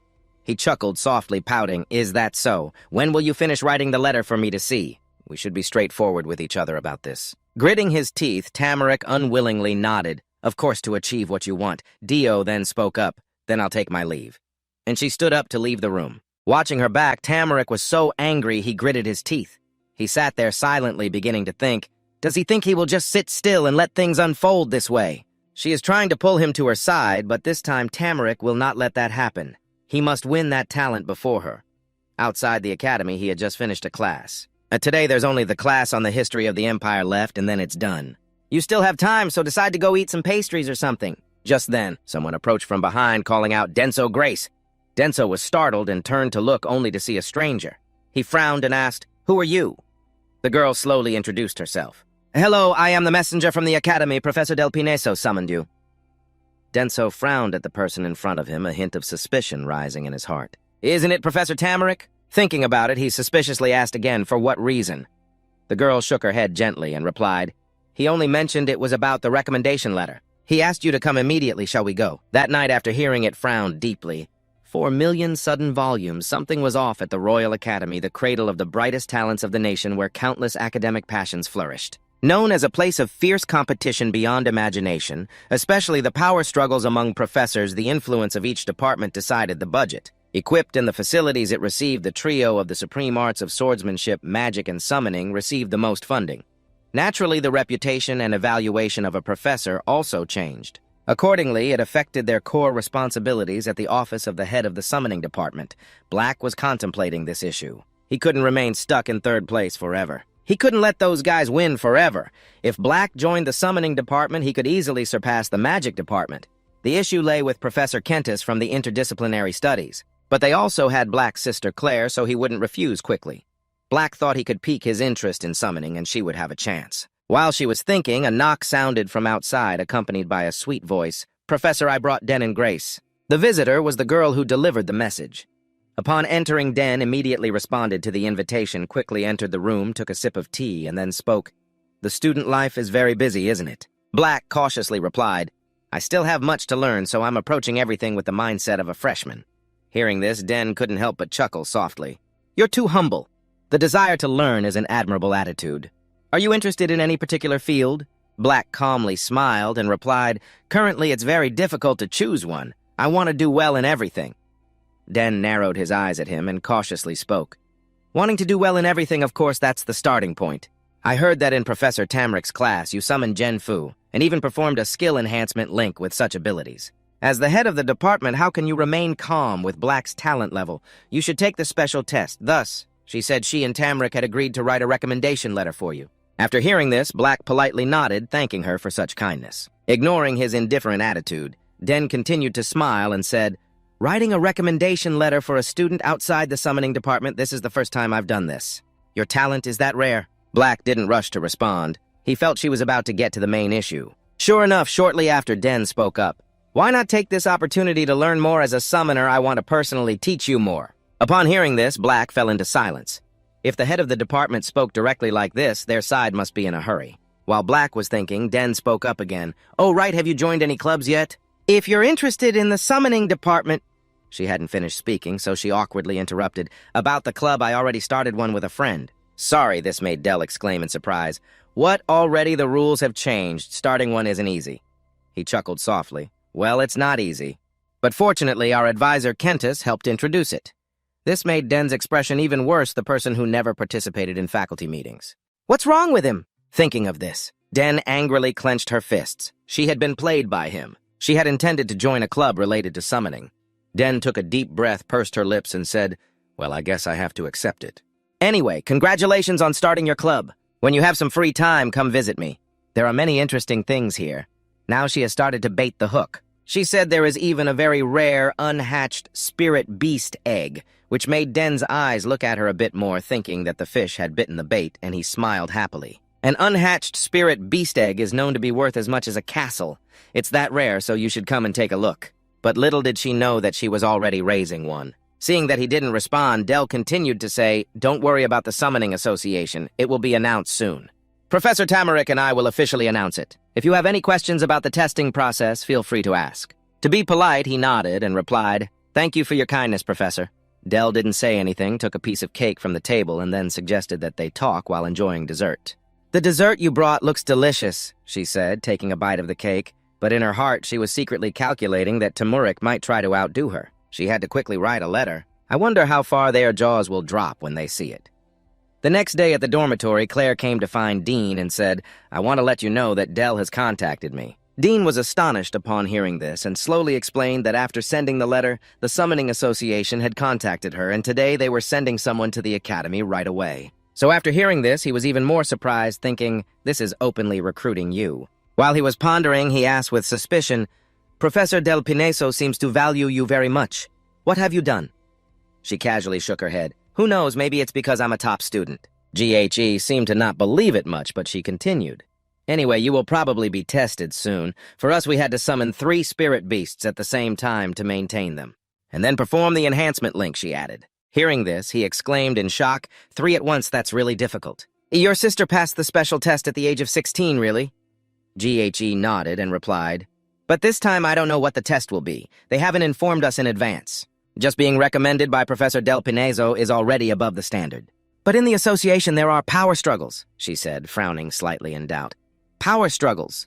Claire slowly explained that Professor Del Pineso has a history of rejecting the association's requests, so they won't let her have any advantages here. After hearing this, he imagined what it would be like and continued to ask, So the test might be harder for that reason. She nodded slightly. It's possible. Saying this, she took Den's hand and calmly smiled. But I don't worry about you. To be honest, I'm just afraid you might get hurt due to the adults' battles. Den couldn't help but chuckle at this and quickly reassured her, Don't worry, that won't happen. I have no intention of letting them set me up.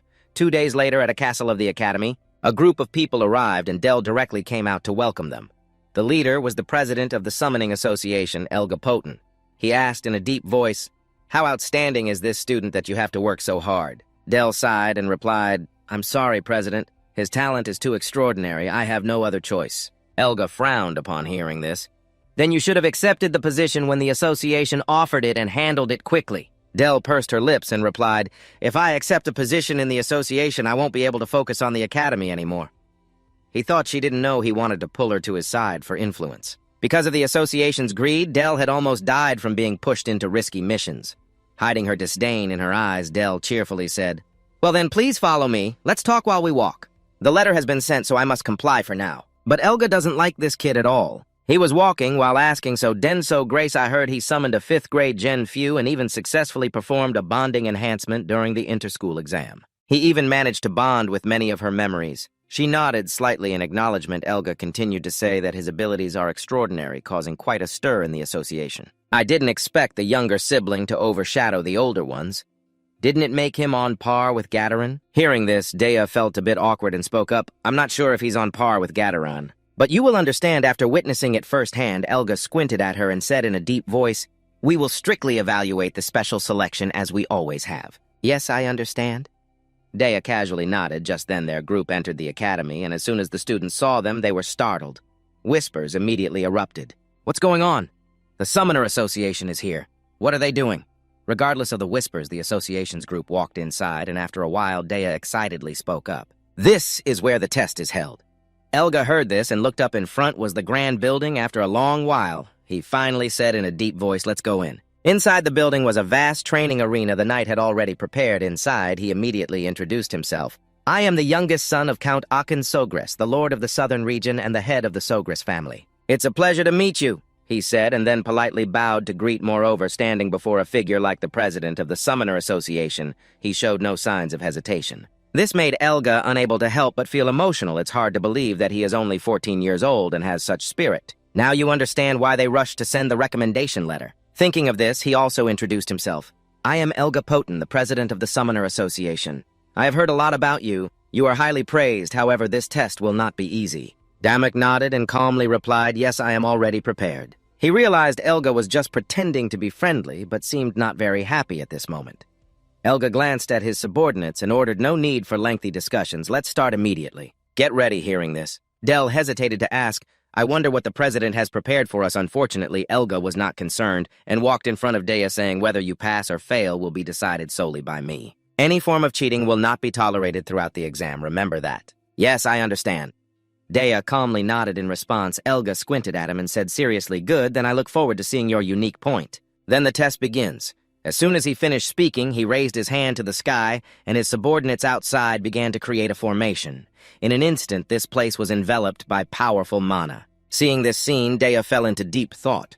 The amount of mana appearing was increasing, but those people did not stop. They continued to summon mana. Until this place was surrounded by a magic circle, they finally stopped. At this moment, Dea realized that. Dea's expression also became serious. They had activated a magic circle to protect the main hall, which meant there was no turning back. At this moment, Elga stepped into a magic circle. A powerful amount of mana began to surge at his feet. He kept mumbling the incantation until he felt the mana was sufficient. Elga suddenly shouted, "Respond to the call." As soon as he finished speaking, the mana suddenly erupted into the sky, and when the light gradually faded away, a gigantic body appeared in this place. A spirit beast with thick fur appeared, and due to the impact of the mana explosion, it took a few steps back, unable to help but feel emotional indeed. The president's mana is overwhelming. He didn't think the test would be on such a scale. However, there is one thing that astonishes Den even more, which is the terrifying spirit beast in front of him right now. With its massive body, fierce cloudy eyes, and sharp claws surrounded by mana, even the onlookers were horrified and cried out upon seeing the spirit beast.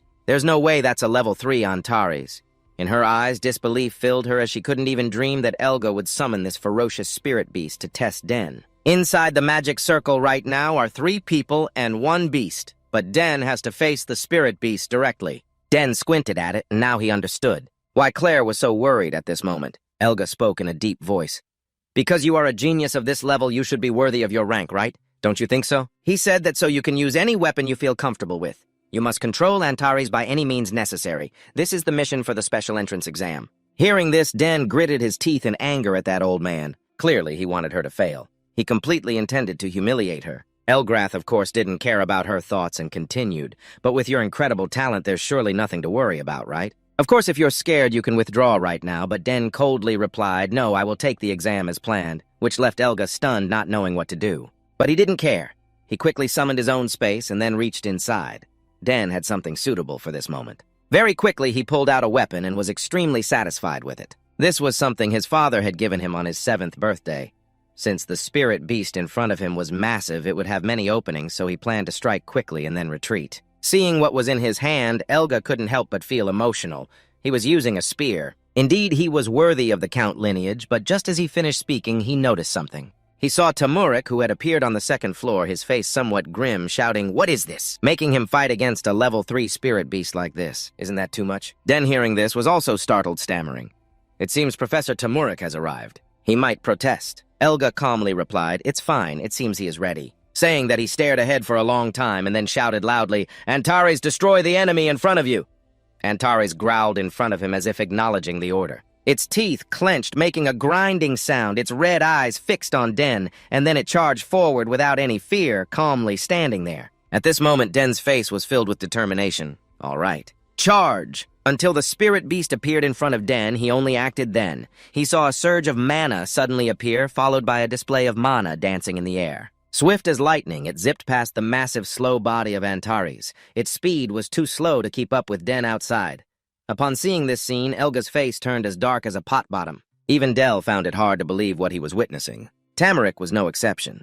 He had just been worried, but was now frozen in place while the group of students who had just rushed over were also stunned like trees. It wasn't until they reacted that the sounds of exclamations began to echo, "Oh my, what was that movement just now?" However, not paying much attention, he still gripped his spear tightly. He began to shift his weight onto his right leg, creating an extremely solid defensive stance, feeling quite satisfied with his previous move. It seemed that the special training had been effective. At that moment, the Antares across from him seemed to have been provoked. It opened its mouth with sharp teeth towards Dean as if to threaten him, and then Antares lunged forward. Its clawed hand also swung towards Dean, who narrowed his eyes, not daring to let his guard down for a second. In an instant, Antares slammed down with a punch, but Dean quickly dodged. This made its blood-red eyes show signs of anger, and it continued to swing down with another punch, but this time it was the same. Dean had evaded again. Antares continued to attack him frantically with its powerful momentum, forcing Dean to step back.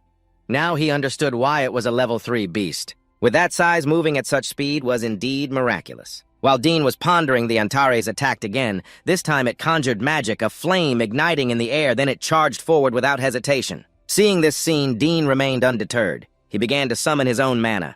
At the same time, the fire from Antares grew larger, engulfing Dean's entire body in flames. Witnessing this, Dean panicked and exclaimed, "He's taking a direct hit." Elga, on the other hand, was secretly pleased. Even with the enhanced mana facing Antares was completely insane, and the quick end of the test seemed predictable. However, amidst the brilliant flames, Dean had not fallen. Regardless of the heat enveloping his body, he gripped the spear tightly and began to spin in a circle. Before long, the flames began to weaken. Seizing this opportunity, Dean charged forward. In the blink of an eye, he was right in front of Antares.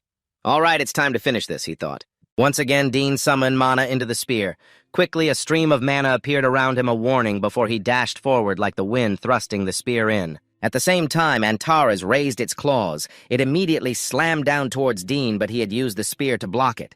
In this finishing blow, Dean would use what his father had once shown him. Focusing mana into the spear to create a single-point explosion at that moment, Dean lunged forward and his spear pierced Alastair's abdomen. The spear, infused with powerful mana, pierced through the belly of the spirit beast, causing it to howl in pain. But Dean did not let go. He still held on to the spear tightly. Striving to push deeper into Antares' body at that moment, the mana on the spear grew stronger, and before long, a mana explosion erupted, causing Antares to lose a large chunk. Seeing this scene, Dean smiled with satisfaction, but Antares did not fall.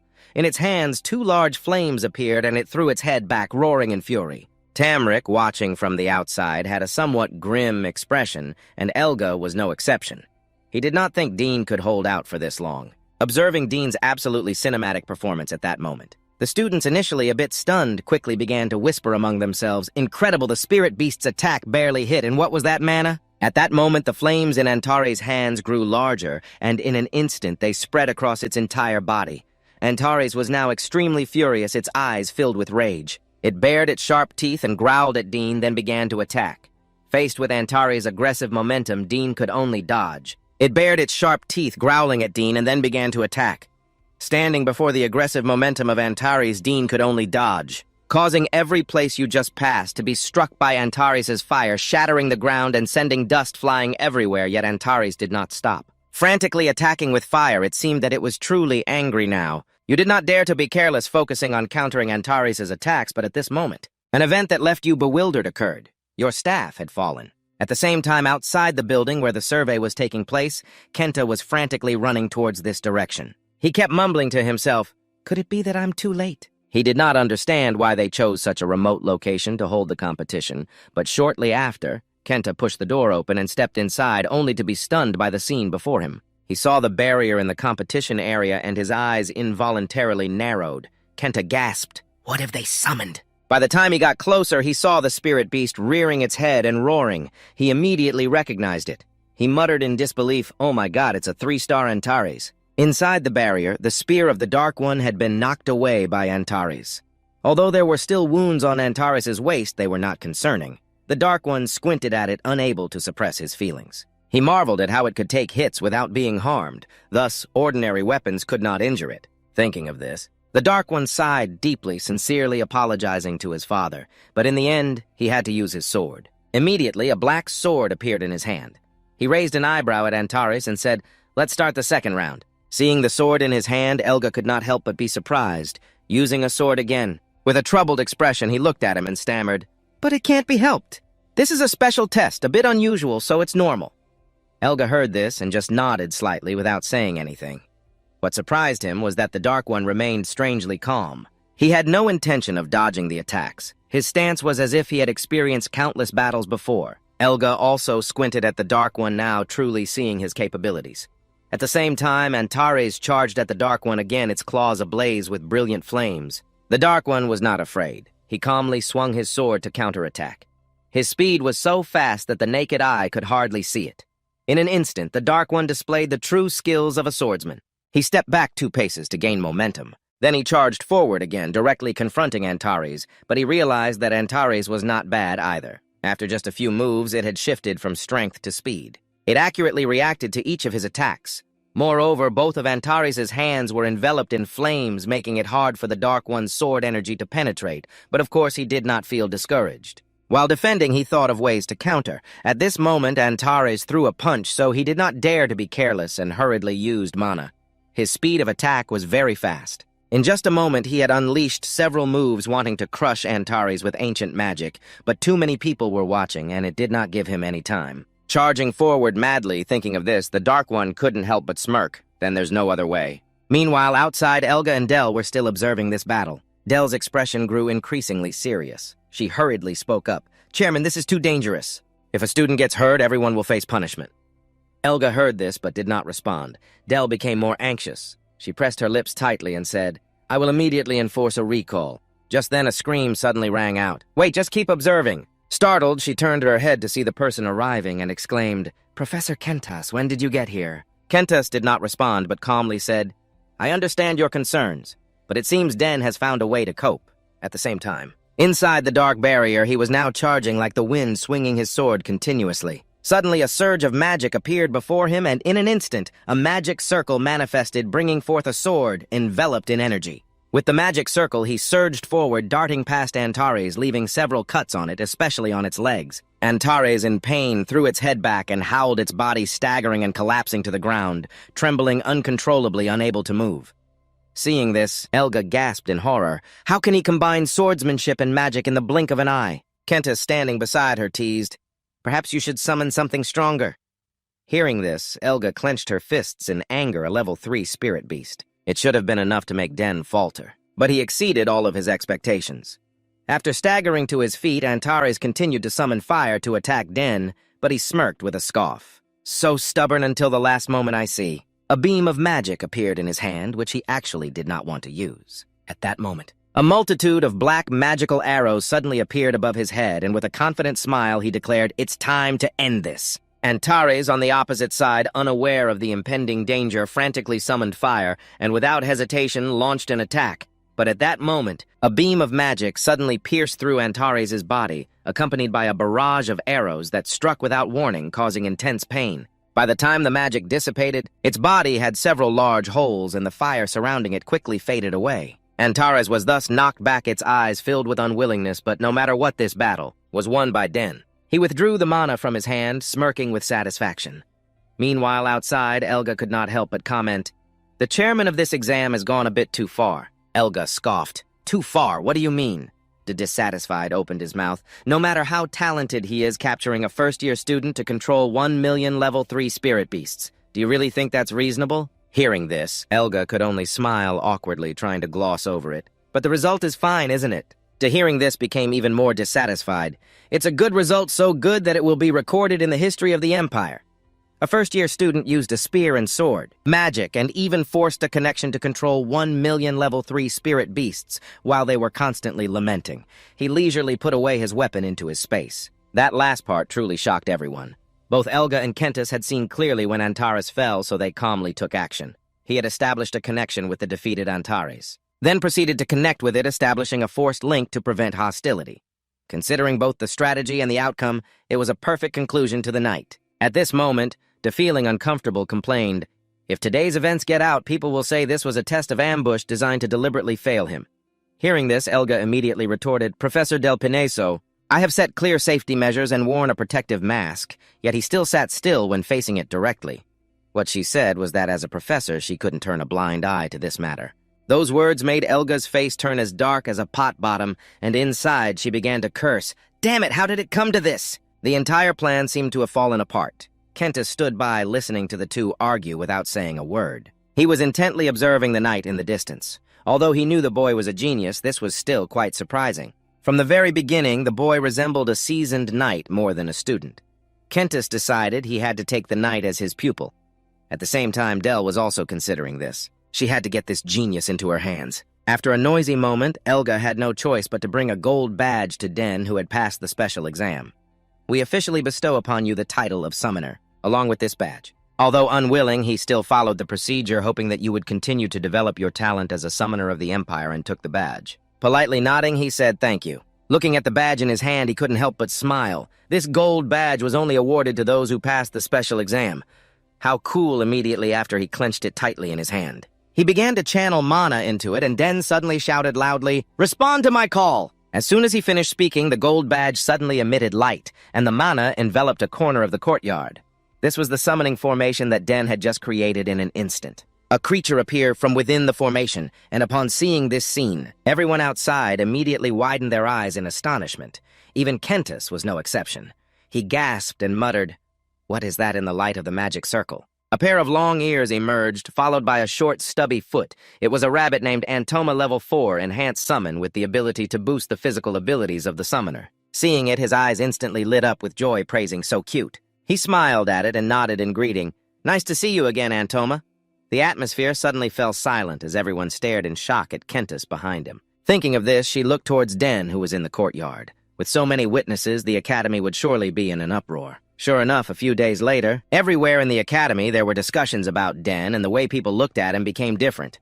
Eris, walking beside Dean, whispered, "Layla, I really can't understand how this could happen." Layla pouted and replied, "Don't try to understand, just accept it and you'll get used to it." After hearing this, Ernest could only sigh. Suddenly he remembered something and quickly spoke up, "That's right. I'm almost done deciphering the map, so let's have our first club meeting once it's finished." Upon hearing this, Layla and Ernest became excited.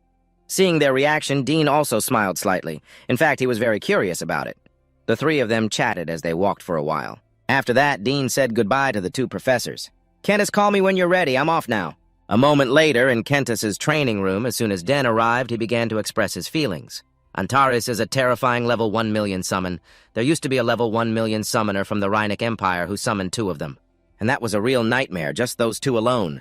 They took down 3 knights and about 10 soldiers."